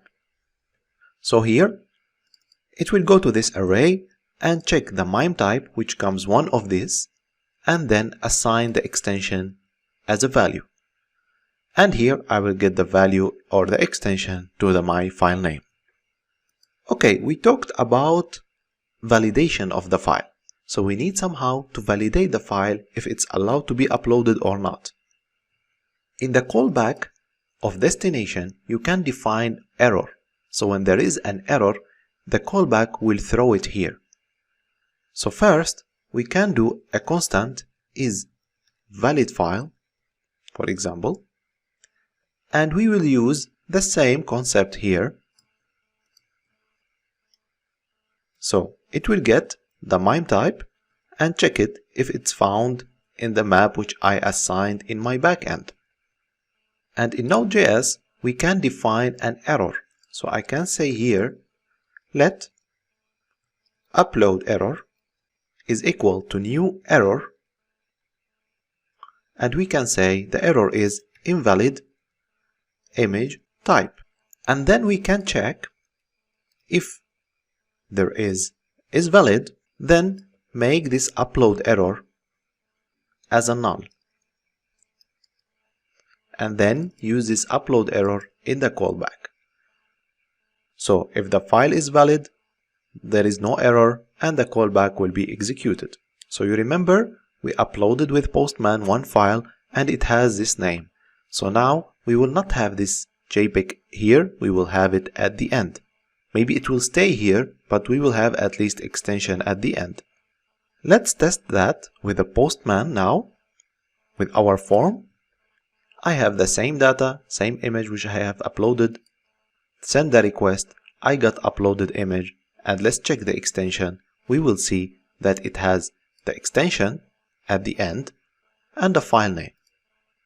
And here is the image working fine.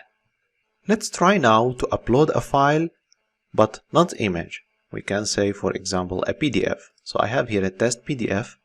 I will upload it. And we got the error. So we got error that invalid image type, which we created here.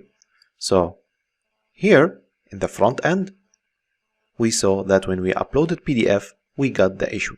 But when we put, for example, JPEG, send the request, we don't have any issue. We have the full path. And we have also the extension.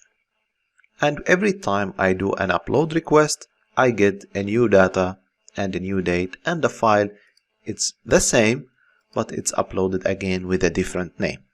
Going to our database on Atlas, we can check the file or the product which is created. We will see the product has the image and it has the full URL.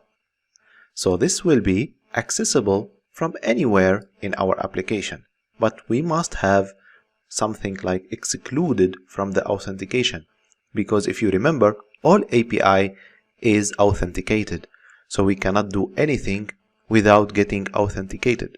But we need that to be public, which we will see that in the next lectures. In the next lecture, we will see if the file is really exist. So if there is not a file or image for the product, we need to reject this request.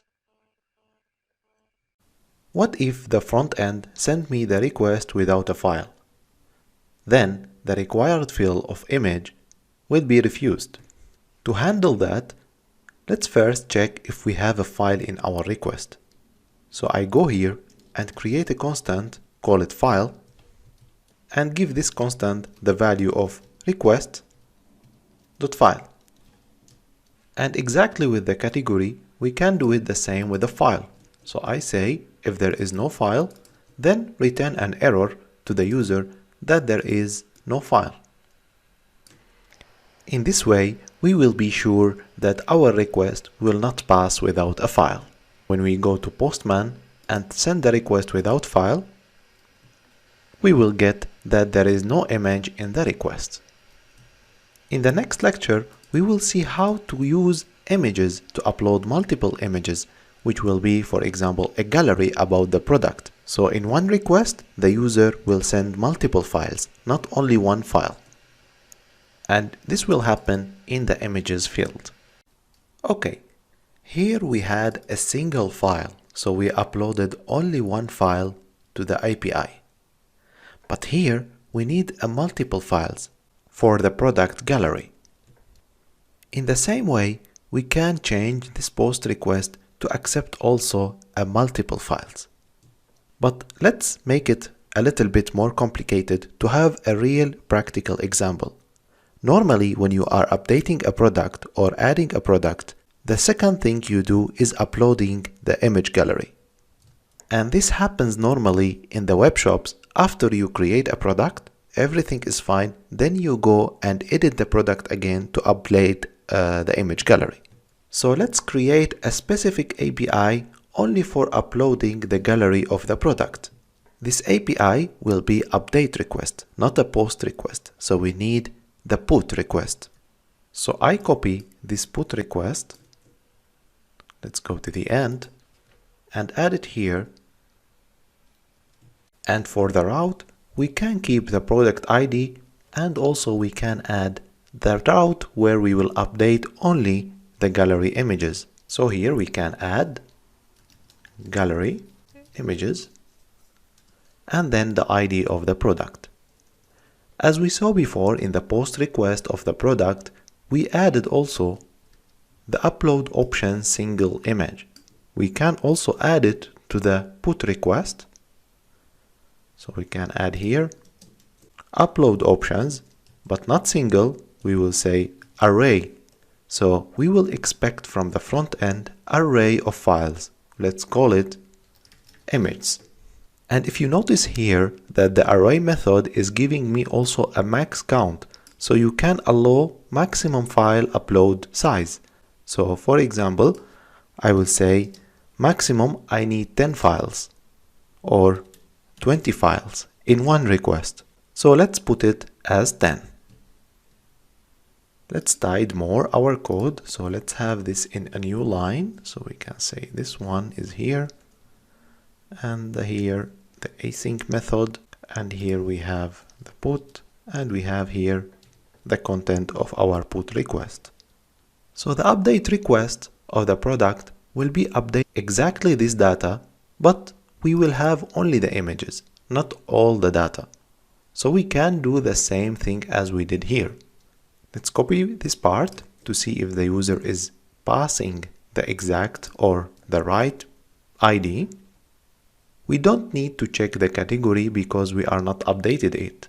So let's have this one also. But as we said, we will not add all the data. We need to update only the image. So image field will be array of images. So as we saw here, array of image strings or path of the image. So we need here somehow to build array of strings. So we can here say image paths, and this image paths will be a variable as array of strings. So how we will build this array? First, in the request, as we saw before, that we can have request.file, or if you see that we have a files also, not only file. So we can say files and will be constant files. And exactly like before, we can check if there are files, then I will loop inside these files and build the images paths array. So here I will move this up and say files.map, and this will have file, and inside this method of file we can say image paths is .push the file name.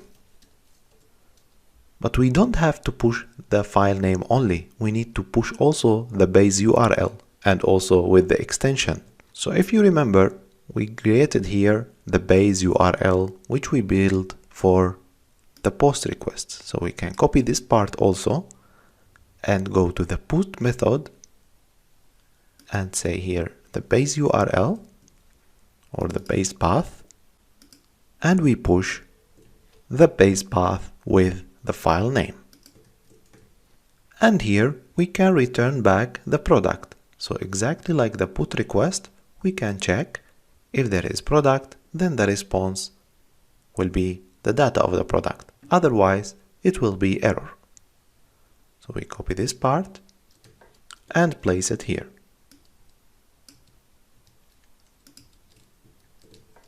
Let's test that with Postman.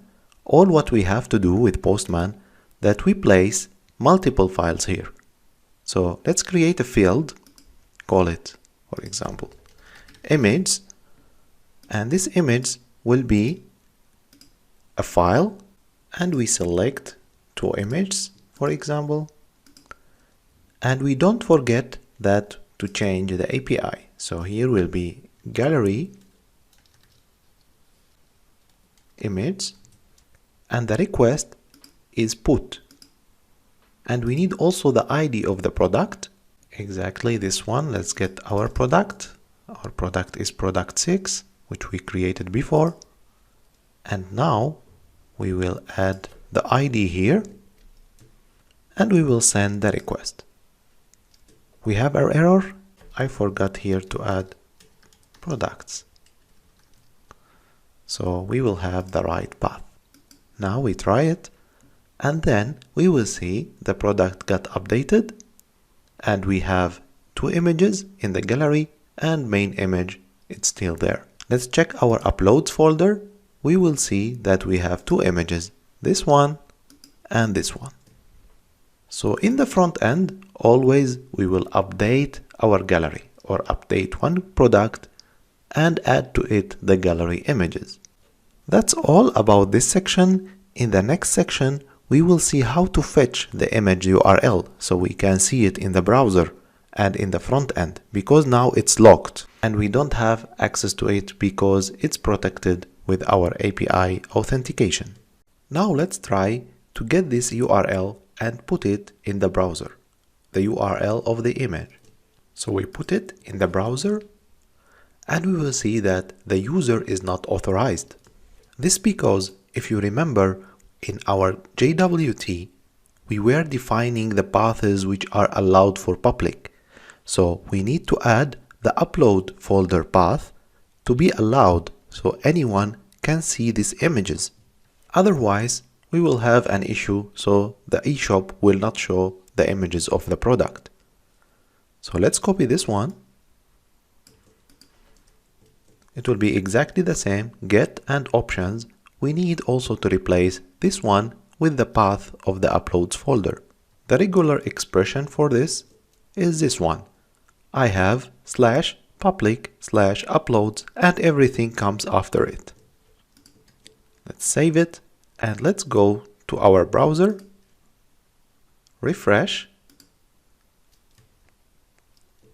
We will see error that we cannot get public upload image. Why? This because is a static folder. We need to define this public upload as a static folder in the middleware of our application. So to do that, we need to go to our app.js.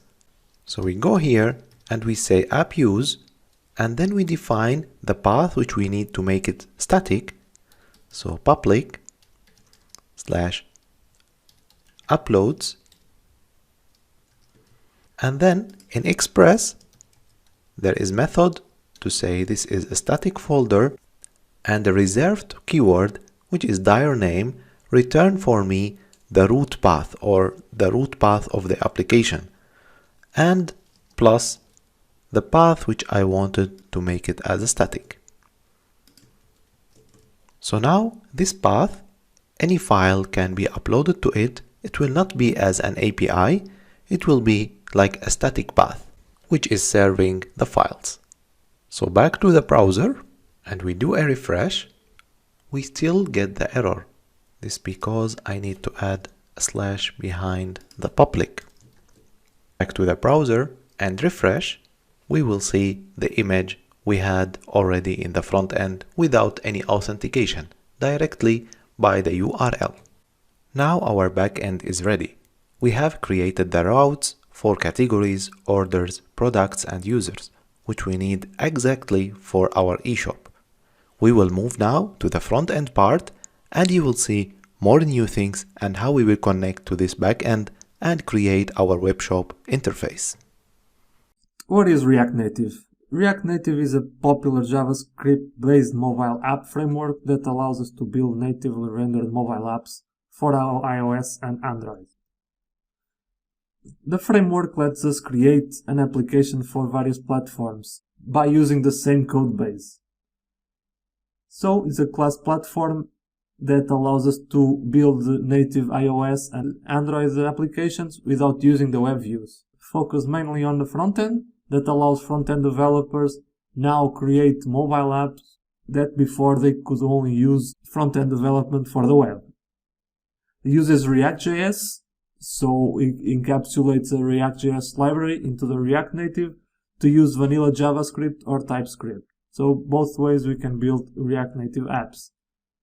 And has access to the native APIs with JavaScript and also reuses the NPM packages to install third-party dependencies. So React Native was first released by Facebook as an open source project in 2015, and in just a couple of years it became one of the top solutions used for mobile development.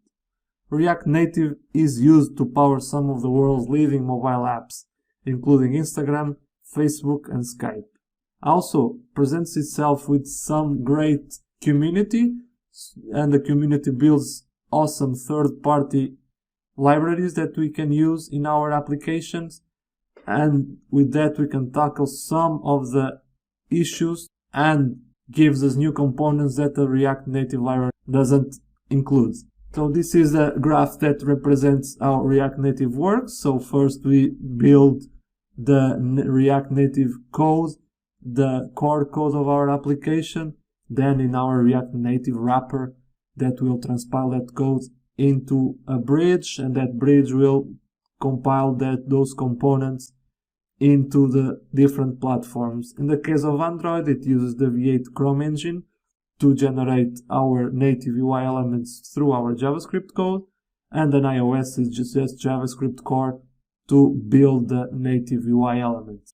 There are some elements, fundamentals for React development, also React Native development, that are the components. So React Native includes several out-of-the-box components for our applications like views, scroll views, text, buttons, inputs, and so on. Also the JSX, some sort of JavaScript inbuilt HTML that can allow us to build our user interface and also use some JavaScript inside of this JSX. Also comes with props. Props is short for properties and allows us to pass data and customize our components from parent to child. Also the state, that allows each component to have their personal state. So with the state variables, we can store the state of this component in some variables, and we can change it through user inputs or other methods. And last, one of the features that I find very important in the modern React are the React hooks. So the hooks allows us, for example, to use state in stateless components, and we can create components with less code and cleaner code. So before we dive into our main application, we will create a small to-do list, so a small application so we can see the React Native fundamentals. And for that we will open again our terminal.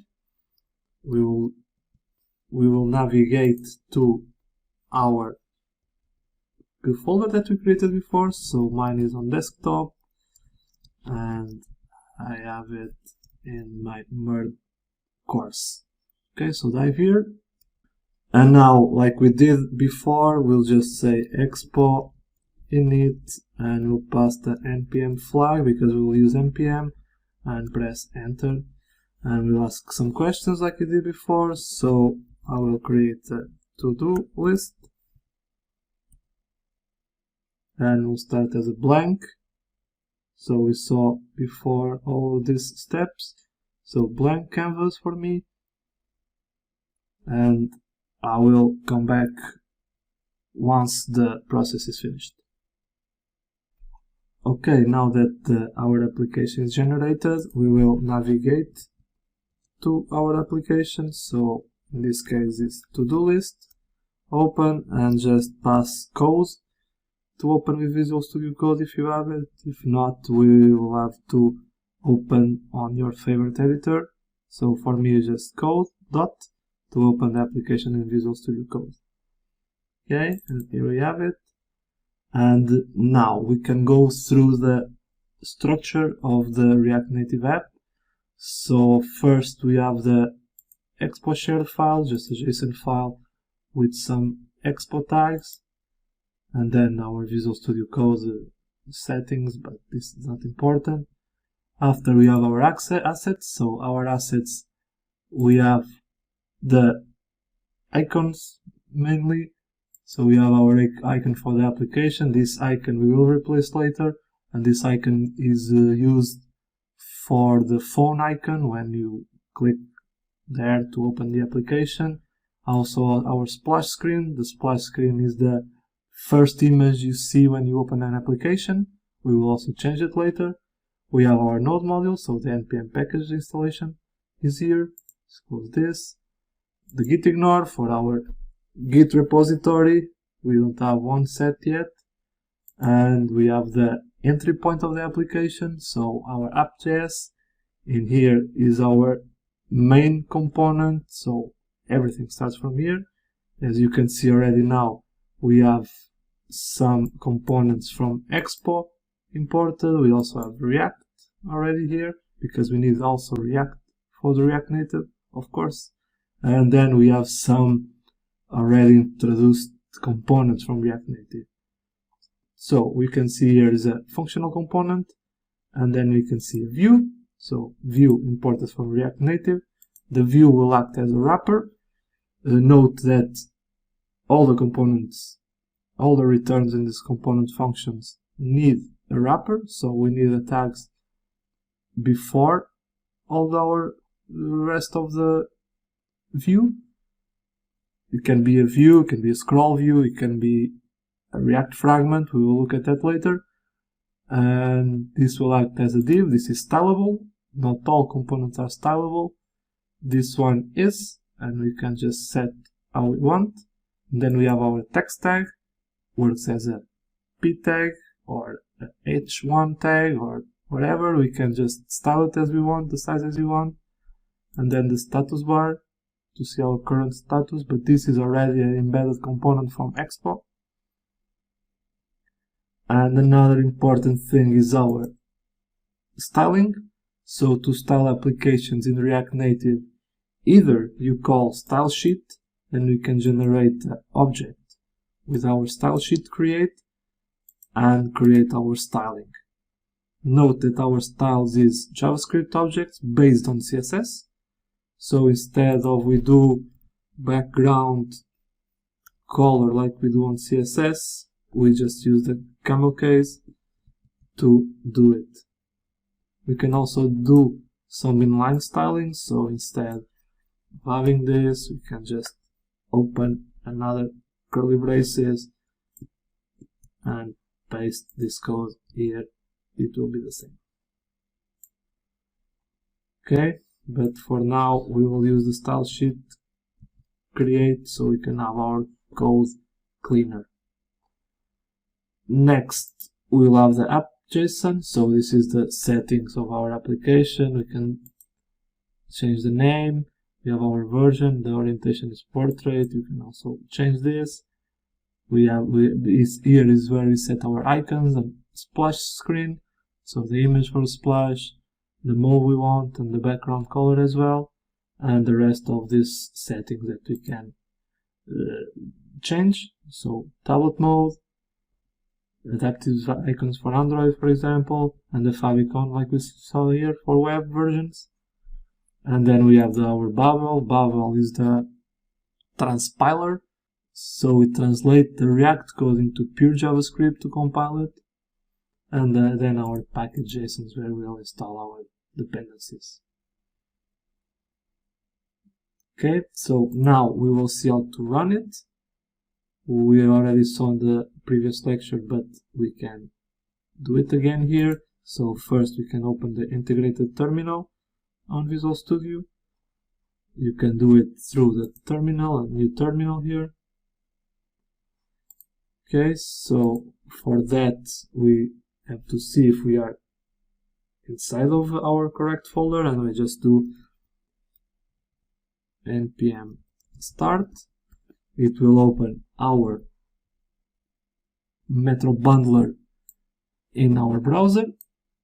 So here we have it, and as we can see, it's already compiled. And then open again, and we will run the iOS first.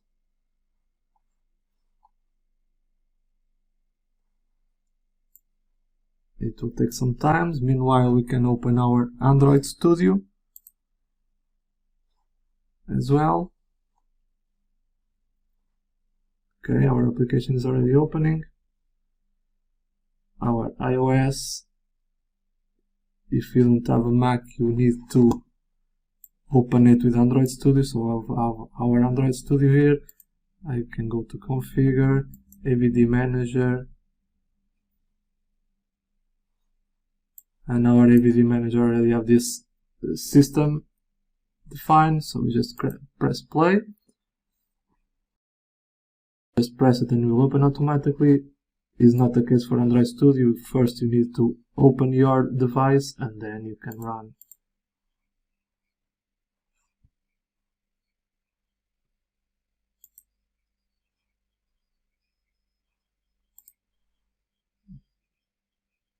The small error there, that doesn't mind, was just some problems. ADB is something related to Android Studio. Okay.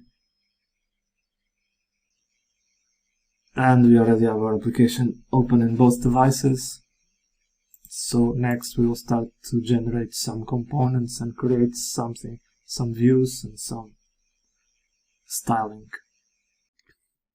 So one of the main building blocks of a JavaScript framework is the components, and React Native comes with their own components to create our views. So to make use of these components, we can import them directly from the React Native library with a simple import React from React, so we can allow our application to read React, and also we can import the components from the React Native library like view and text.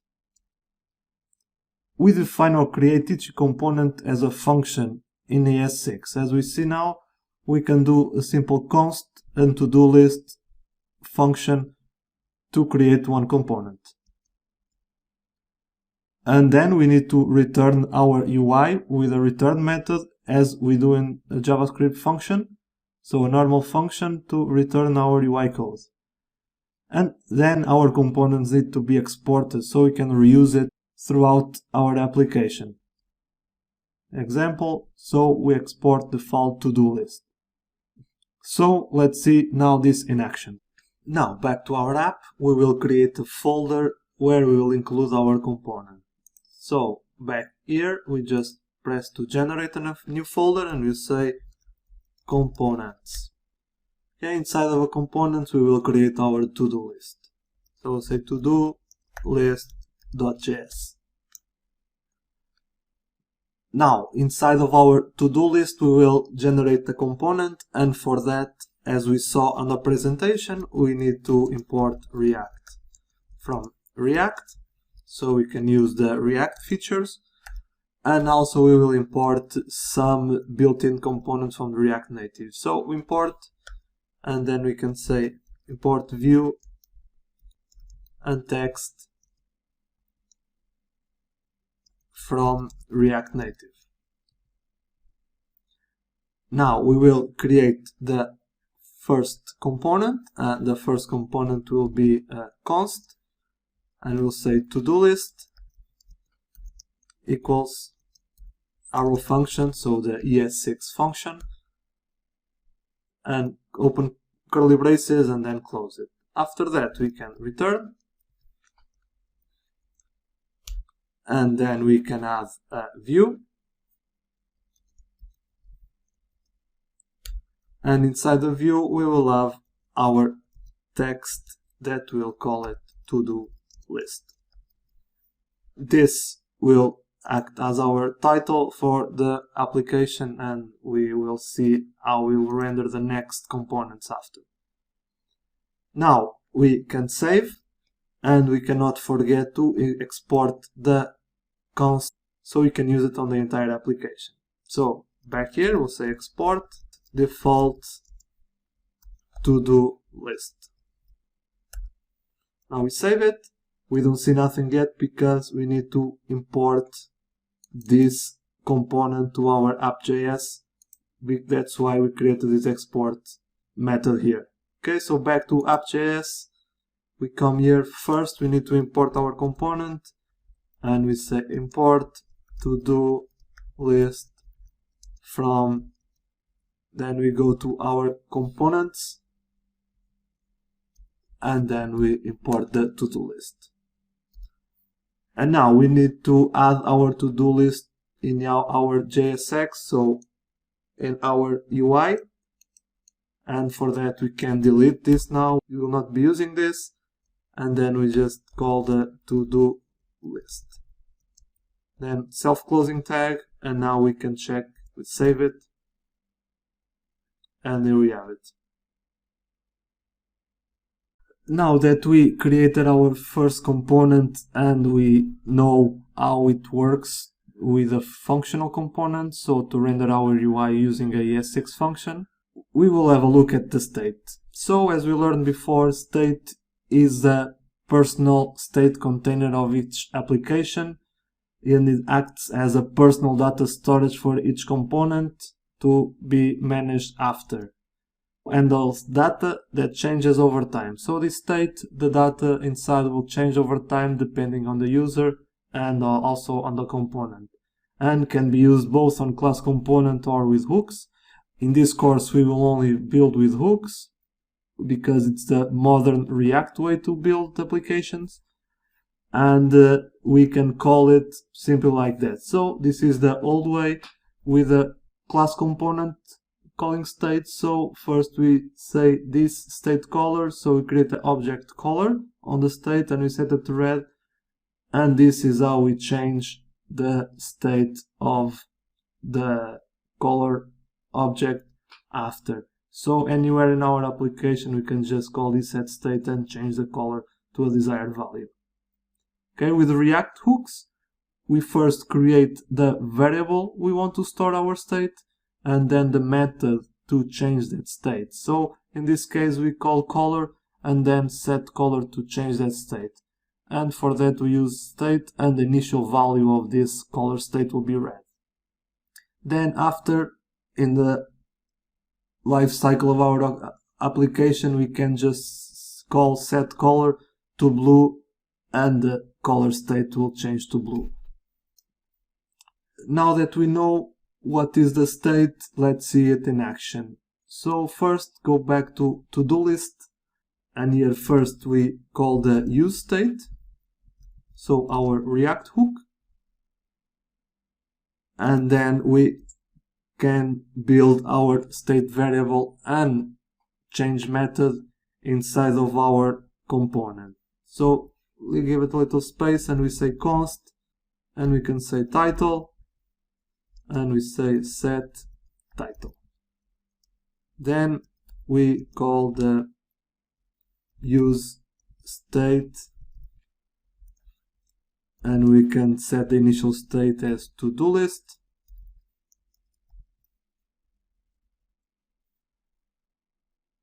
and then here we can create a button. Don't forget to import the button first,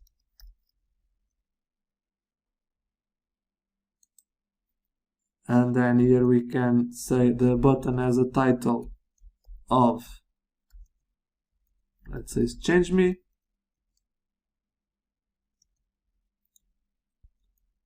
and the method will be on press. So when we press the button it will trigger an event, and this event will be the set title.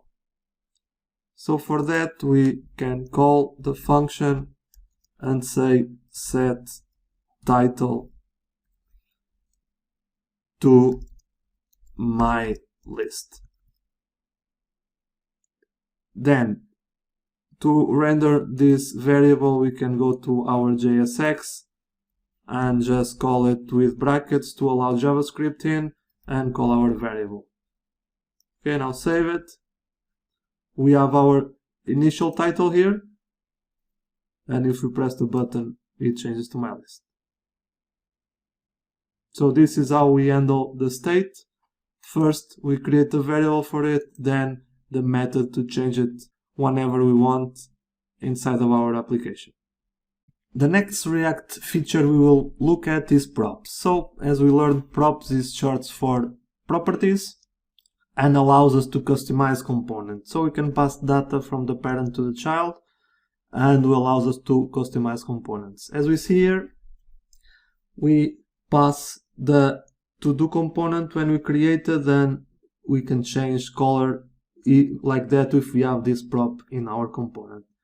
Then most of React Native components come with their own props, including the style prop that we'll have a look later. So this is the way to pass data through the components and change the component and render the way we want it to be. So we can reuse this component in many parts of our application. Now, to see the props in action, we will need to build a new component. So we can build a new component outside, so in the same folder but a separate file.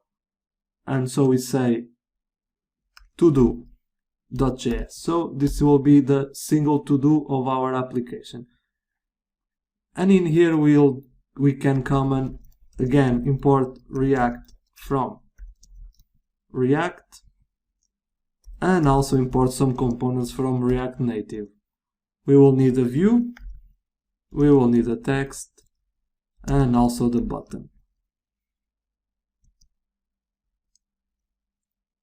And everything comes from React Native. Okay, so now we can create the component just calling to-do, arrow function, and close it. Then the return method. For our component to recognize that it has props, we need to pass the props as argument, so we can use the props later. Then we have to export the component, so we'll say export default to do. Now back to our to-do list, we will include the to-do here. We call to-do like this, close it, and we also have to import it. So we'll have to do import to-do from the same folder to-do. And now we can pass some props to our child component. And now we do that, we can just call a name prop. We can name this as we want, but for now we'll just call it name. And then we can hard code a name like this, and I say first to do. We can create a second one, so we'll say to do, and the name will be second to do. Self-closing tag, and back to our to do component. We have our name coming through the props, and first we set the view to encapsulate our text, then we have the text, and now we can call our props. So to call the props that we pass here, we simply need to open curly braces for JavaScript calls and say props argument here, or it's already highlighted, and then name. Now we can save all the files, and we have the both props appearing here as expected. Now we will see how we can style our components in React Native. So the style comes as a prop through our components, and uses JavaScript based on the CSS file. So if you are used to CSS, this will be very familiar to you. and can also be set inline like this. So we can call the style prop and call the color like this, and takes two brackets because one bracket's for the props and the second bracket because it's in JavaScript and needs to be inside a bracket. Or we can create it in the style sheet component that comes embedded in the React Native framework. And for that we have to import it from the React Native, and then we can just call a variable that will have our object, the style sheet object, with our classes that we call it, like the keys from the object, and we set it like this. Okay, then in our component we just call our variable and the class we want. Now back to our application, we will style our components. So first we will start with our to-do list, and we can first show how to style inline. So here we will have the style, and as we said, double curly braces, and then we can set the width to 80%. So we can take percentage values, pixel, all other values, but have to be enclosed in the quotes. And also we can set the margin bottom to the 60, so value 60 embedded in JavaScript. That allows to give some margin to our main component. Now for the text we will use the style sheet.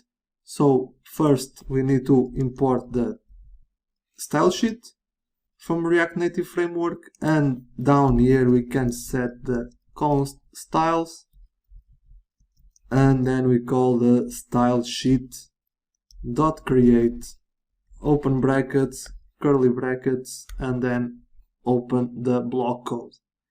And now we can call this first class as a line, and the line will have the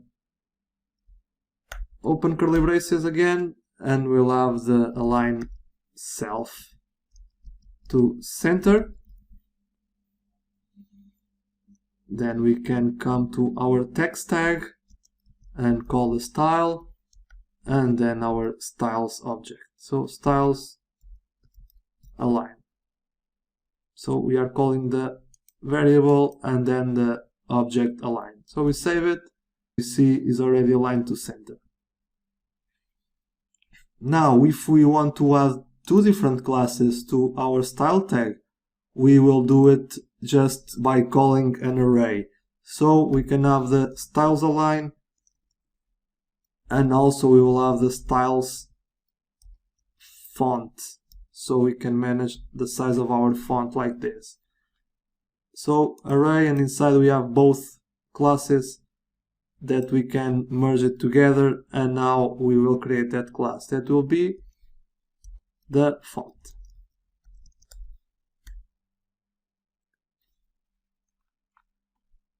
And the font will have a font size of 20. Note here the difference from CSS. So this uses a camel case from JavaScript to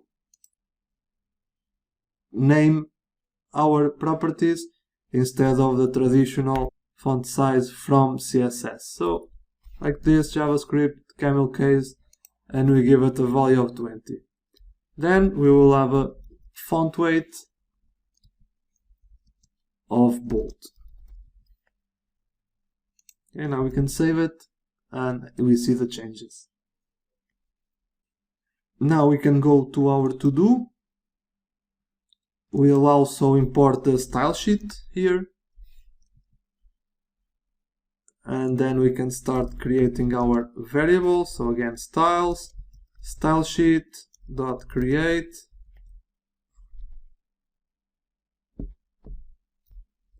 open the curly braces, and here we'll have the object for this item, so we call it item, and open curly braces.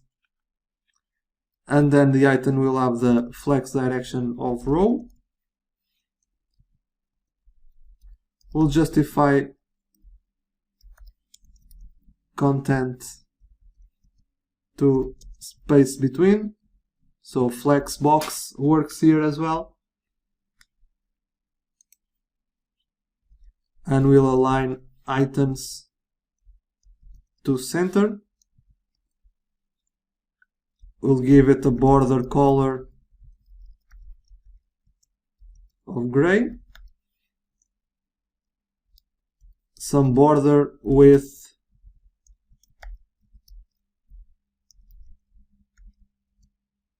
of 1, some radius for our borders as well, and we'll set the value as 5, and we can give it a background color of white smoke. Now we can add this to our view. So here in our view we can again call our styles, and then we call the styles.item. But if we want to merge a style sheet based class and with some inline styling, so it's the same way as we did before. Open an array, but then we need to open an object because it's JavaScript again inside, and we can call margin 8 and padding of 8. Now we can save, and we have our list already with new style. Now we will have a look at the new React Native component and also finish the styling and the structure of our components, so then we can add methods to add items and delete items. So first we go to our main list, and here we have our to-dos. Then with the new item will be after the text, but first we need to import it, so we can just import the scroll view. And what is this scroll view? So as we saw here, view creates the view in our screen, so we can have the rest of the components inside, but is static. And the scroll view allows us to scroll while there is content. So it will scroll while the content doesn't fit on the screen. We can scroll up or down, and with the view we cannot because it's just static. Because we have a list and can have multiple to-dos, we need a scroll method to see all the items in our screen. Like that, we come here and we just call the scroll view, open it, and then we can insert the to-dos inside. So cut and paste, and we have our to-dos inside the scroll view. Is not enough to scroll, but it will be like this. So now we will add the rest. So first we need to add an input so we can add new items, and for that we'll create the view here, open it, and then we come on top and we will import a new component called text input, and we call it text input here. Then we can also change this button to inside of this view and change it the name to add item.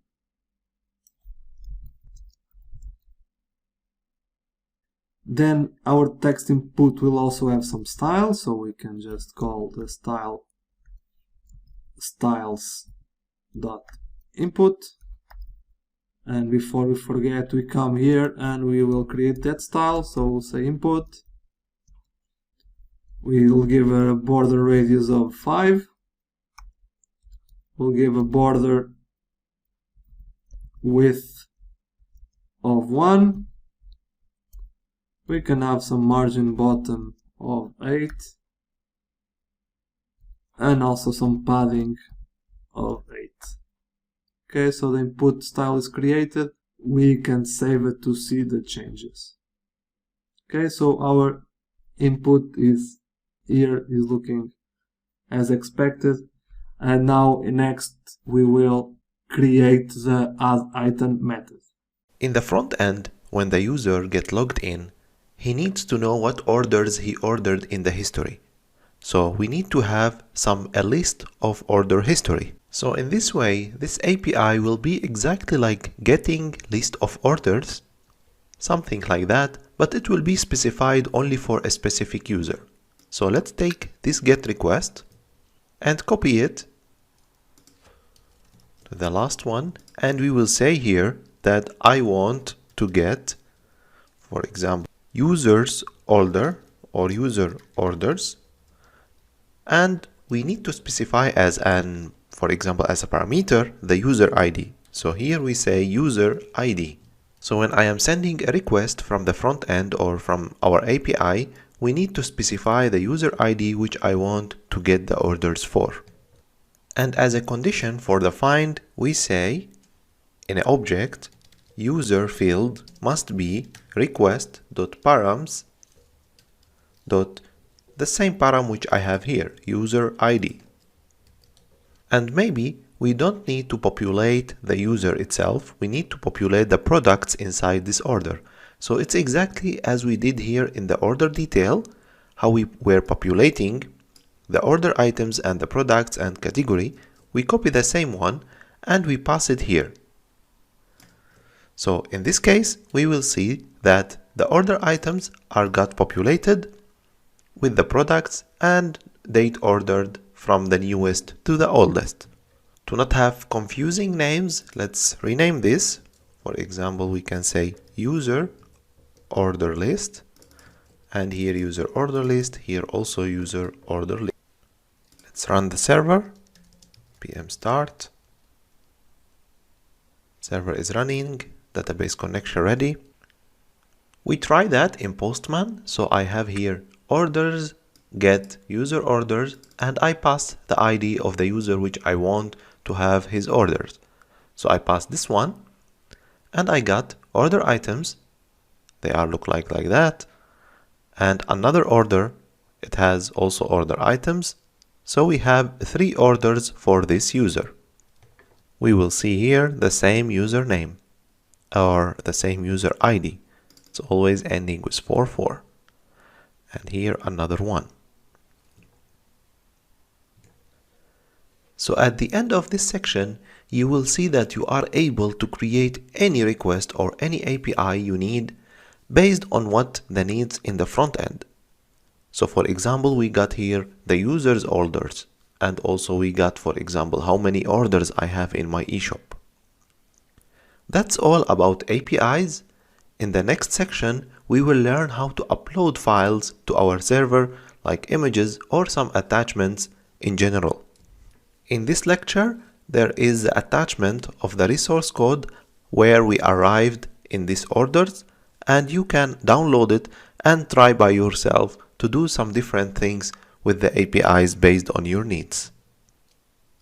And now to add the add item method, we need first to set 2 state variables so we can use that in that purpose. And first we'll have the text, so the text will change on our input. So we say set text,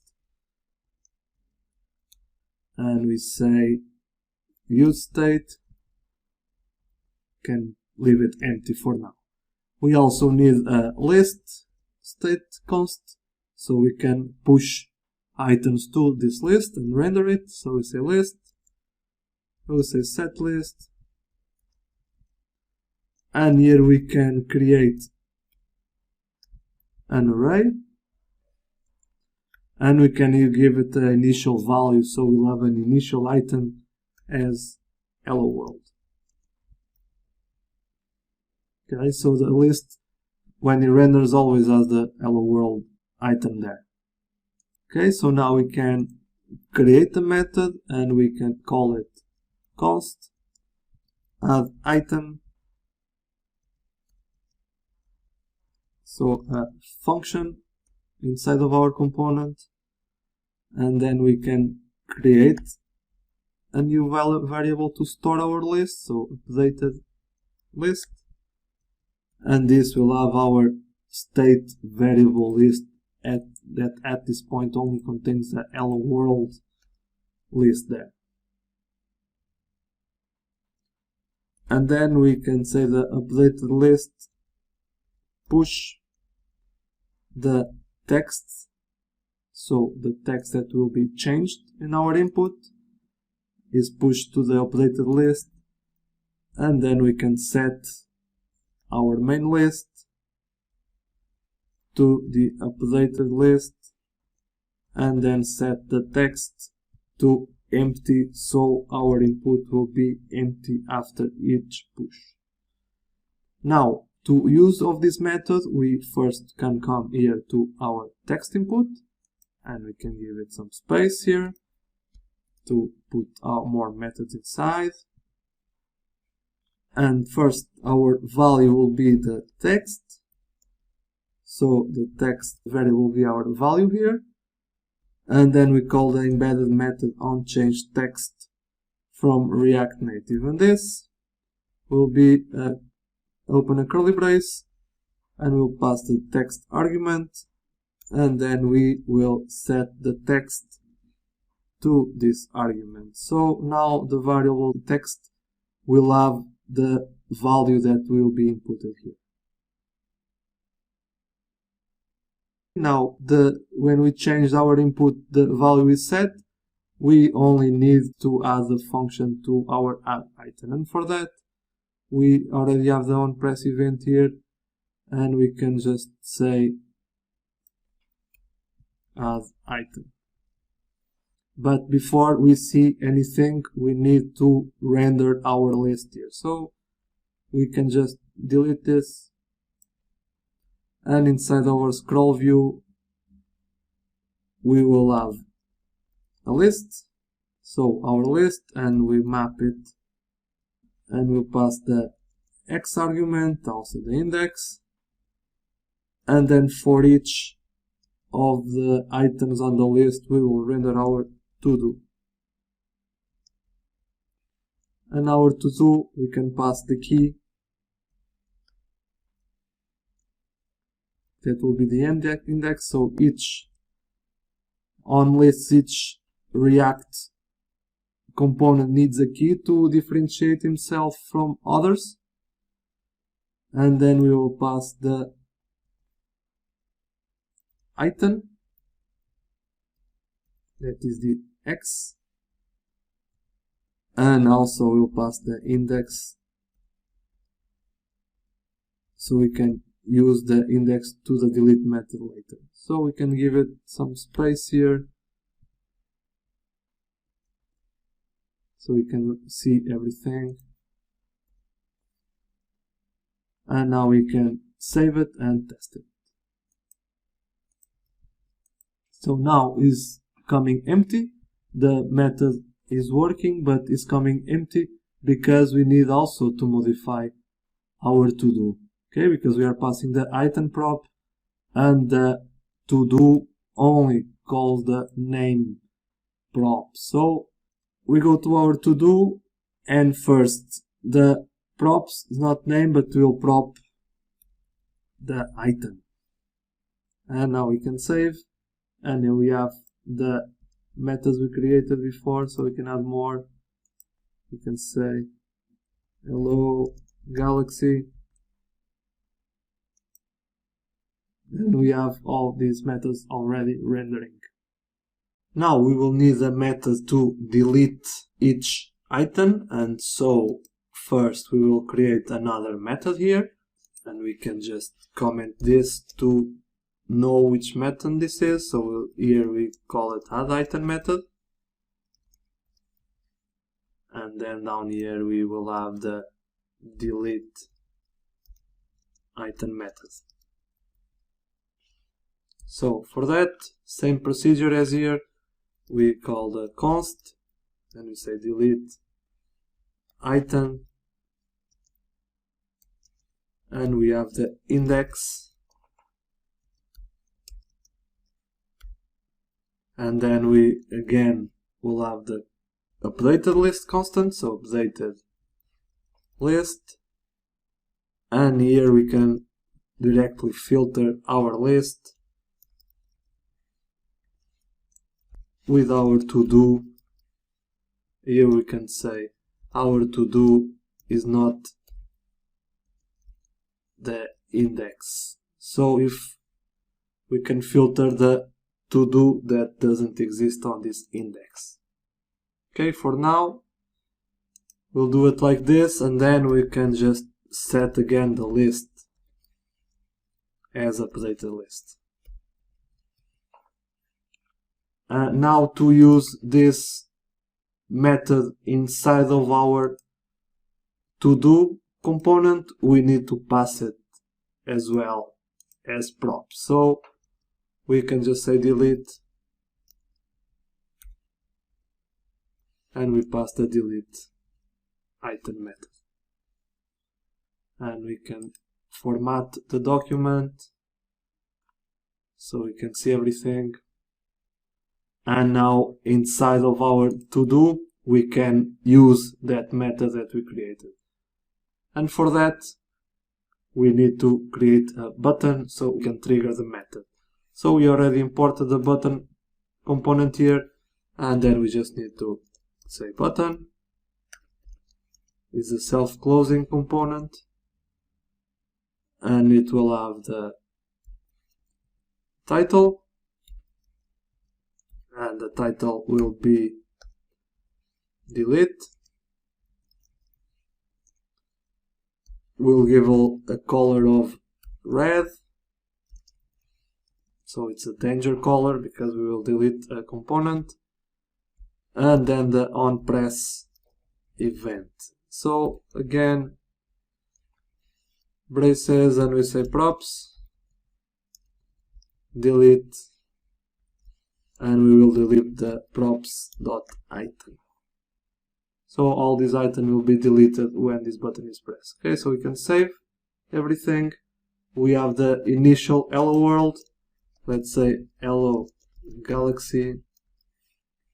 We add this item. This is clean because of our set text to clean. And again, we add another one, hello universe. Add the item again, and then we can delete 1 and 2. Okay, we can also delete the third one, and we have an empty list. And we can check our Android device, so looks different because it takes the styles of the Android operating system, so the native Android button, and we can see if it's working. So we'll say hello galaxy,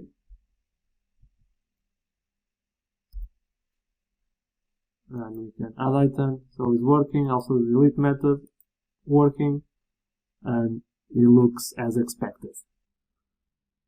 Okay, so our list is fully functional with the React Native that we saw components, props, styling, state, and how to add function and passing props through components. Another important thing about our Expo React Native application is the menu, where we can find very useful tools to our development.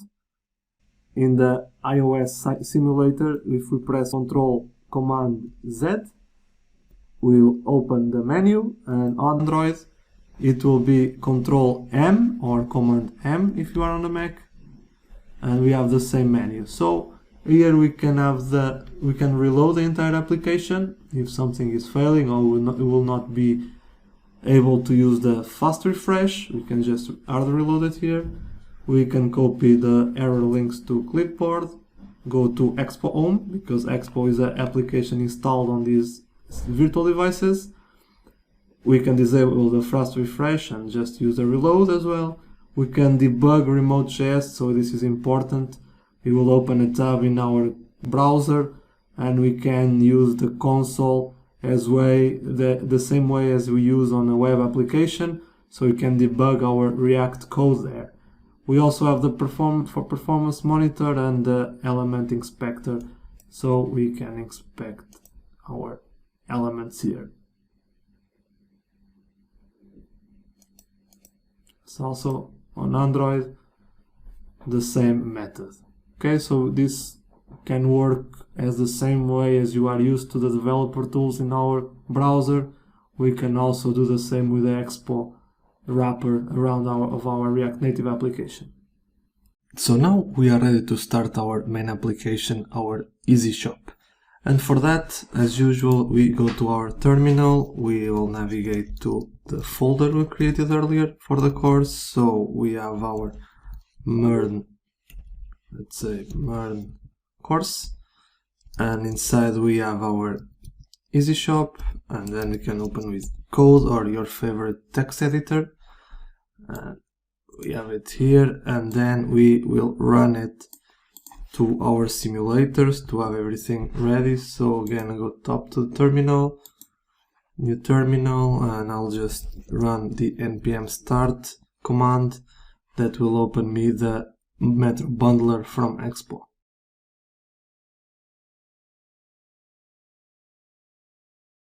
Okay, now the Metro bundler is started. We will run our simulators. For iOS, just press here. For Android, we need to open Android Studio and run our AVD. So now we have both simulators running. We can start our code here. So let me just drag the simulators to the side so you can see everything. And first we have to create our folder structure, and for that I will come here and create our screens folder that will have our main screens, and inside, of course, we'll have navigation. And first screen will be the products. So again, inside screens we'll have products, and inside products we'll have our product container.js. Okay, this will be our starting point. Okay, so now inside our product container we can start to render some visualization. Okay, and first we need to import the things that we'll use here. So we import React. We can also import already some hooks, so we'll import the use state for now from React. We can also import some components from React Native as well, so Vue, we'll have style sheet as well, we'll have the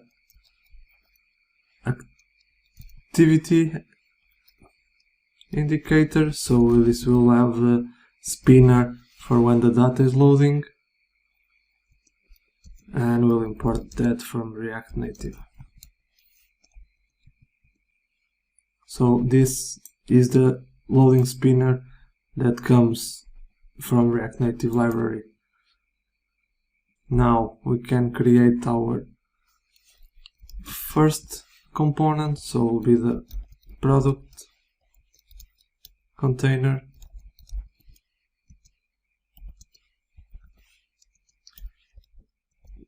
That will return our UI, and for our UI we will have our view for now. Let's leave it like this for now, and let's see if it's working. So let's try the text. We don't have the text here, we should add it. Text, and say product container, okay. And then we cannot forget to add it to our app.js, so we can delete this. So screens, and also import product.container from React Native, and we just need to call it here as our product.container. Save it.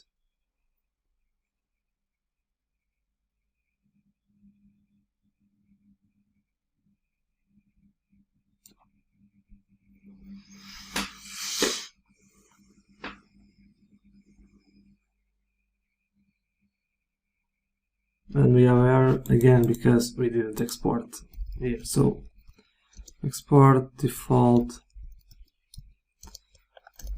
product container. There's a mistake here. So This should come from screens, products, and our product container. And it's working. Now, since we are here, we will create the other folders. So we'll create the rest of our folder structure for our main containers. So again, we come here and we will have our cart. Then we will have our user page. So we'll have our authentication in our profile here. So user. And also we'll have our admin panel where we can add more products, modify them, delete them, and also process our orders. For the main screens, this is it. Of course, we will create more files inside of each folder, but for now we have our main screens. And next we will see how to render a list, so we can have our product list already here in the next lecture. Now we can start rendering some products, so create our list of products, and for that I added a JSON file here with some fake product data. I will leave this in assets, so you can copy now. Later we'll have real-time database, but now we'll just do it with a JSON file. And for rendering the list, we will use a new method that we learned, so it will be our flat list. So flat list is an embedded React Native feature, so performance list rendering, and comes with fully optimized support. So as the horizontal support, as header and footer support as well, pull to refresh, scroll loading. We can have a lot of features in the flat list already embedded in the React Native framework. Okay, but for that we will see how we can render a flat list. So first we have to import our data. So we'll say data, and we'll require our JSON file that is in the assets. So back to folders, data, and then on the product JSON. Okay, and here we can already set it to our state. So for that we create our const, so our state const, that will be products, and then we say set products, and we will use the state, and it will be an array, for now empty array. And then as we learned before with our use effect, so just add the use effect hook here, so whenever our component loads, this will be called. And for that we can already set it here, so use effect. I will have my effect here, so arrow function, and then inside we will do set products to our data. Okay, so now products is the same as our data. And then we'll set our return, arrow function again, and then our set products again to empty array, so we can clean up this call here. Okay, so now also we will not have any callback, so we'll only call once the component renders. Now, how do we render the flat list? Okay, so inside our view we can leave this as a title for now, and we'll call the flat list like this. And then here inside there's a couple of things we need to add. So first we have the data. Our data, we could call this data here, but we have set it on the state, so let's call it products. With products. Then we have the render item methods. For now we will render only the text, so will be render item, we'll have the text tag, and the text tag will be our, we call it like this. Okay, so item, our function, and our text will be the item brand, so we can have the brand now. Okay, so just ident is better, and then item.brand. Okay, so also we need a key extractor for each element, so we'll say key extractor item, and will be our item ID that exists here, so have to be different. It will be, let's just say it name, because the name is different, item.name, because we will replace this later, so for now it can be just a name. And this argument here is an object, so we need to put inside of curly braces. Okay, now we can render. So we see now our list already here, not looking good, but for the example it's enough. And we can see here also the horizontal mode, so I'll say horizontal. Doesn't show because we need to add some bordering here, and for that we can just put this flat list inside of a view, and we'll have some margin top. Just I can show the example of this because this will be replaced later. So okay, so view, and here I can say margin top, let's say at 100, and we have our list here on the horizontal. Okay, this is not very well idented, but you see the idea and the possibilities we can do with a flat list. Now we will create our entire product list with separate components, and for that we will see here on our render item, we will just call the product list. We don't have created yet, but we will. So we'll have like product list that will take the props as the key. So the key will be our item ID. Just put this there so you can see everything. We'll have the item,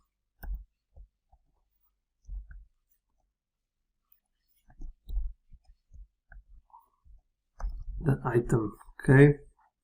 We can just create it now here, so product list.js,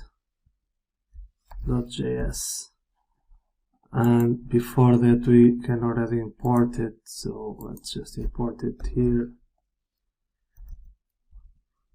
Import product list from the file we just created, so it will be product list. Okay, now it's done. We can proceed to our product list, and here we will create a new component that will generate our product cards. So import React from React, standard procedure. React, we will import touchable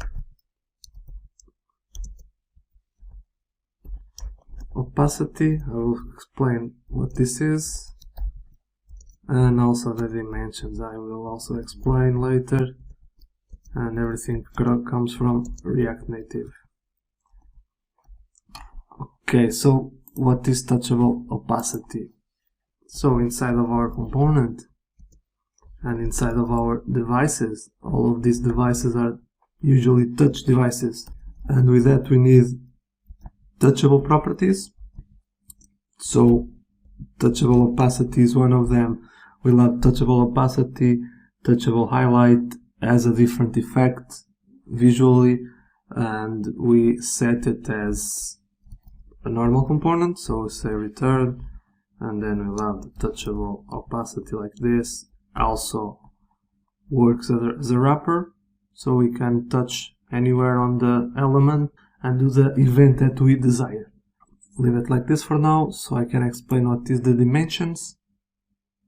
So the dimensions is embedded on the React Native, as you can see, and allows us to get the dimensions of the device or the window of the device, their screen, so we can calculate dynamically our style. And how do we do that? Okay, so we import first dimensions, and then we can set a variable, and in this particular component we will only use width. We can take width or height, but in this particular component just width, and we'll say dimensions get,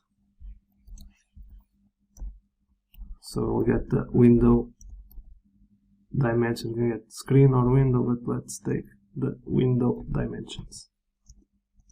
Now we will introduce the width inside here in some style, but first we will style our touchable opacity. That will be,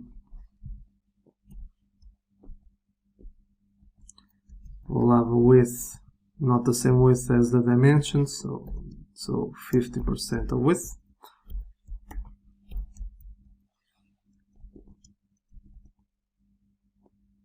And then inside of our touchable opacity we will have a view, and the view will encapsulate our card later, and then we will style it as well, so width, and here we will get this width, so the dimensions of the screen, of the window, the width of the window, we wanted to split by 2. Okay, we can calculate the width like that, so we can have 2 columns, and then we can get some background color. Let's say Gainsboro, some grayish color. So we don't forget now, export default product list. Okay, so we have already our list, and now we will create our card, so we can introduce the card here for our list. So now we can start creating our product card, and for that we will first generate a new file. So we'll name it productcard.js, and then we can follow the same steps that we did before, and we do import React from React, and also we will import some features from React Native. So we will do the style sheet. We'll need to create some styles, and also the view, the dimensions like we saw before, and also we need the image component, text, we will introduce a button, and for now that's it, and this will come everything from React Native. Then we can assign already our variable for the width, so we say the width equals dimensions.get, and we'll do the window size, so window. Then we can already create our component, so we'll do const, we'll name it product card, we'll receive some props from the product list here, and then we can close it. Also we'll need to export our component, so we'll say export default product card. We can do this, I like more to export separately, but we can also export here directly, export const like this, but I prefer this method so it can be cleaner, just a personal preference, and you can do like this or the other way, it's fine. Before we continue with this product card, we will go to our product list, and we will import our product card already, so we say import product card from product card. Here we have it, leave it some space to be separate from this, and now we will import it here in our touchable opacity. Okay, so we have to call our tag, product card, and then we need to pass some props. So the props, we will pass these props, right, that we receive here, but we can put this more understandable, so we'll just pass the entire object of item or object of props into item, so it'll be more recognizable, understandable. And here we just do the rest operator and pass everything inside of those props or that item that we created here. Okay, so we can go back to our product card, and now we will start generating our UI. First, we will also pass all the props into variables, so we'll just name, then we have the name prop, also the price, the image, URL, and the count in stock. The count in stock we will use later, but we can already generate our variable here, and everything comes from the props. Now we will return, don't forget always a return, and here we will create our UI. So we start with a view, then we will have an image, then we'll have another view, and this view will be self-closing because will be the transparent mode you will see right away. So now we can just start creating our styles here. So we say style, and this we can name it as styles, and then container. Okay, so we can already create our styles variable here. So const styles equals style sheet dot create, and there we have. So what we need is the container, and the container has the width, and the width will be calculated through this one. So how can we do that? We just do width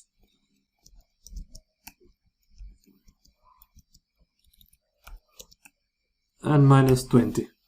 Also some height, so the height will be not height, but we can calculate it through the width also, so will be minus 1.7. so this will be similar to all devices screen, so we'll do it like this. We'll give it some padding of 10. We'll have a border radius, so can have rounded borders, so border radius will do some 10 as well. Let me just give me some more space so you can see better. Okay, so margin top, let's give them 55 of margin top. Also some margin bottom, so margin bottom will be 5. Some margin left of 10, and we need to align our items also to center. We'll give some elevation of 8, so this elevation acts as a, you can see the card a little bit up with some shadowing on the box, some box shadowing. We'll have some background color, so we'll give it a plain white, I think is better. We'll also have the image. We don't have it on top yet to define the style, but we can do it later. So we'll have a width, again give more space. We'll have a width, again a calculation of the width will be width split by 2 minus 20 minus 10. Okay, so some height, give it width again, split by 2 minus 20 minus 30. If you ask where do I get this, I had to calculate it before, so we can have the optimal size. We'll also have a background color here, but this time it will be transparent, so we don't have a background in our image, so we can create a cool effect with the image overlaying the card will be cool. Also some position, so position absolute, so you can position the image on top, and the top will have -45, so you can see later. Also our card from the 3 elements we created, so container, image and card, and our card will have some margin top, some margin bottom of 10. Again, we'll calculate some height, so the height will be width 2 minus 20 minus 90. We'll also have a background color, and will also be transparent. This will act as a sort of container for our image as well, so as to be transparent. Okay, so and width. So width will be split by 2 minus 20 minus 10. And now we need to insert our styles here. So in the image will be style, styles image, and on this view, self-closing view, will be style and styles card. Now we have the main containers for the image, also the container for the entire card, and we need the title for our card. So we can have the text, and we can add already a style, so we can make it styles.title. And now we have to calculate the maximum size of our title, so we can give ellipses so the title doesn't mess up our card very much. So we'll just create a curly braces, so we can do some JavaScript inside, and we'll do name, length. If the length is bigger than 15, the name will be a substring.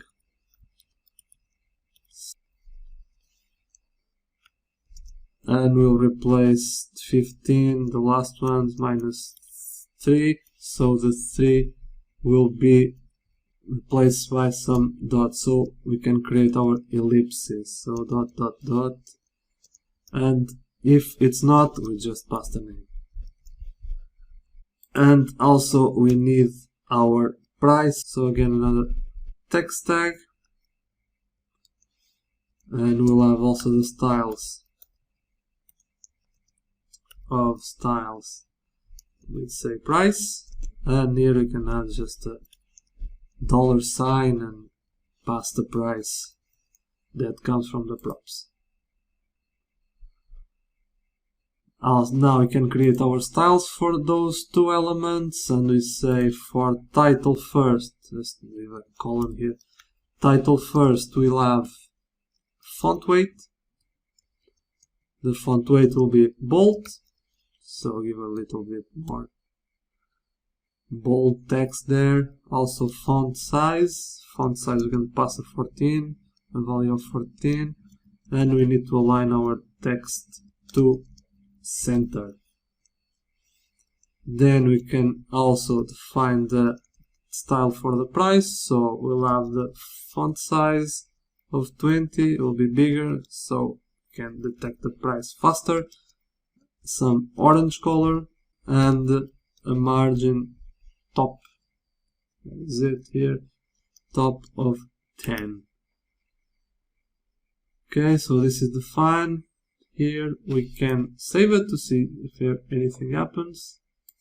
Nothing yet, and it's because I didn't save here on the product list. So that's saved, and we can already start seeing something. Our styles is not rendering correctly because there's a typo here, so style, and we already have the orange color here. Also, we will add a button, so the button will be rendered dynamically with a condition. Okay, so for that we'll say, depending on the count in stock, if the count in stock is bigger than 0, we will add the button. Okay, so if it's bigger than 0, we will have view. The view can have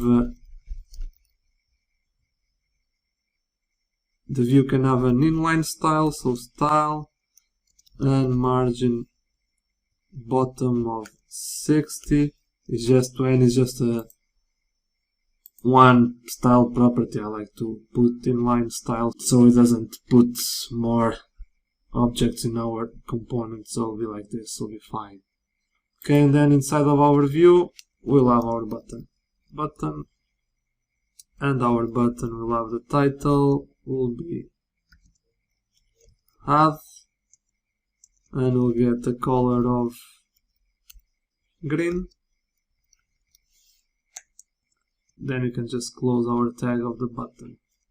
And then if it's not bigger than 0, it means if there's no stock available, we'll just create a text tag, and we also can give him some style here, so say style,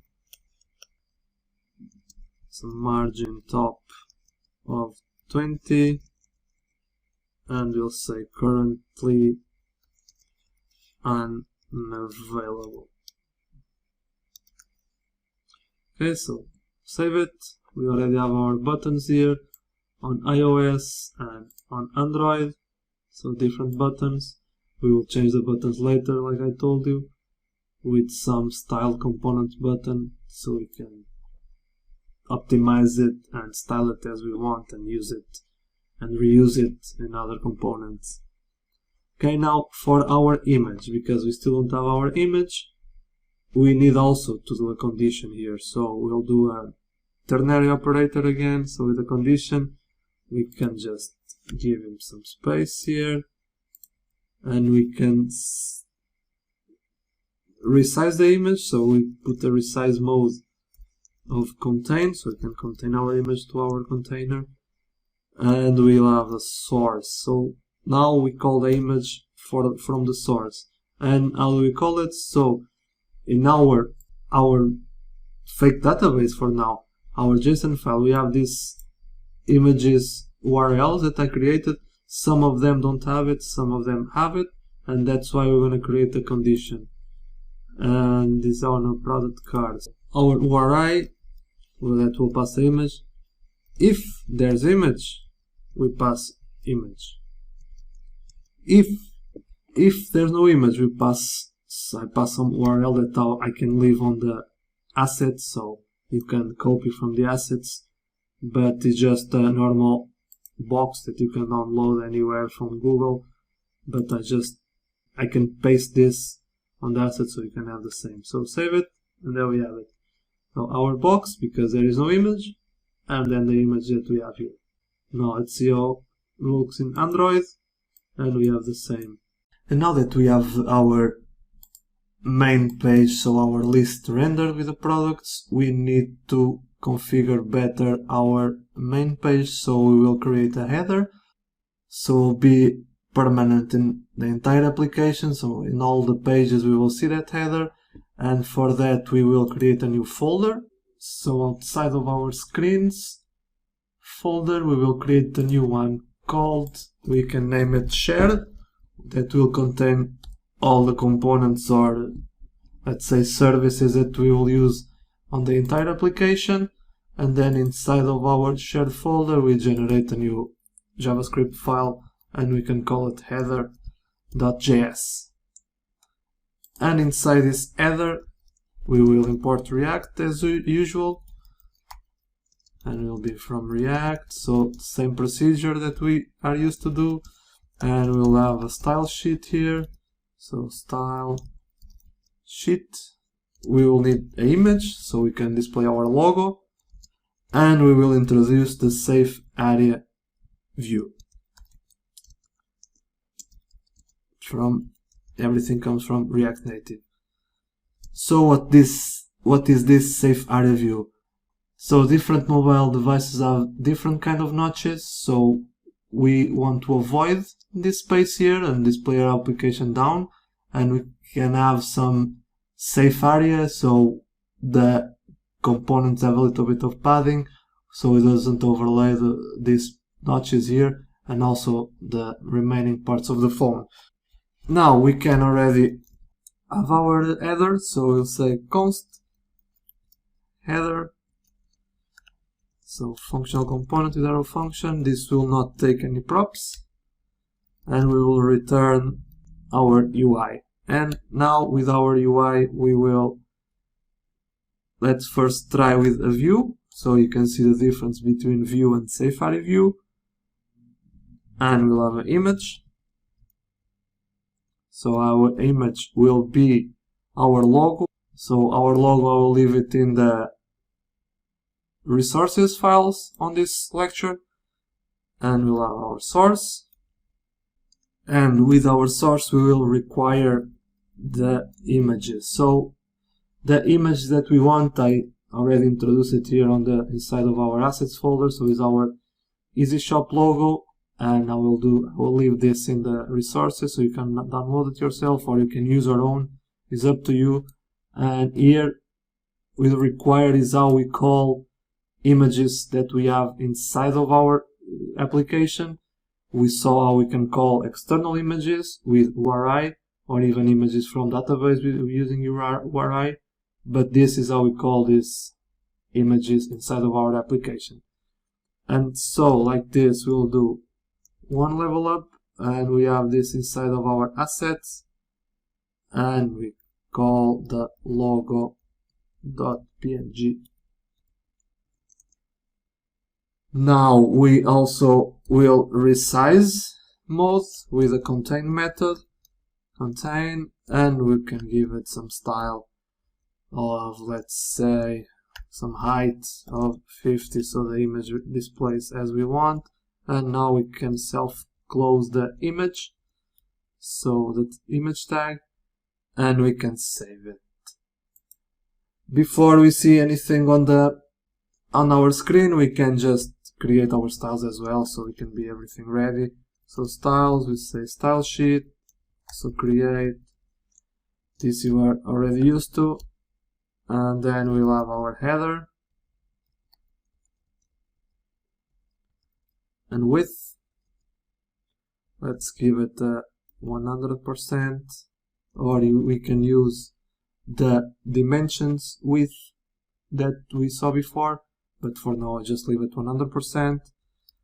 So the flex direction will be a row, so display everything in a row, and we can align content to the center. Also we will justify content to center, so to have everything in the middle, and let's give it a padding of 20.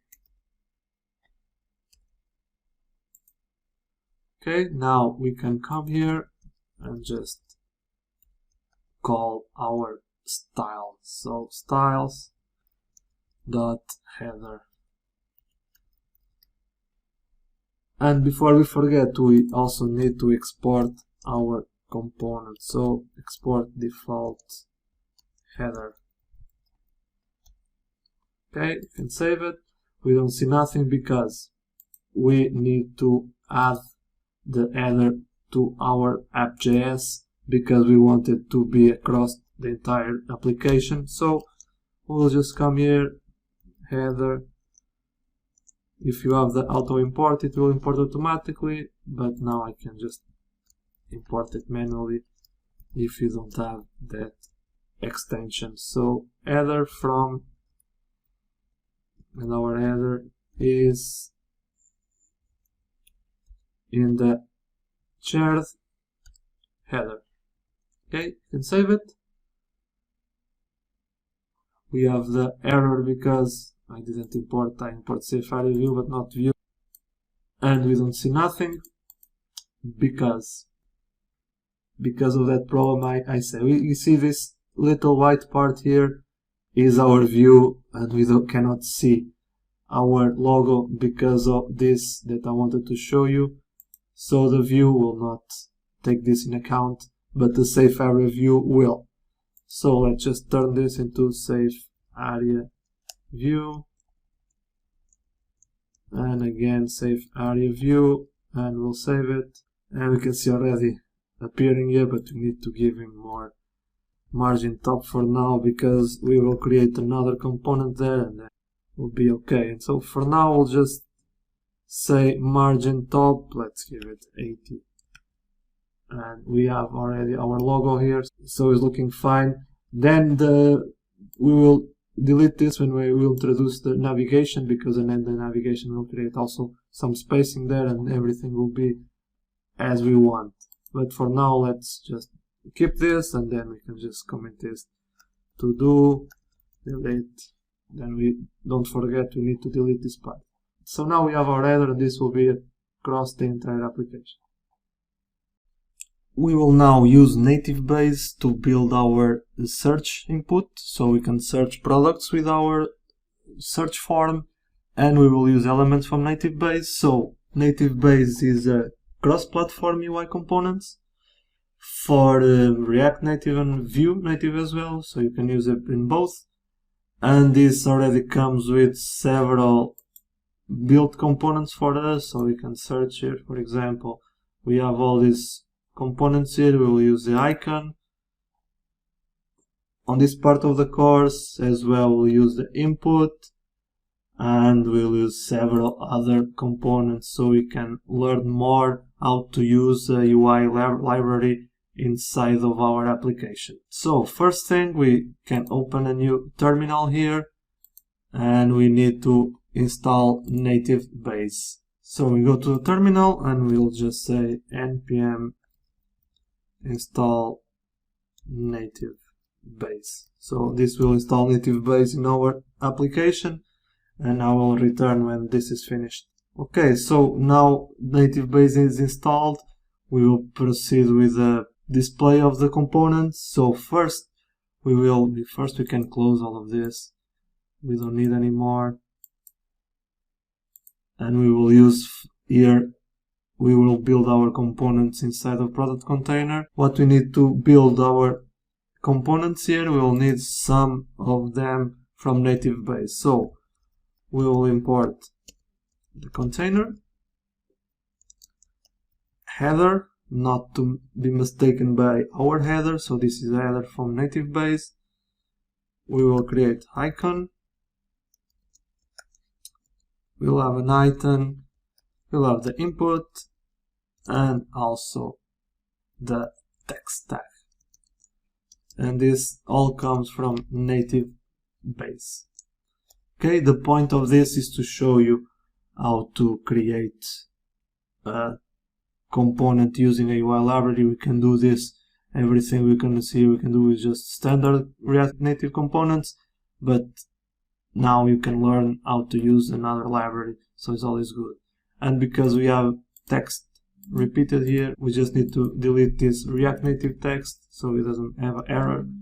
Now that we have our native base components imported, we can come back here to our UI, and then we'll save. First we will have to encapsulate everything inside our container that we imported from native base. So container, just open and put everything inside, just cut and paste, some space here, and then we will have our header, and the header will be a search bar and rounded. So this comes from the native base props, and we can set this header as a search bar, and we want the rounded effect. Okay, if we save it, we can already see something happening here. Now we will import our item, so item will act as a list item inside of our header, and then we will have icon back here, self-closing tag, and now the icon we will use will be we'll set icon as iOS search,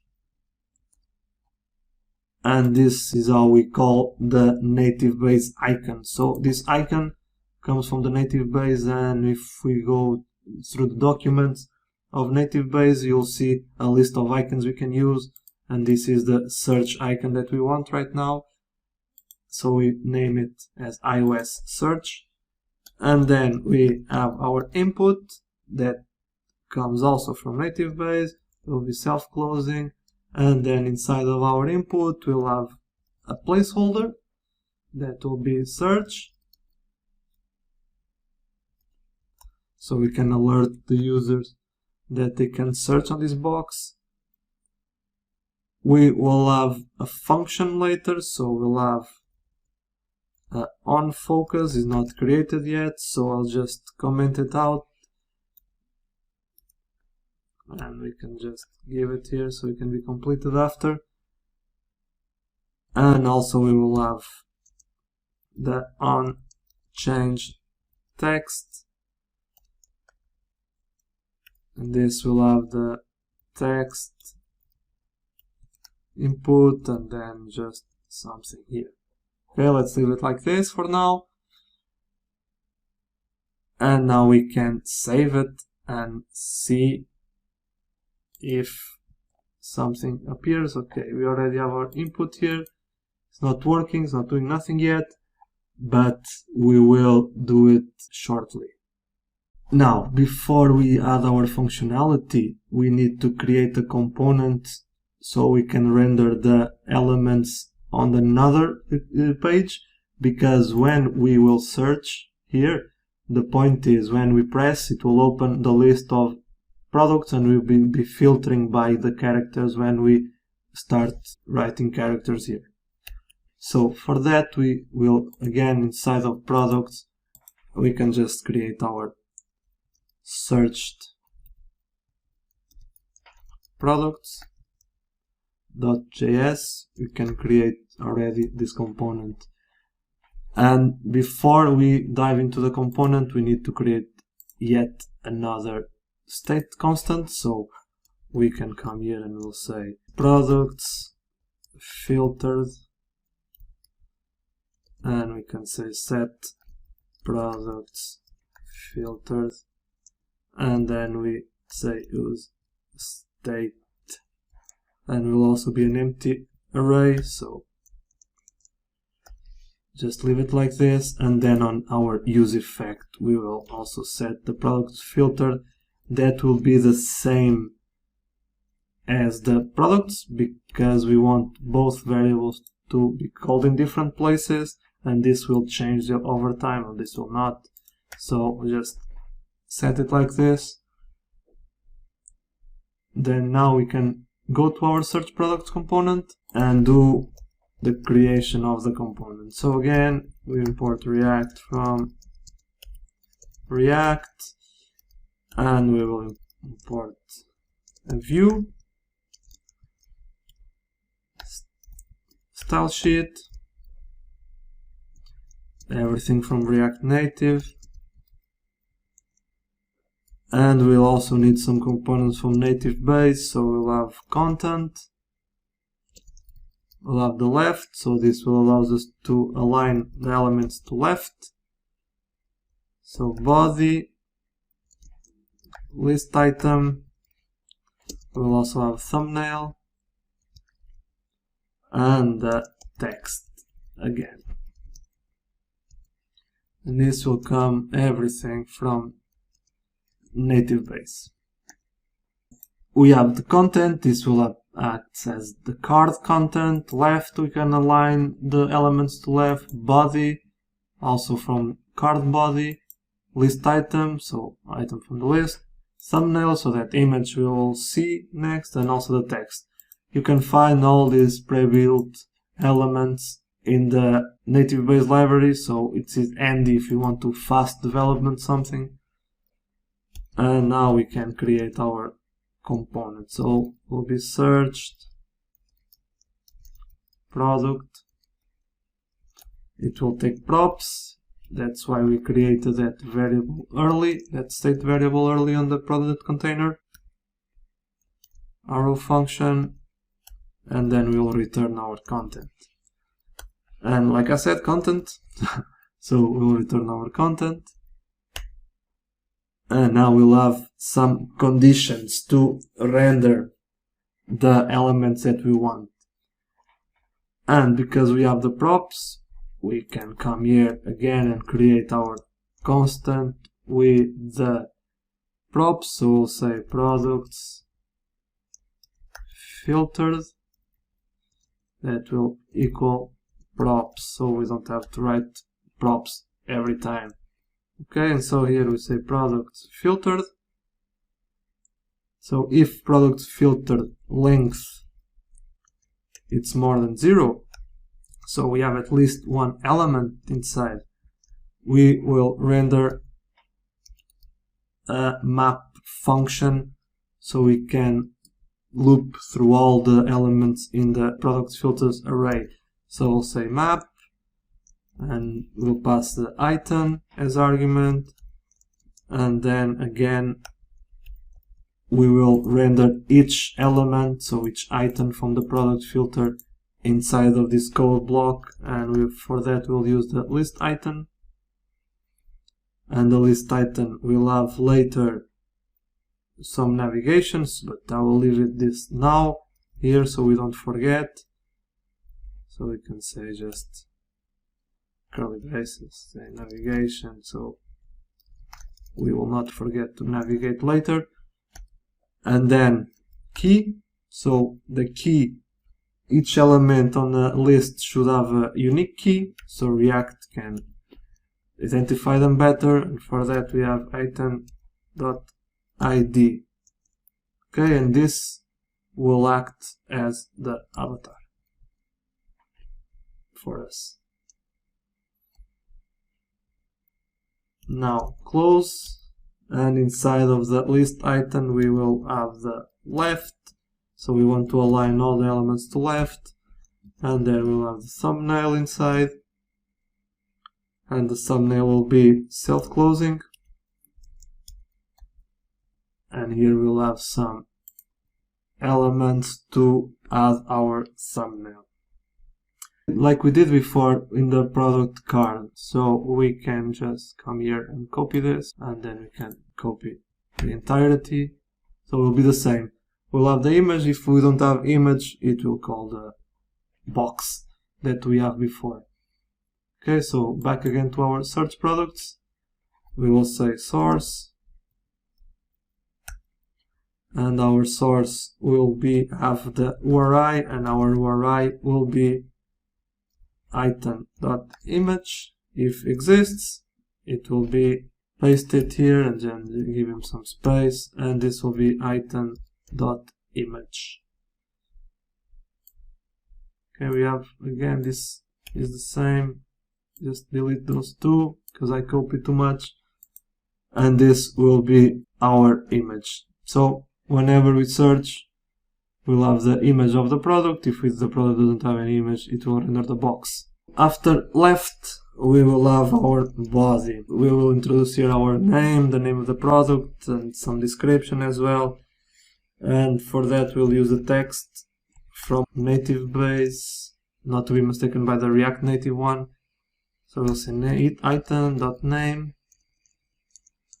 and then we have the name. We also need a description, so we can just go ahead, text, and this will be a note. So again, prop from the text tag from native base, and here we'll have the item.description.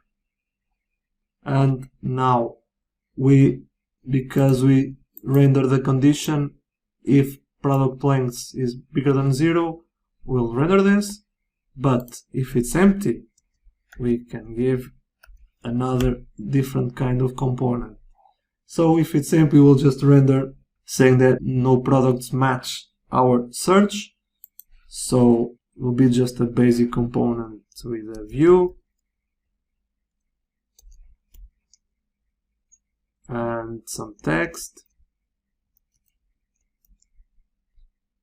and the text will be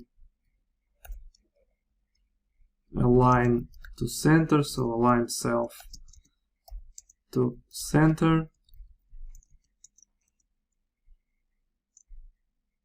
and our text will be no products match the selected criteria, and we need to close. Ours is closed here, so just semicolons to close this. Okay, so we have to export default search product, and we now will create our style. So first we need a style. We only need a style for our view here, and we can name it style. Let's say styles.center, and then const styles, our style sheet. So style sheet create, and now we will create our center class. So center, we'll justify content to center, and we will align items also to center. This has to be again single quotes center. Okay, we save it, and now we can introduce our component in our product container. So our component for the search is created, but first I want to show you something before we introduce the methods for that our search input is different from the Android, because it takes the native inputs from the Android and from the iOS. Now we can come back again to the product container and introduce the methods we want, but also before that I want to delete that space that we created before on the header, because with the input and this header it will create that. So we can come back to header, so our header, and this we can delete and save it, and we can restart our mobile phone here, our application. We can restart it, so we will take everything that we need, and already see if it doesn't refresh at the first, we need to restart the device. So an Android command or control M like we saw, and just reload, and now we see it better here, and also an iOS is better here. So this part is done. Can close the header, will not touch it anymore.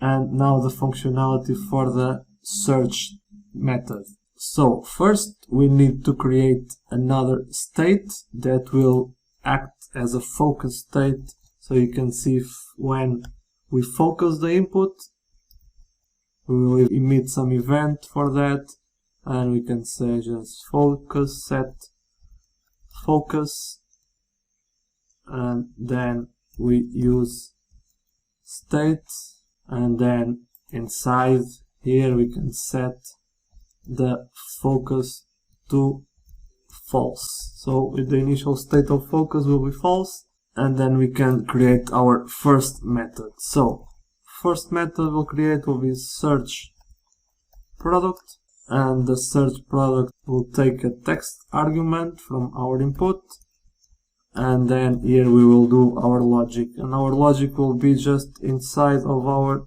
set products filter. So then our products filter variable will render the elements that we want, and from that we want to take the products. So this will not change, but this will not change here, but this will. So that's why we are calling this one like this. So for that we'll just filter,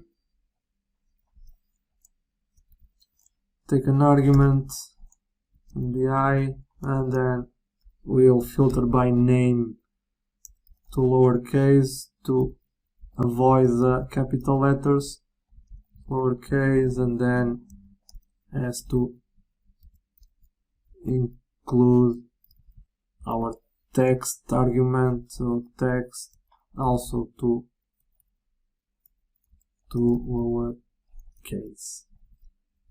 Okay, so this will be our search method, and also we need to add two more methods so we can set the focus or unfocus.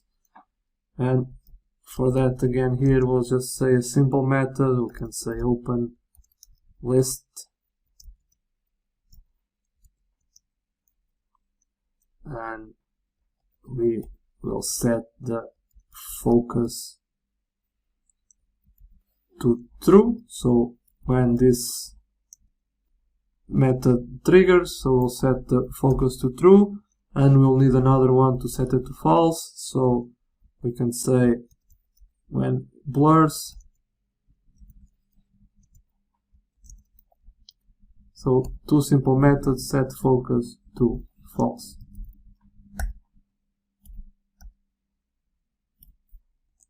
Before I forget, we also need to include those two methods here so we don't have memory leaks. So say set products filtered to empty array, and then set focus to nothing, so we'll avoid memory leaks.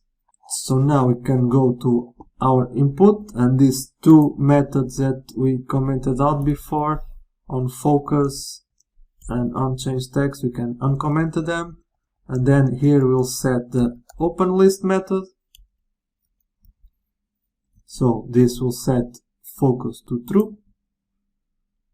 So when we focus this input, the focus variable will set to true, and our change text, so this will take the text that we type into the search box. So we'll say search product will be the text. So we will define our variables here. So this one, this should be already set, but we will not see nothing because we need to do something. And what we need to do, we need to come here after our header.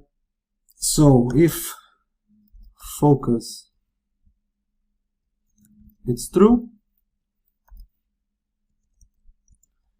we will render a new component.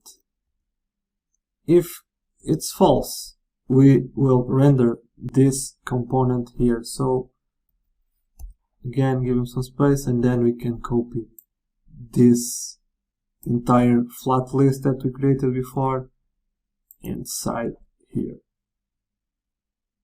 Gives an error because we don't have nothing here yet. So if we create a view, for example, it will stop doing the error, but we don't want a view, we want our component. And for that, we'll just call the search product component. Don't forget to import it, we need to import it here. I already have it imported because my auto import kicked in. Don't forget to import search product from our search products. Now we will pass the products filtered. Our products filter will be products filtered. So this will take the products that we filtered before. Okay, now we can save it and test it.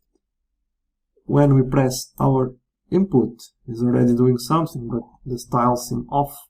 So we'll need to do something with the styles, but we already see something here.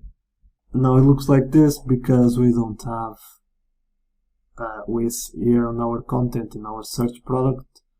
So what we will do, we will import our dimensions from React Native, and then we'll set the width variable, so var width, and then we'll get that width through the dimensions and get window. Then we can go to our content and just say style, and it will be width. Okay, we'll save it.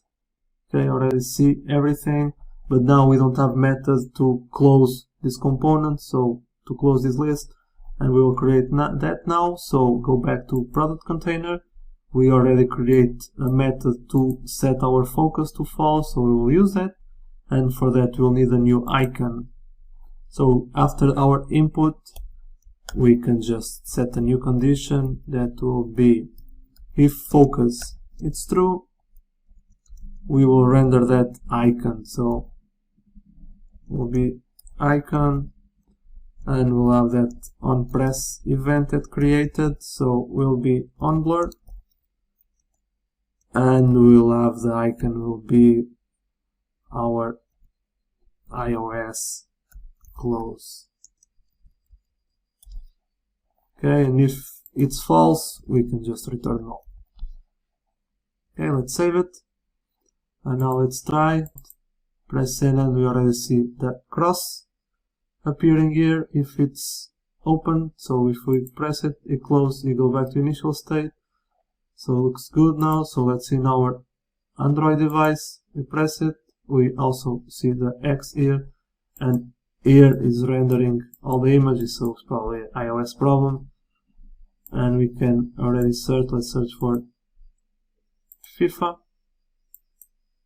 and appears FIFA here, and we can go back, and all the elements appear, and then let's just search for garden, so garden share, and we'll see here.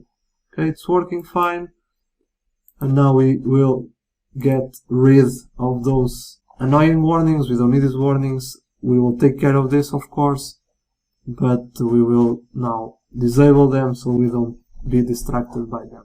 So to ignore this yellow box, so this log box warnings, we have to go to app.js.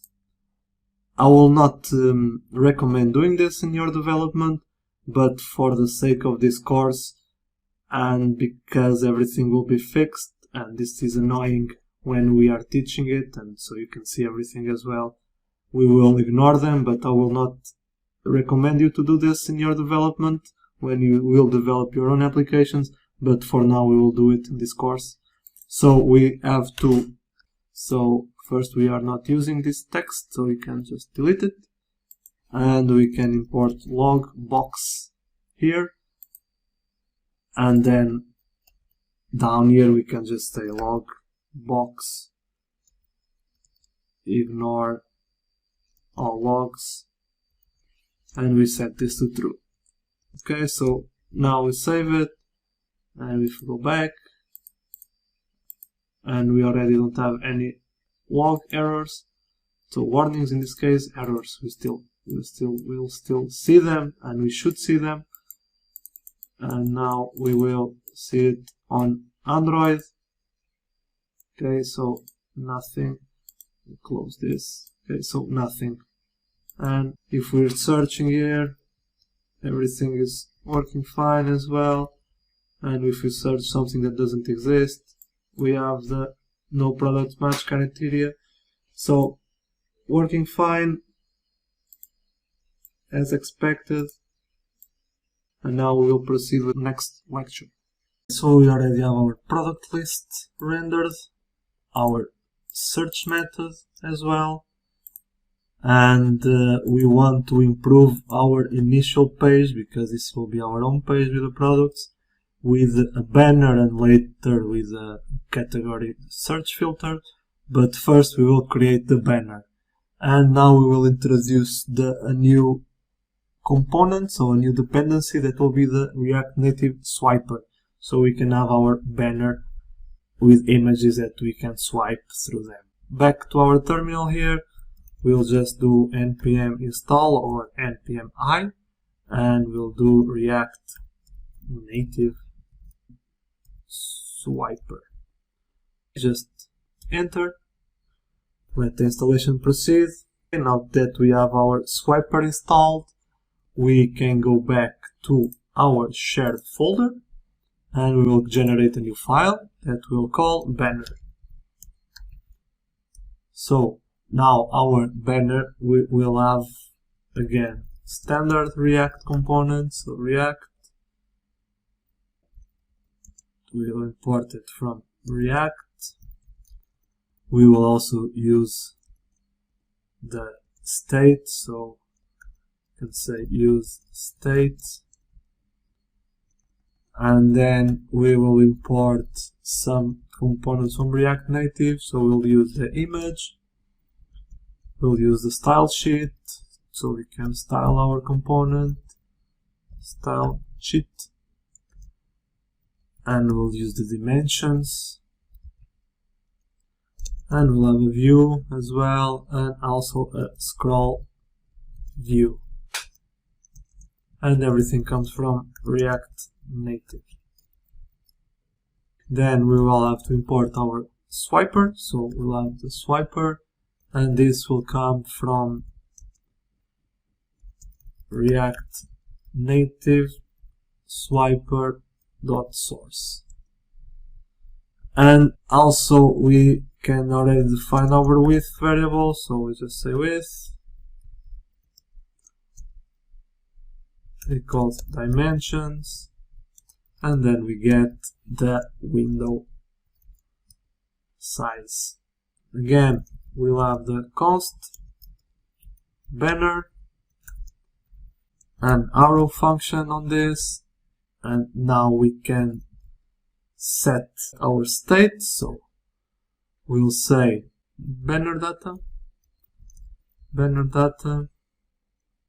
and then set banner data, and we'll have use state, and this will be an array. And then we need also to import the use effect, so just do the use effect here, and then inside of our component we have the use effect that will add our images to the state. So come here, and here we will hard code the images. I will just leave the images sources on the resources, so you can go there and copy them, and like that we'll just say set banner data, open an array, and then I'll paste some images URLs, and you can just copy them from the resources. So we already have our data here. Then, not to forget, I need to return our set banner data again to empty. Then we just need to call this once. Okay, so the data is here. You can just give him some space here to be everything on the same lines, looking better. And also I don't like this here, so I'll just put this bracket here. Okay, better. Now we can start having our UI, so we return, and then it will be a view. Then we'll have again another view with only one W, and now we will have our swiper. So inside of the swiper we can add some attributes to it. We'll have the style, but we can leave that for later. We set our show buttons to false. We don't want to see the buttons, we want the images to render automatically, and so we can swipe through our gestures. And we'll have the autoplay, we'll set to true, so we want them to start playing automatically. And we can also set autoplay timeout to be some value, and we'll give it to. So now then inside of our swiper we will render our elements. So again, the condition in this case will be banner data dot map and we will take every item from the array and arrow function, and then we will return here an image. So image from React Native, and this image will be self-closing, and all the images will have a key. Will be item. Also, we'll have some styles. We can just leave it like this now. And then we'll have the resize mode again of contain. And our source URI will be the item. So because we only have the image here, the item will be the URI. You can just self-close this, and we can have also a view here, so we can give some height to this, and we can just already give the height here because just one value. Height can be of 20. Okay, so now we will create some styles, and for that first we need to export our banner. Default, I will type over here, default. Our banner, and then here we can create our styles that come from our style sheet.create. So which styles do we need? Okay, we'll need a style for the container.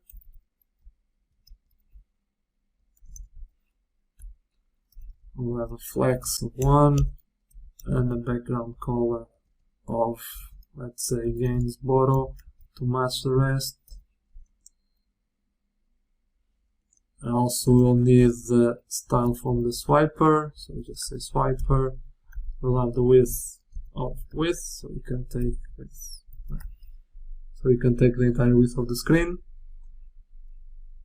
Also we will align the items to center, and then the margin top to 10.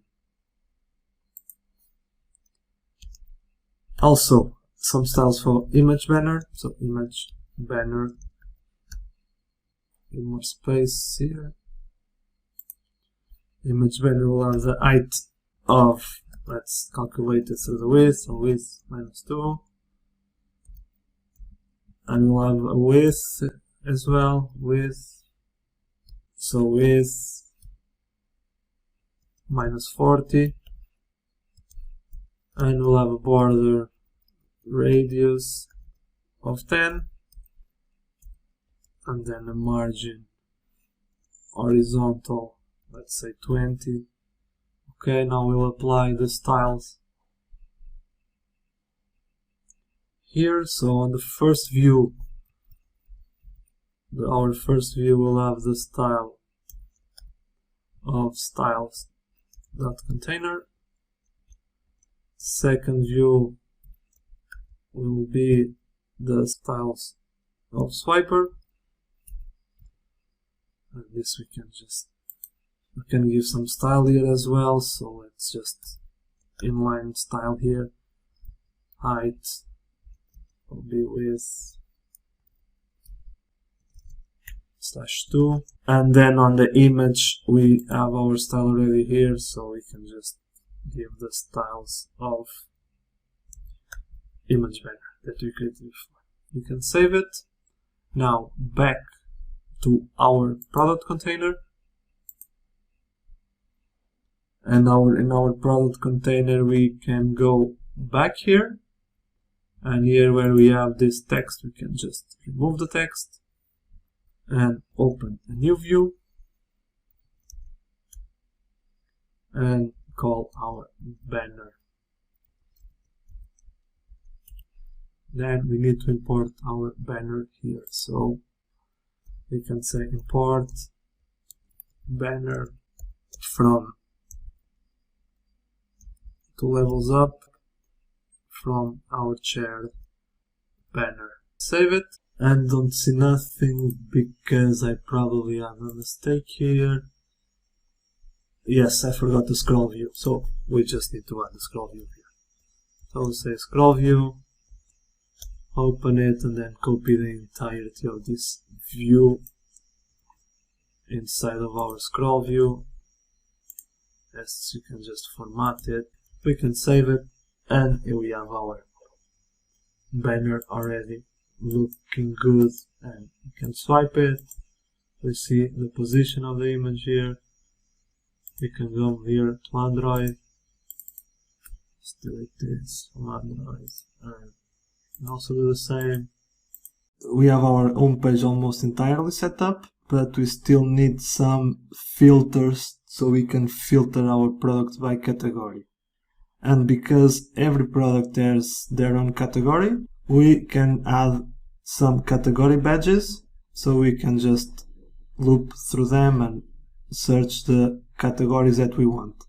And for that we will now add another variable here from our JSON file, and I added a new JSON file here, so categories, I will leave this in assets, and for that we can just go const, we can call this categories, and we'll require again the same process, so assets, data, and we have categories JSON.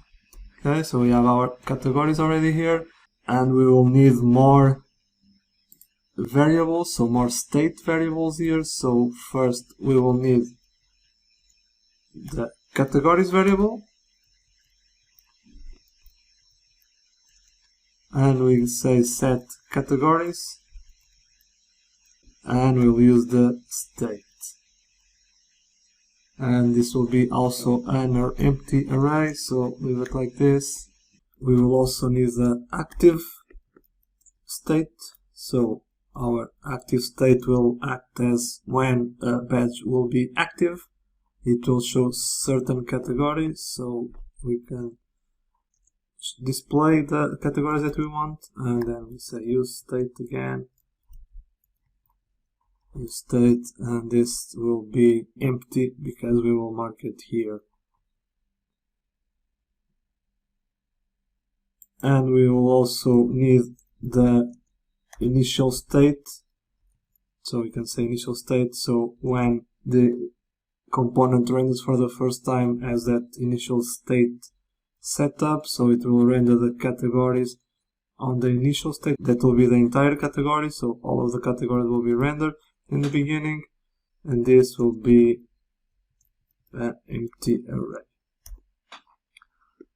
Now here we can set already the state, so when our product renders we have the state set, so for that we'll say the categories will be the categories variable from here, and then the active will be -1, and we'll see why later, and then our initial state, the entire data, so the entire products in the beginning.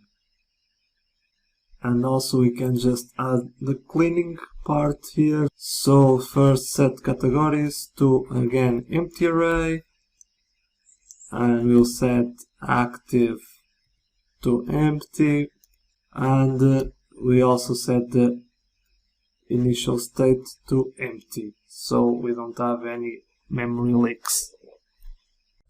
And now we need another component so we can render our badges and click it through the categories. And for that we again can close this assets folder and go inside of our products folder, and we'll create a new file that will call it category filter.js. Okay, so it'll be a standard React component, and let's do the imports. So we'll import React from React, so standard things, and now we will need some React Native components, so we'll need a style sheet to style our component. We will have a touchable opacity, so this will use as kind of a button, so a touchable badge, so we can use the gestures from the native device, and we'll create a kind of an opacity when you click it. We can also use touchable highlight that will highlight the component, but in this case we'll use the opacity. And also we'll have a scroll view, and all of this will come from React Native.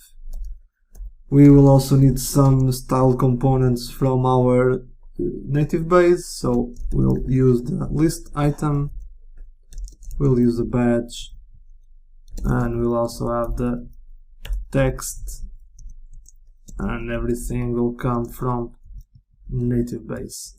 Okay, we'll save it, and then we can create our component. So we'll call it category filter, and it's get some props that will come from the product container, and we'll close the component here. Okay, so we can export it. Category filter, and now we can return our UI. Okay, so what we need to return first, our component will be scrollable, and for that we'll need a scroll view. So everything will be inside of the scroll view, and the scroll view will take some attributes. So we'll have the bounce, so our scroll view can bounce, that gives that effect, and will be true. Will be horizontal, so we'll say also true, and we'll give him some style. We can just give a style right here, so we'll just give him a background color. Let's say this background color, I will just give him some hash code. So F2, F2, F2, so it will be a gray color, and you can save it as well. And inside of our scroll view we'll have a list item. So list item, by mistake I probably imported list, we don't need this, so just list item, and inside of our list item we will have the touchable opacity.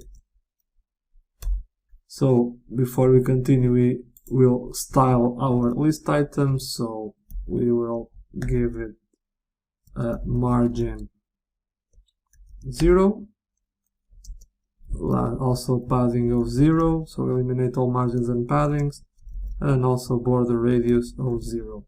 So it can be just the item, just the badges that we will create later. Okay, so now for our touchable opacity, we also need some attributes here. So we'll have the key will be 1, so we can have the key set, so it will be different from the others, and later we'll have an on press event when we will pass the props and create the method inside of the product container. And after, we can already start adding our badge, so we'll say badge, and our badge will have also some styles, so we'll just add the styles here as well. In this case we will create a style with style sheet, so at first we can add an extra style to it, so we can just create the styles center. Forget to open an array if we want to add a second style, that we will.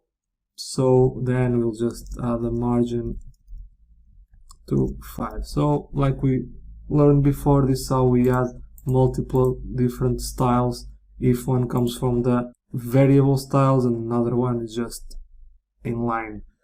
And we will need this because we will render our styles dynamically. So when the badge is active, we'll have a color. When it's inactive, we'll have a different color. So that's why we will do it like this. First things first, we will create our styles variable here. So we'll say style sheet create. So we'll use the create method from style sheet to create our styles. And now we will add the center style that we already called it on top. Center, and we will justify content to center, and we'll also align items to center. Okay, save it, and we can come here again, and we will introduce later this dynamic style. Just leave it like this for now, because we will have to create a method before on our product container. So also inside of the badge we'll have the text, so and text, and we'll have the style here as well, so our text will be color white, so it can stand out inside of our badge, and we'll have some name here, but we don't have the props here passed, so we'll wait after we introduce it here in our product container. And now we can go back to our product container. We have to import our category filter, so again, category filter from, we will have in the same folder, so we just call it like this, and then in our main container here, after the banner, we will just create a new view, open, and inside we have our category filter like this. We can save it, and we have a mistake here. Of course, this is not equal, but like this. Okay, save it again, and now we have it like this because we need to remove our style from here, so this will be an empty view, and now it renders perfectly. Okay, so we have only one badge here because we didn't pass yet the array of badges to our category filter, so we just render name here, so all the categories will appear and we will see them here. And now we can come again to our product container. We need to set a new state variable, and we can just below categories because we'll be related, so we'll say products category like this, so we'll be filtering the product by category, so we need to store that somehow, and we can already say products category, and this will be an empty array again.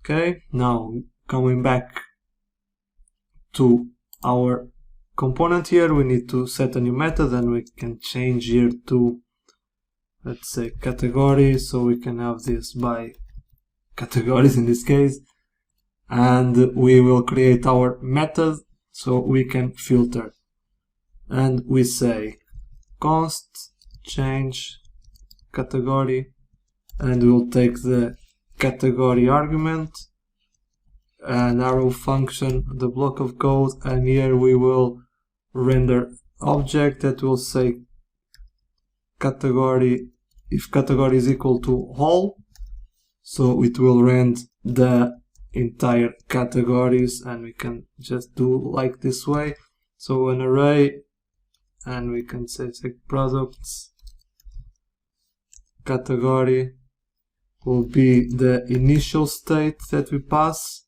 so if it's all the products will render, and we also need to set it active to true, so the all badge will be active, so different color. And now if it's not whole, we can again open square brackets and set the products category to a filter method. Give more space here, so say products filter, then the I argument, we say arrow function here, and we say I category by ID equals category, and then we also need to set active to true, and now we can set it on our category filter here. For that we will come to our category, and we just need to set some and send some props. So we will send the categories prop. So say categories. We will also send the category filter, so this will send the method we created now. So we'll say change category. We will need also to send the products category, because it will be different from the initial state. So products category. We have to set this as active, so the active state variable will be set here, and also we need the set active method, so we'll say set active.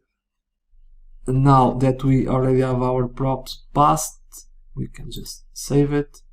We don't see nothing yet because we need to make some modifications here. Okay, back to category filter.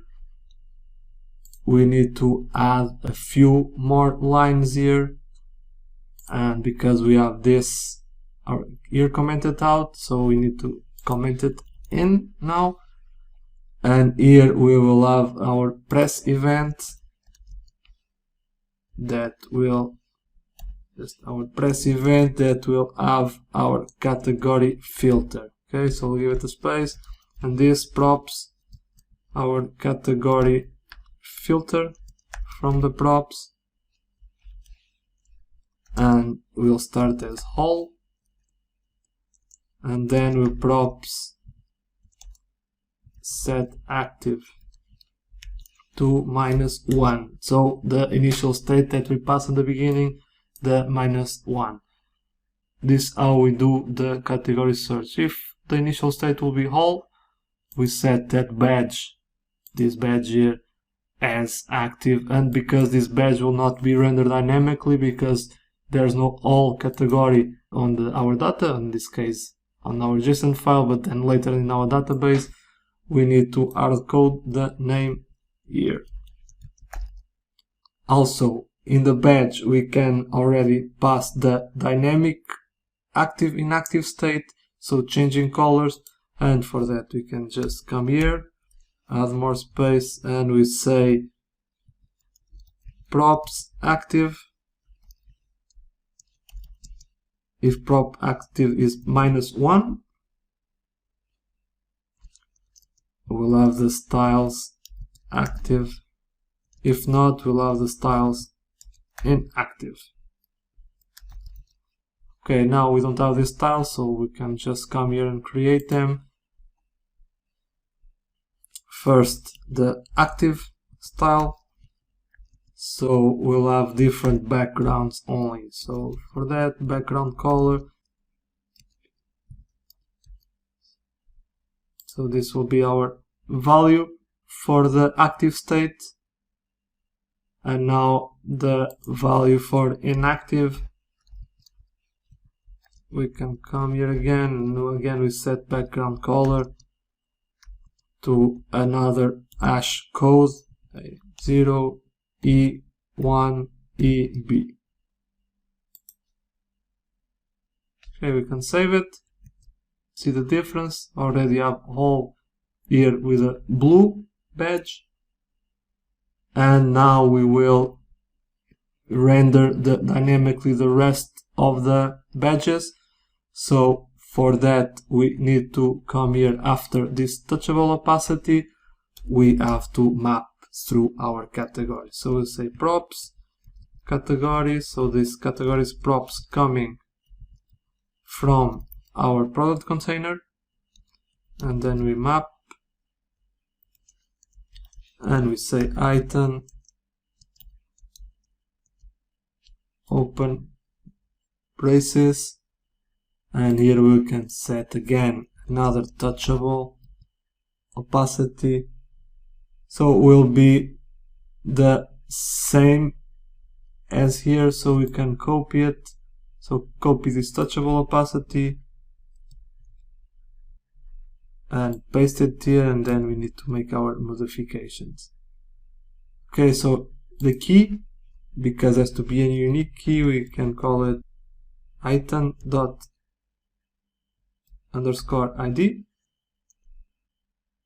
On props, the on press event, we will have the category filter not all, but we will filter it as well by item.id.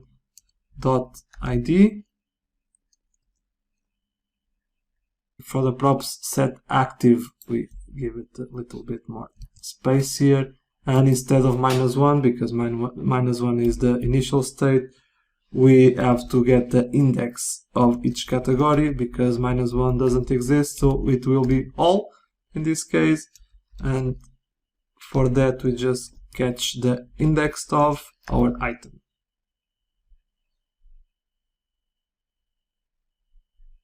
So our item coming from our map method.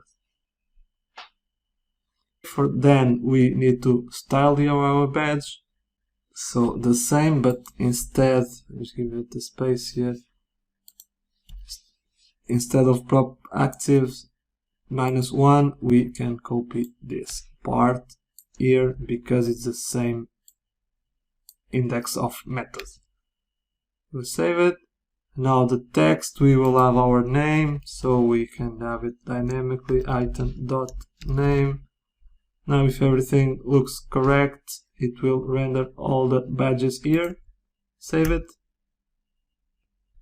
And the reason that is not appearing is because we have a mistake here. So we need to change the variable name because it's the same as the state name, so we can just call it differently. So product categories, say product categories. So we just save it now, and we already have all our category badges rendering here.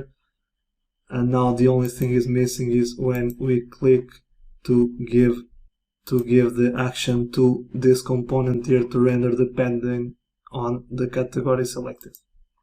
So now we need to reformulate our product list so we can add the functionality when we press to appear the selected categories. And for that, we will go to our product container, again back here. So we have our category filters and our flat list with the products. And what do we need to do? First, we need to, instead of a view here, we need a scroll view because we don't want this to happen and we want to scroll the entire page up. So we can just put a scroll view here, open it, and then put all the contents from this view inside the scroll view. Okay, we just go here, paste it, just format document.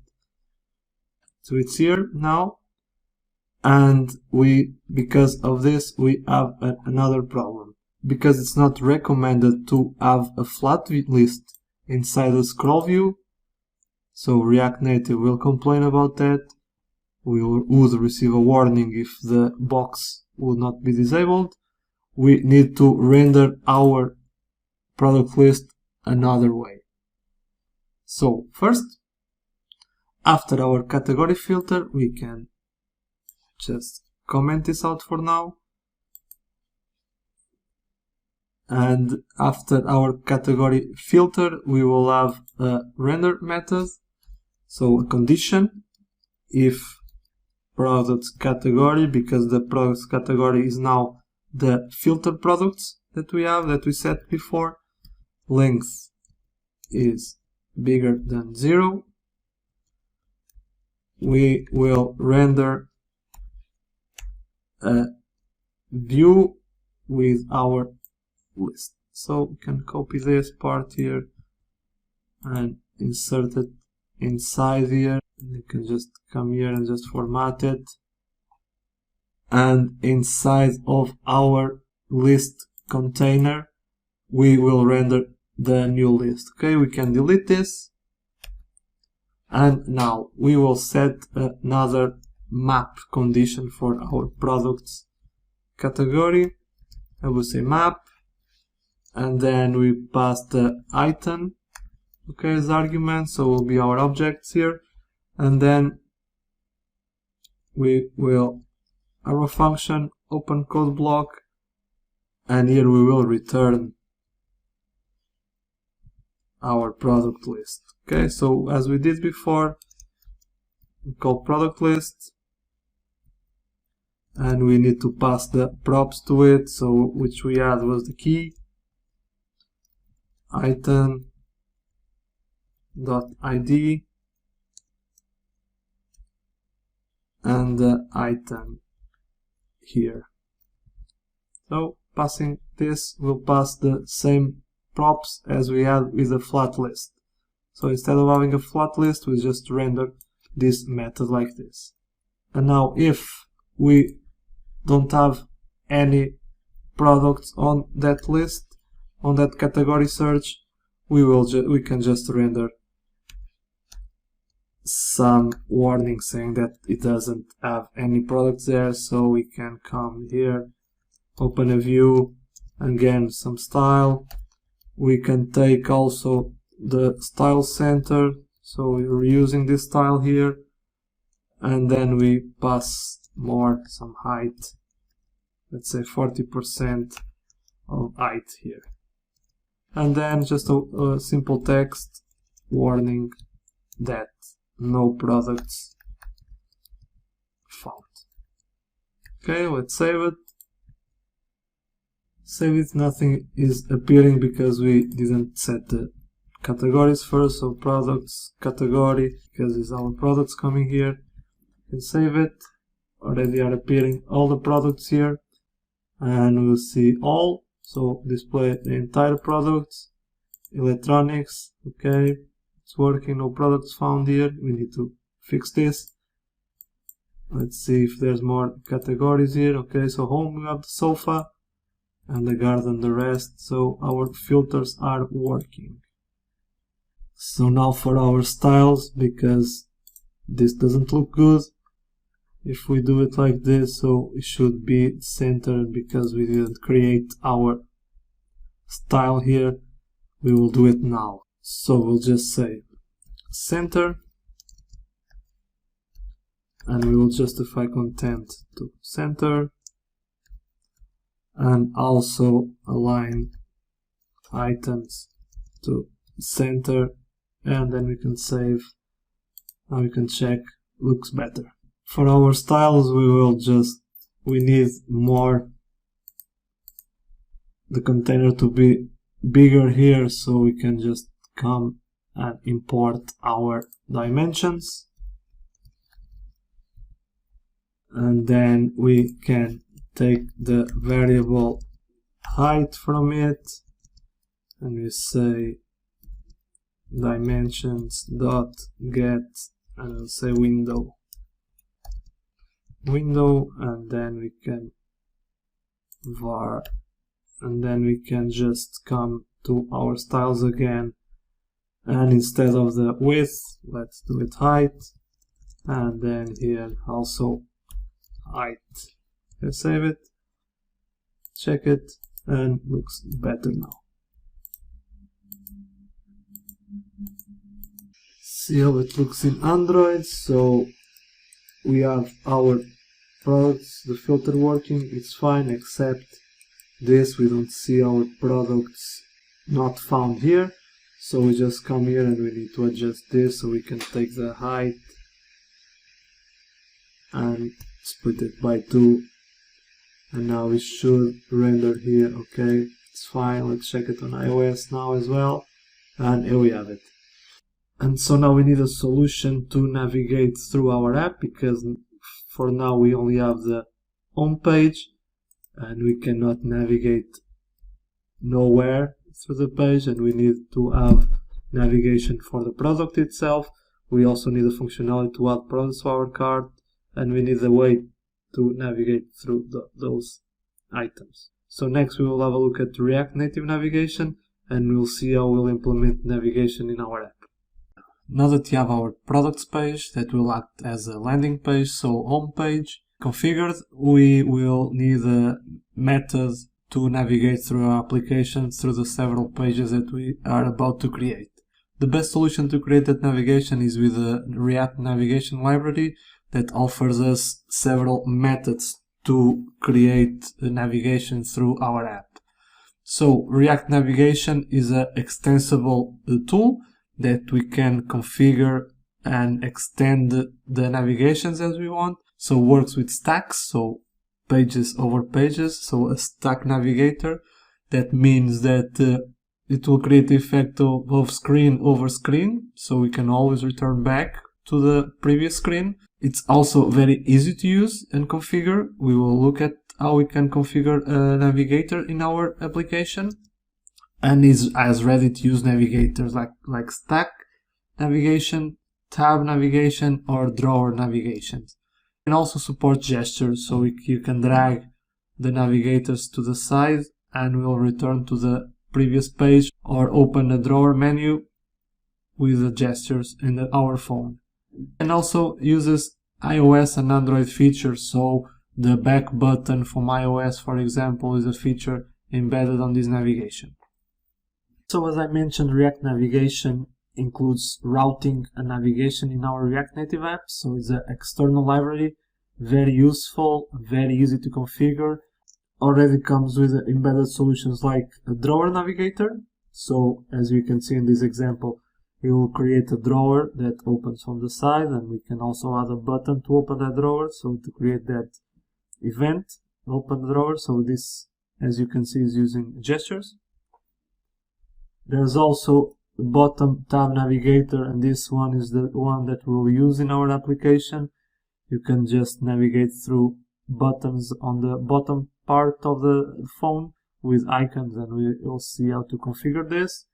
And also comes with a material top bar navigator that uses material design on the top bar, so similar to our bottom tab, but you can just slide them through and also click on the tabs. Now that we know what is React Navigation, we will implement this solution in our application. And to add React Navigation to our project, we need to go to our terminal and we need to install some dependencies. And because our project is Expo based, so we created our project with Expo, we need to install some dependencies with React Navigation like this. So Expo install React Native gesture handler. We'll also need React Native reanimated, and we need React Native screens. We'll also need React Native safe area context, and last we need @React Native community masked view. If you don't want to type all of this, I will leave the link so you can just copy this part and install. Now that we have this here, we just press enter to install, and I will return after the installation is complete. Now that our installation went correctly, we also need to install some npm packages for our React Native navigation. So we'll do npm install, and we need the React Navigation native, and also the React Navigation bottom tabs. Press enter and we'll proceed with installation. Okay, now that is installed, we will create our first navigation. Now that all the dependencies are installed, we will create a new folder here, and we call it navigators. We will stack all our navigators here, and inside we can create our main navigator. So we'll just say main.js, and inside we will create our navigation component, and for that we need to import React from React,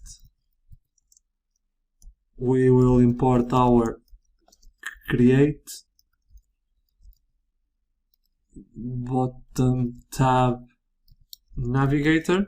So this is the navigator that we installed on the terminal. So this will come from the same package. So it'll be React navigation bottom tabs. We'll also need a view. This will come from React Native. Now we can already create our navigator, our bottom tab navigator. And for that, first we will create a tab. And this tab will come straight from our create bottom tab navigator. So this will be the initial point of our navigation. And then we will create our first component for the navigation. So it will be main. It will be a functional component with ES6. So the arrow function, and here we will return our entire navigation. And how we do that? First we need to call our tab here, and then we'll call navigator. And this will take several props as we can configure our navigation on the bottom. So we can first close this and then give him some space here. And we will have, our initial route will be home,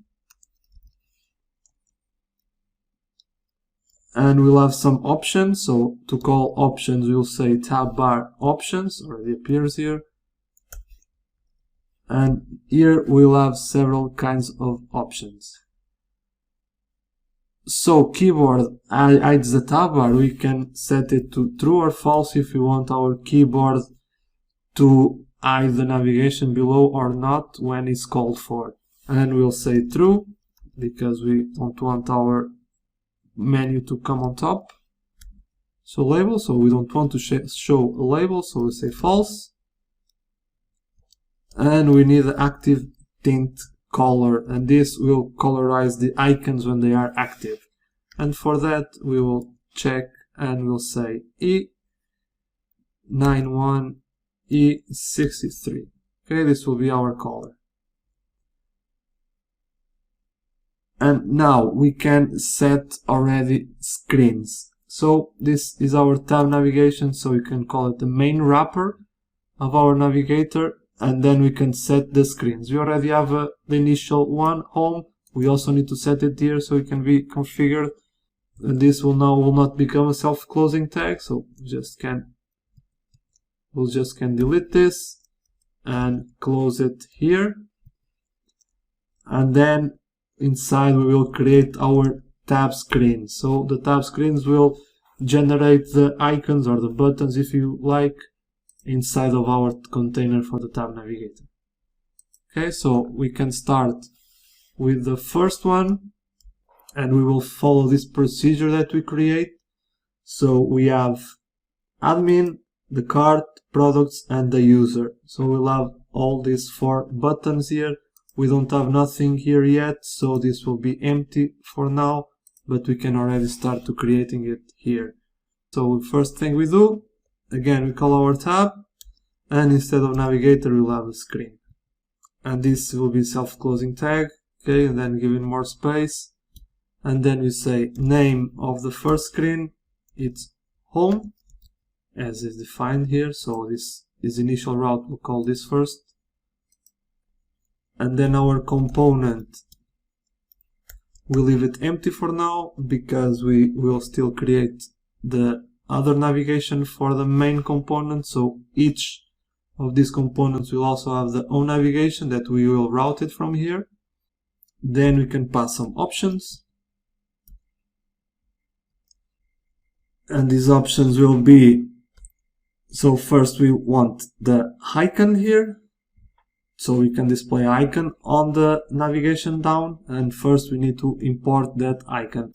And now I want to show you how to import a different icon, so it will not be the same icon from native base that we imported before.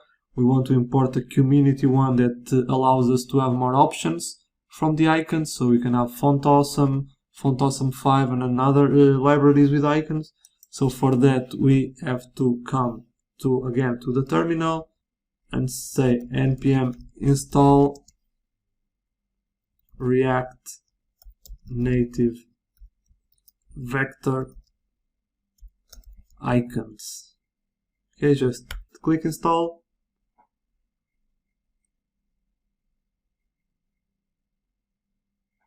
And now we can import our community icon. So we'll say icon from React Native Vector Icons, and we will want, in this case, the Font Awesome. See, here we have all these icon libraries to choose from. So that's why I like this icon component much better than native base. So here we have a lot of choice. So we will just say the Font Awesome. Now back to our tab screen. So you can check the tab bar icon, and we'll have the color. So we'll pass a color like this, and arrow function, brackets, and then we can pass our icon component that we just imported. Okay, so we self-closing one, and we'll have the name. So we'll import the home icon from Font Awesome. We can give him some style as well. We'll say position, say relative.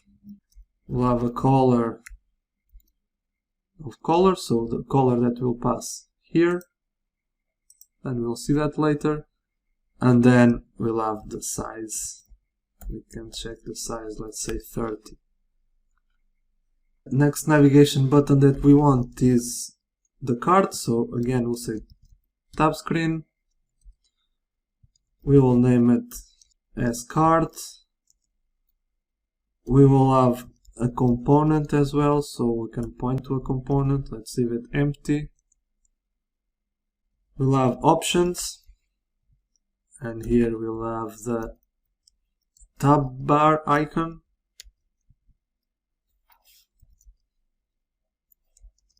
Again, the same process. We'll pass the color here, then arrow function, and then again. Now we will import again the icon here, so we just can come here, copy it, and paste it here. So, and this will be, instead of home, it will be shopping cart. So again, this is the name that comes from Font Awesome. So the shopping cart icon. We can have the same color and size, it's fine. And now we need to close our tab screen here, so it doesn't have this error. Next, we want the admin tab. So say tab, screen, self-closing again, and we can copy this so we can be faster. So copy the entire content inside of a tab screen, and we'll name this, just give it some space here, and we'll name this admin. So this will be our admin panel, and our icon name will be cog, so gear if you like. We can just delete this style here. We don't need this style on these icons, only on the first one. Okay, again this one we can delete it. And now last but not least, we will have our user tab, where we can have our user profile and also do login and registration. So again, copy this, the entire tab screen, paste it here, and here we'll say it's user. And our name for the icon will be user. Okay, so now we only need to export our main component. So we'll say default main.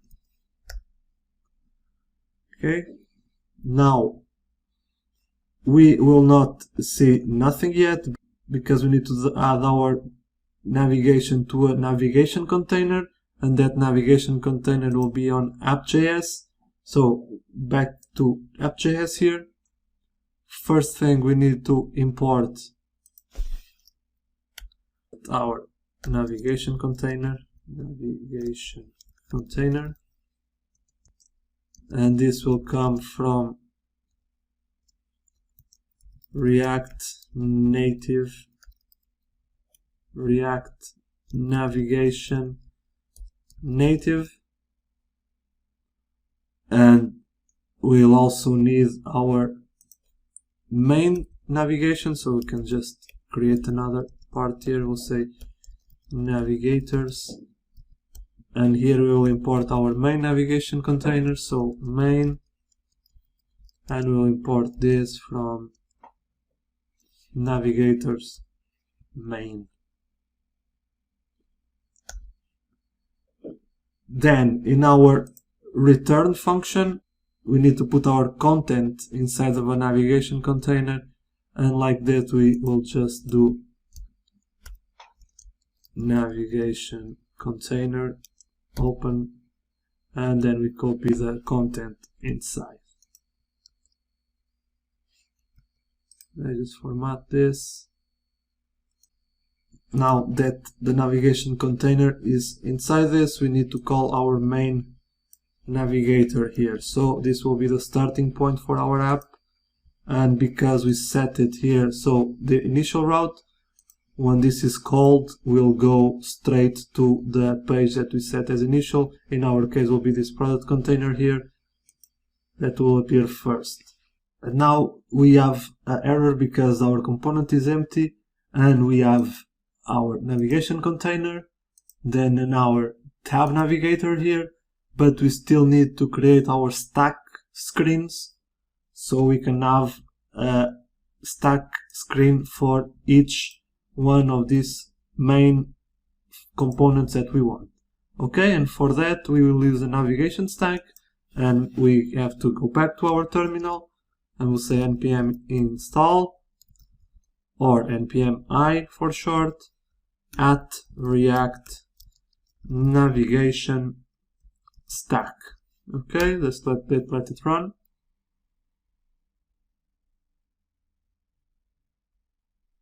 Then we can go back to our navigators folder, and we will generate a new file, and we'll call it navigator.js, and here we will create our stacks so we can add them into our main navigation component. Okay, now we do that. So it's a simple React component. We'll just say import React from React, and then we will import the stack navigation. So we'll say create stack navigator from React Navigation Stack. And then we can just add our product container. So we'll say product container from, we have one level up, we have screens, products, and then our product container here. Then we have to create the stacks the same way we create our tabs. So we'll say const stack, and this will come from create stack navigator. Then we will return the function. So we'll say function, we call it myStack. It will be a plain simple function, and we can just return the stacks here. So we say stack instead of tab like we did before. Now it's just a stack, and we'll need a navigator. So the tabs will need the stacks to add on top of them, so we can render the UI, and then we open it, and again we have the stack screen. Okay, this will be self-closing one. So the way it works is this creates our tab navigator, but the tab navigator will need the screen, so the stacks on top of each other so you can generate the render screens. And this is how we create our stacks here, so our stack screens, and then inside of them we'll do the same procedure, so we'll have a name, and this will be home, and the component will be the product container. Okay, so the one that we imported from our screens. Then we also have the options, and we only use the options of the header. We don't want the header to show, we'll say just header shown, and we'll say false to this.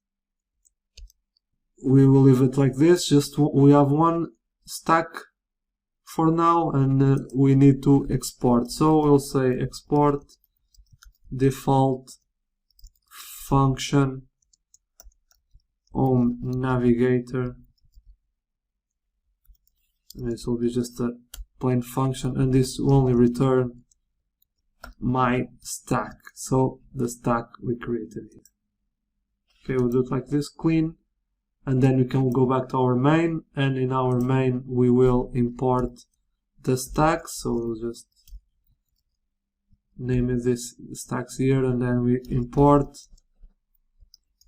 home navigator from, and this will come from the same folder, so home navigator, and then we can call the home navigator here. So on this component we say home navigator here, and to avoid this error, or either we add home navigator to all of them or just comment it out. Let's just try both ways.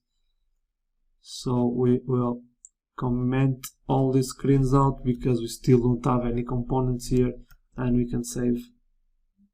And now nothing is appearing because we need to go back to our app.js, and here is the problem. So we don't need this view to encapsulate our navigation container because it does that for himself. So we just delete this view, and also we can delete these styles here, we don't need it anymore, and also this. Okay, so we can save it, and we already have the navigation here, but we have only one icon because we comment the rest out. And now to see if everything is working correctly, we uncomment it out, and so we can assign the same navigator here, but this will be changed later. So let's say home navigator, again home navigator, and we are missing this one, home navigator. Okay, we'll save it, and we see already our navigation here with the icon. So if we press in one, this is active. It routes now from to the same one, but this will be changed, and you see the color changes for the one that is active. Now we can see how it looks in Android. Okay, same bottom tab navigation, and also with the same effect here. Next we will implement the routing through parameters, so we can navigate to our product using our React Native navigation.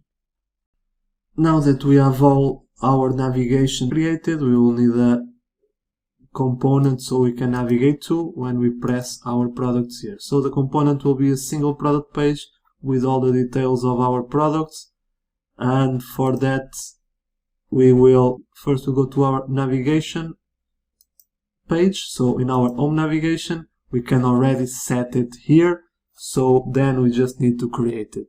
But first we will create the file here, so we can see, okay, inside of our product we just say single product.js,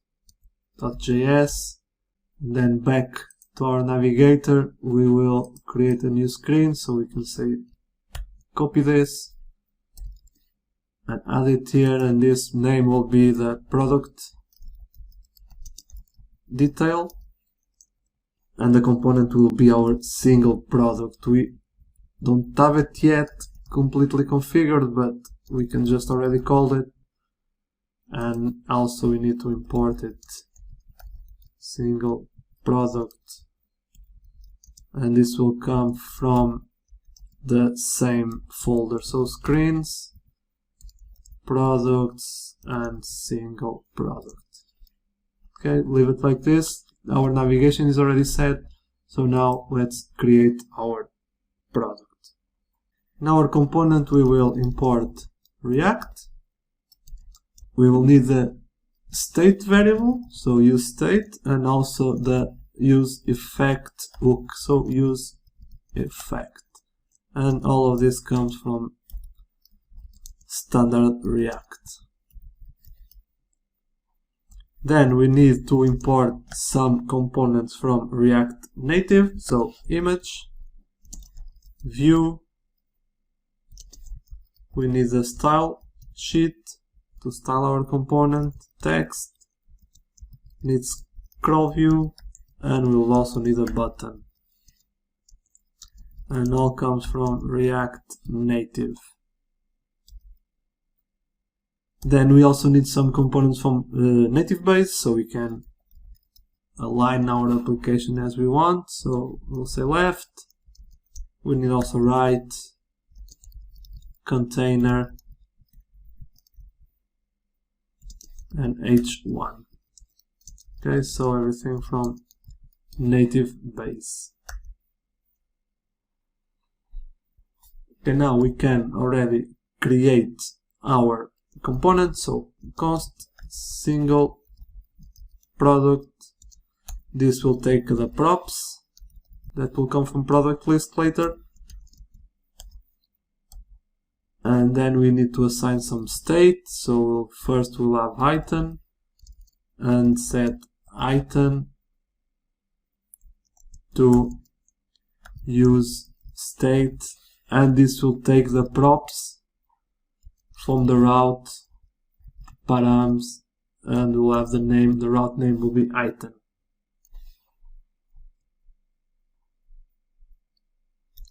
Then we also need the const availability, so you can check for if the item is available or not.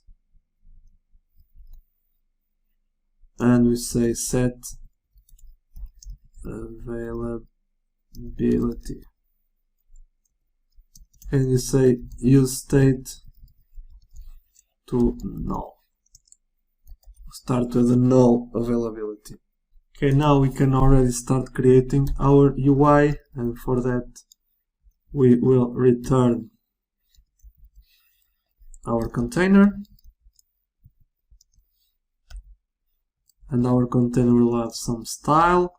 So first we will create our style variable, so const styles, style sheet, create, and let's call it container as well, so container, and our container will have a position relative and a height of 100. Now we can apply that style here.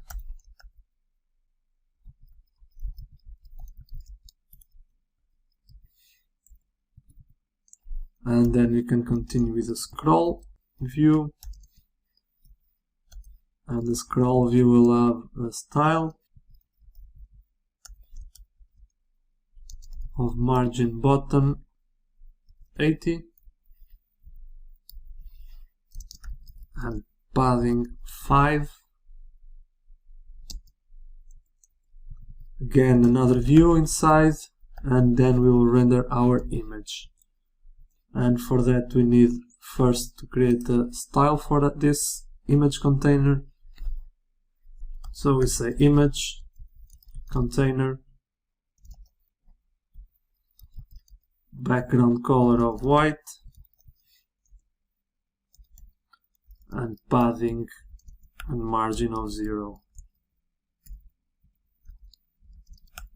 So now we can already insert our image. So image, and we'll have the source like we did before. So source, we can just go back to our product card and copy the same thing. So will be image. So we can just copy this string here now, and we'll say URI will be item image. If item image, we'll say item image. If not, we put that long string here, so the image of the box that we used before. Okay, so we'll have also the contain resize mode. So resize mode will contain it, and we need to add some style as well. So let's go back to our style sheet, and we'll say image. So our image will have a width of 100%, so we can take the entire width of the screen, and we want a height of 250. Now we can apply the style here, so we'll say style styles dot image. Okay, we'll not forget to export default, because now we will try to insert this on product list so we can see something happening on the screen before we can continue styling the rest. Okay, so back to product list. Here, when we have our touchable opacity, we need an event that something happens when we press it. So for that, we will have our press event, and we say on press. So this is the event embedded in the React Native for pressing or a touchable opacity or a button. We also have long press that we will see later, and then we check just here, and now we will use the navigate property that we created on our navigation service, and for that we say props navigation navigate,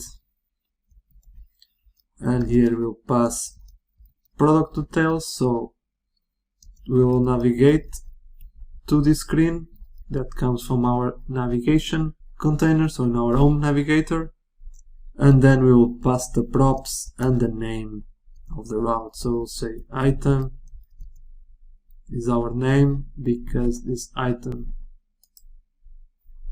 is this params here, so the name that we give it here, and then we pass the entire object item.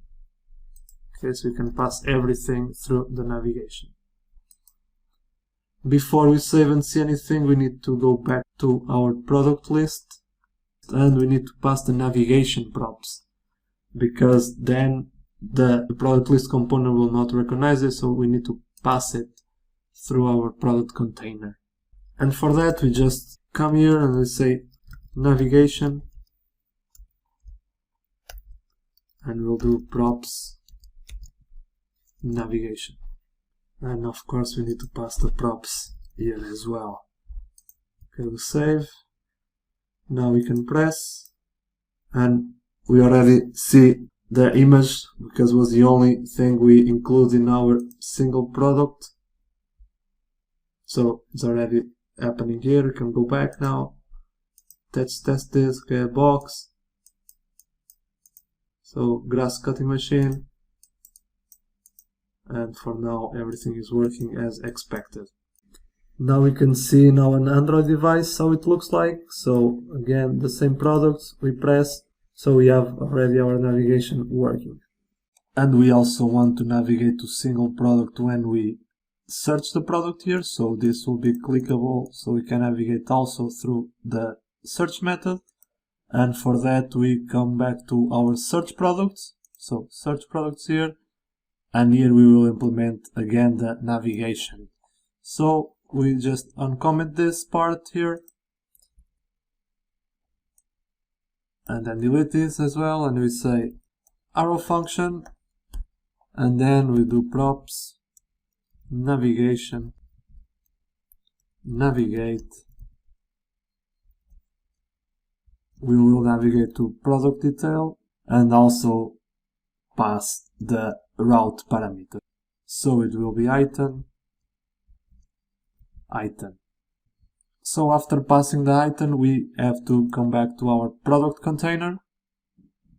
We come back here and we have our method search product here, and we need to have the navigation prop as well. So we'll say navigation, and this will props the navigation. So we'll pass the navigation props to our search product. Now we can save and we have to give it a go. So we have the products and we can press FIFA and goes to the right place. So now we can continue installing our single product, so we can have more information about our product here.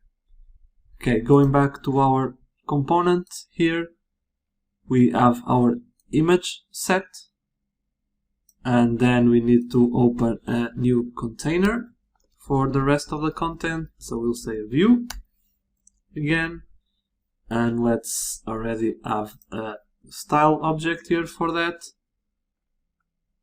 We'll have a view here that will have the style of styles.content. Let's call it content container. Then we'll have h1. So this h1 was imported from native base, will act as a bigger text, so an h1 in HTML if you are used to it. And here we'll style it as well as a styles, let's call it content header. And then we can pass the item name here. I have a text tag here, so we can pass the brand name, and we can just style as well. So we can have the styles and content text, and here we'll pass the item.brand. Okay, so back to our styles now. We will create those style objects that we set it before. And so first we add the content container, and our content container will have a margin top. Let's give it 20. We will justify the content to center, and we will also align the items to center. Next we'll have the content header. It will have a font weight of bold, so we have a bold color there, thicker text, and also we'll have a margin bottom of 20. Then content text, we'll have the font size of 18, again font weight of bold, and we'll have also a margin bottom again of 20. Okay, we can save, and we already see text appearing here. So after the content container, we will just make a comment here because we will need to create more attributes later, but so we won't forget. So here we'll have the to do, so we'll have the description, rich description, and also we'll have the availability. Okay, so we'll have our container here to set all these parts later. Now after our scroll view, we will create the bottom tab part, so we'll have our commands and the price, and this will be scrollable part, and the container will remain there always. Even if we scroll all the way up, all the way down, we'll just position it as absolute so we can be always at the bottom. So, and for that we need to create a new view.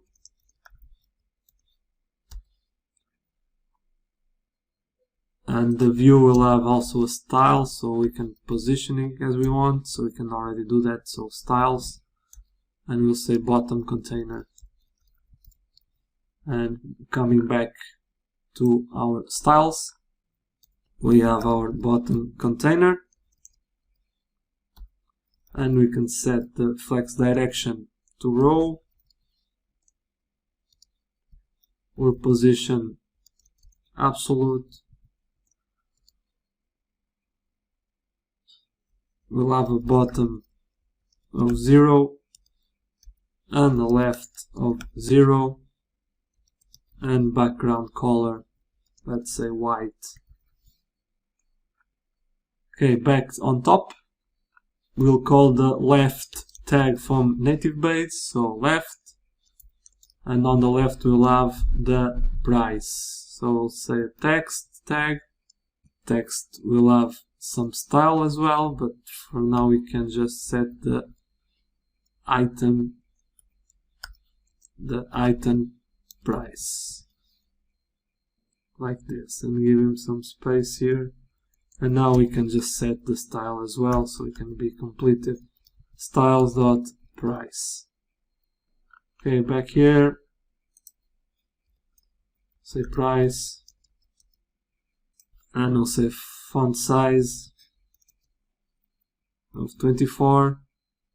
We'll give him a margin of 20 and a color of red. Okay, we can save. We already see our price appearing here, always on the bottom. And now we will introduce some buttons as well. So we have our left, and now we need our right. So we just say right. And then inside we have a button, and we'll say title as add.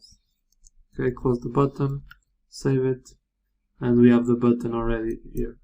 Doesn't do nothing now, but it will do later, and we also have to style it. So when we'll introduce our buttons on the style component, will be added here.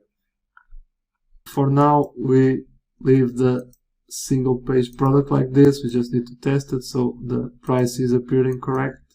We can also see how it looks in Android devices. So again, button is different because it's a native button from Android, but it seems correct. The Redux is used mostly for application state management. Redux maintains the state of an entire application in a single immutable state tree object, which can't be changed directly. When something changes, a new object is created using actions or reducers that we will see later. So Redux is a predictable state container. It makes the state mutations predictable as one single source of truth. So our Redux store will have the source of truth is state ready read only, so we cannot directly change our state. Changes are made with pure functions, so to change the state of Redux store we need to use the pure function, so it will be lightweight as a unidirectional data flow, as we will see now. So as you can see, the Redux has a store that has the main reducer, and the reducer takes the state and also delivers the state at the same time. And the state can be changed on the view, so in our UI, our application, we change the view through an action that will dispatch to the reducer, giving back that state. Okay, so our actions will be created to add or read the state from the reducer. And what are the building blocks of Redux? So the state is stored in plain JavaScript object. Then we have the action. So it's a JavaScript object that specifies how to change the state. Normally we create a separate file for the actions, and then we can call those actions in our UI. So then the reducer take the current state and actions to return a new state, so this will handle the state and then returns a new state. Now the first thing we need to do is to install Redux into our application. So back to the terminal, we will install some dependencies. We'll say npm install, we need Redux. We'll also need React Redux. So specific Redux for the React components. We also need the Redux DevTools extension so we can debug our Redux code. And this will be extensions on our favorite browser. We'll also need Redux Logger. And finally we need our middleware Redux Thunk. So what is this middleware that we are installing? So with a plain basic Redux store, we can only do simple synchronous updates by dispatching an action. This middleware extends the store abilities and lets you write async and logic that interacts with our stores. So this is recommended for basic Redux effects on the logic, including the complex synchronous logic that need to access the store. We just press enter, let everything installed. Now everything is installed, we can check in our package.json, come back here and we see already our React Redux, the DevTools, the Logger and the Thunk all installed correctly. So now we can proceed with creating our Redux store. After we install our dependency, we can start creating our Redux store. And for that I will create a new folder here and I will name it Redux. Then inside of Redux we'll create a store, so new file, and we call it store.js. And in here we will import some properties that we need. So we'll say we'll import create store, also combine reducers and apply middleware from Redux, so everything comes embedded with the Redux dependency. And we also import our Thunk middleware, so we can pass asynchronous calls to the state, so middleware, and this comes from Redux Thunk. We have it. We will also need the compose with DevTools, so we'll say compose with DevTools, and this comes from Redux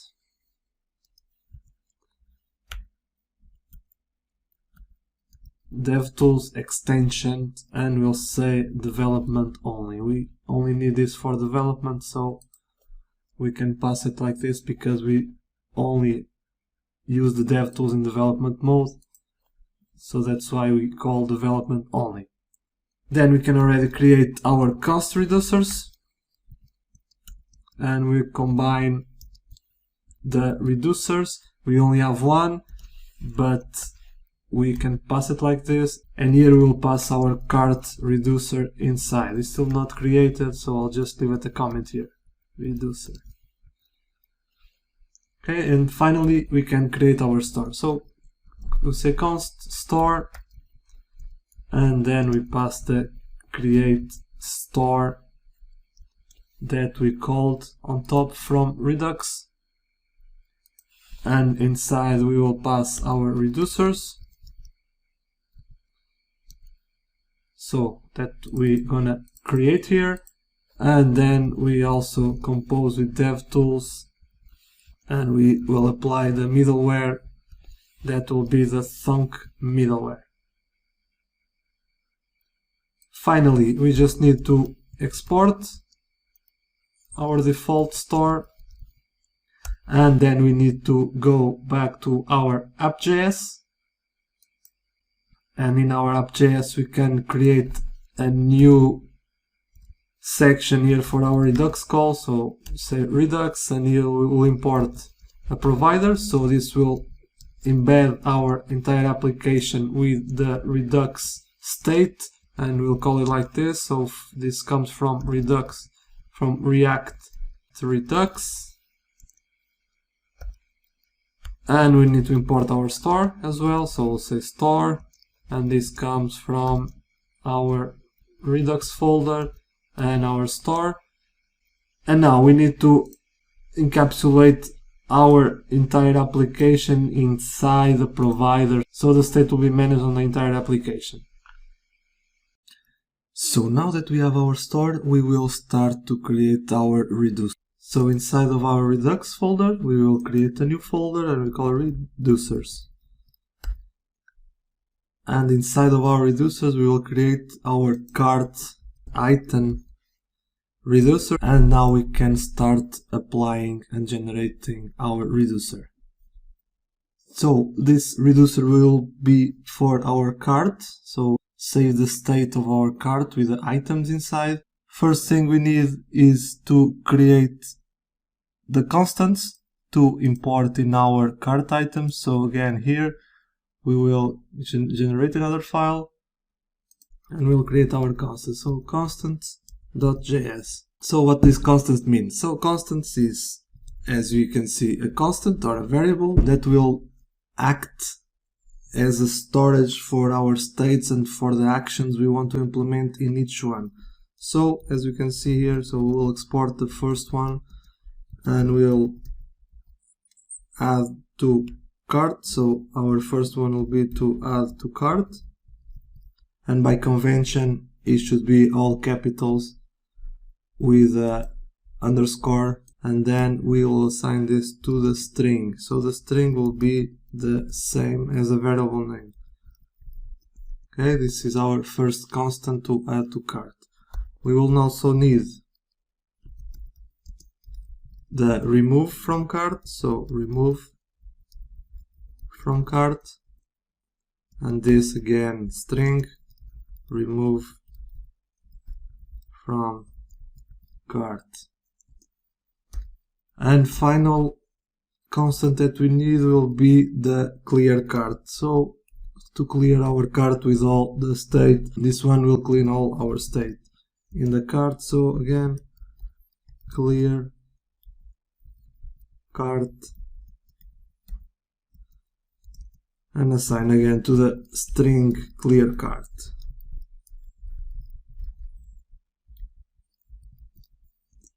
Now we can go back to our reducer and we can start generating it.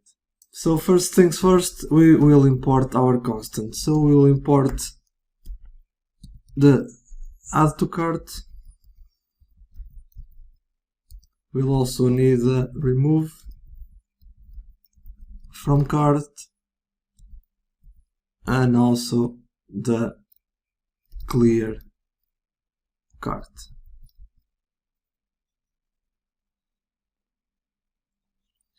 And all of this comes from our constants file. So one level up and constants.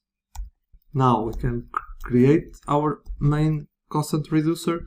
So we'll say const cart items. Then here inside we will have the initial state. So the initial state of the reducer will be an empty array, because in the beginning it has no state. And then we'll pass the action. So this action is what we'll create after, that will generate the method that we want to add items to our state, or remove from our state, or clean the entire state. Okay, so now we'll just open the block code, and now we'll do a switch case. So in this case will be the switch that we'll choose from our constant methods. So switch. And now we'll call the action type. So these action types are our constants. And first case will be add to cart.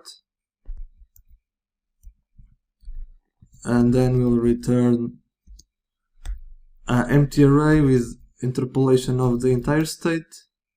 Depending if we have already items or not in our state, we need to return everything, and then we pass the action payload. So as we see on the slides, this payload will be the items in this case that we will pass through this action. The next case will be the remove from cart, and the remove from cart we will have the state. It will filter through the state. We'll have our cart item from the state, and then to remove a single item from our cart state, we'll just say cart item is not the same as the action payload. So like this, we'll filter out this cart item from action payload from the state. So the last one will be to clear the cart. So we'll just say clear cart, and this is the shortest one and easiest one. You just need to return again our empty state that was assigned here. So this will go back to empty, and our cart will be empty as well. Okay, we need at the end to return the state. Okay, don't forget to export default cart items. Now we can go back to our store, and now we can already import our reducer here. So say import its cart items, and we'll import it from our reducer. So reducers and cart item. Okay, now very important, there's a typo here, so it's combined reducers with an S and here too, so be sure to fix this. And now we can create our cart items method here, and then assign it to our cart items method here. Okay, so it's all highlighted, it means it's working, and now we can just save it.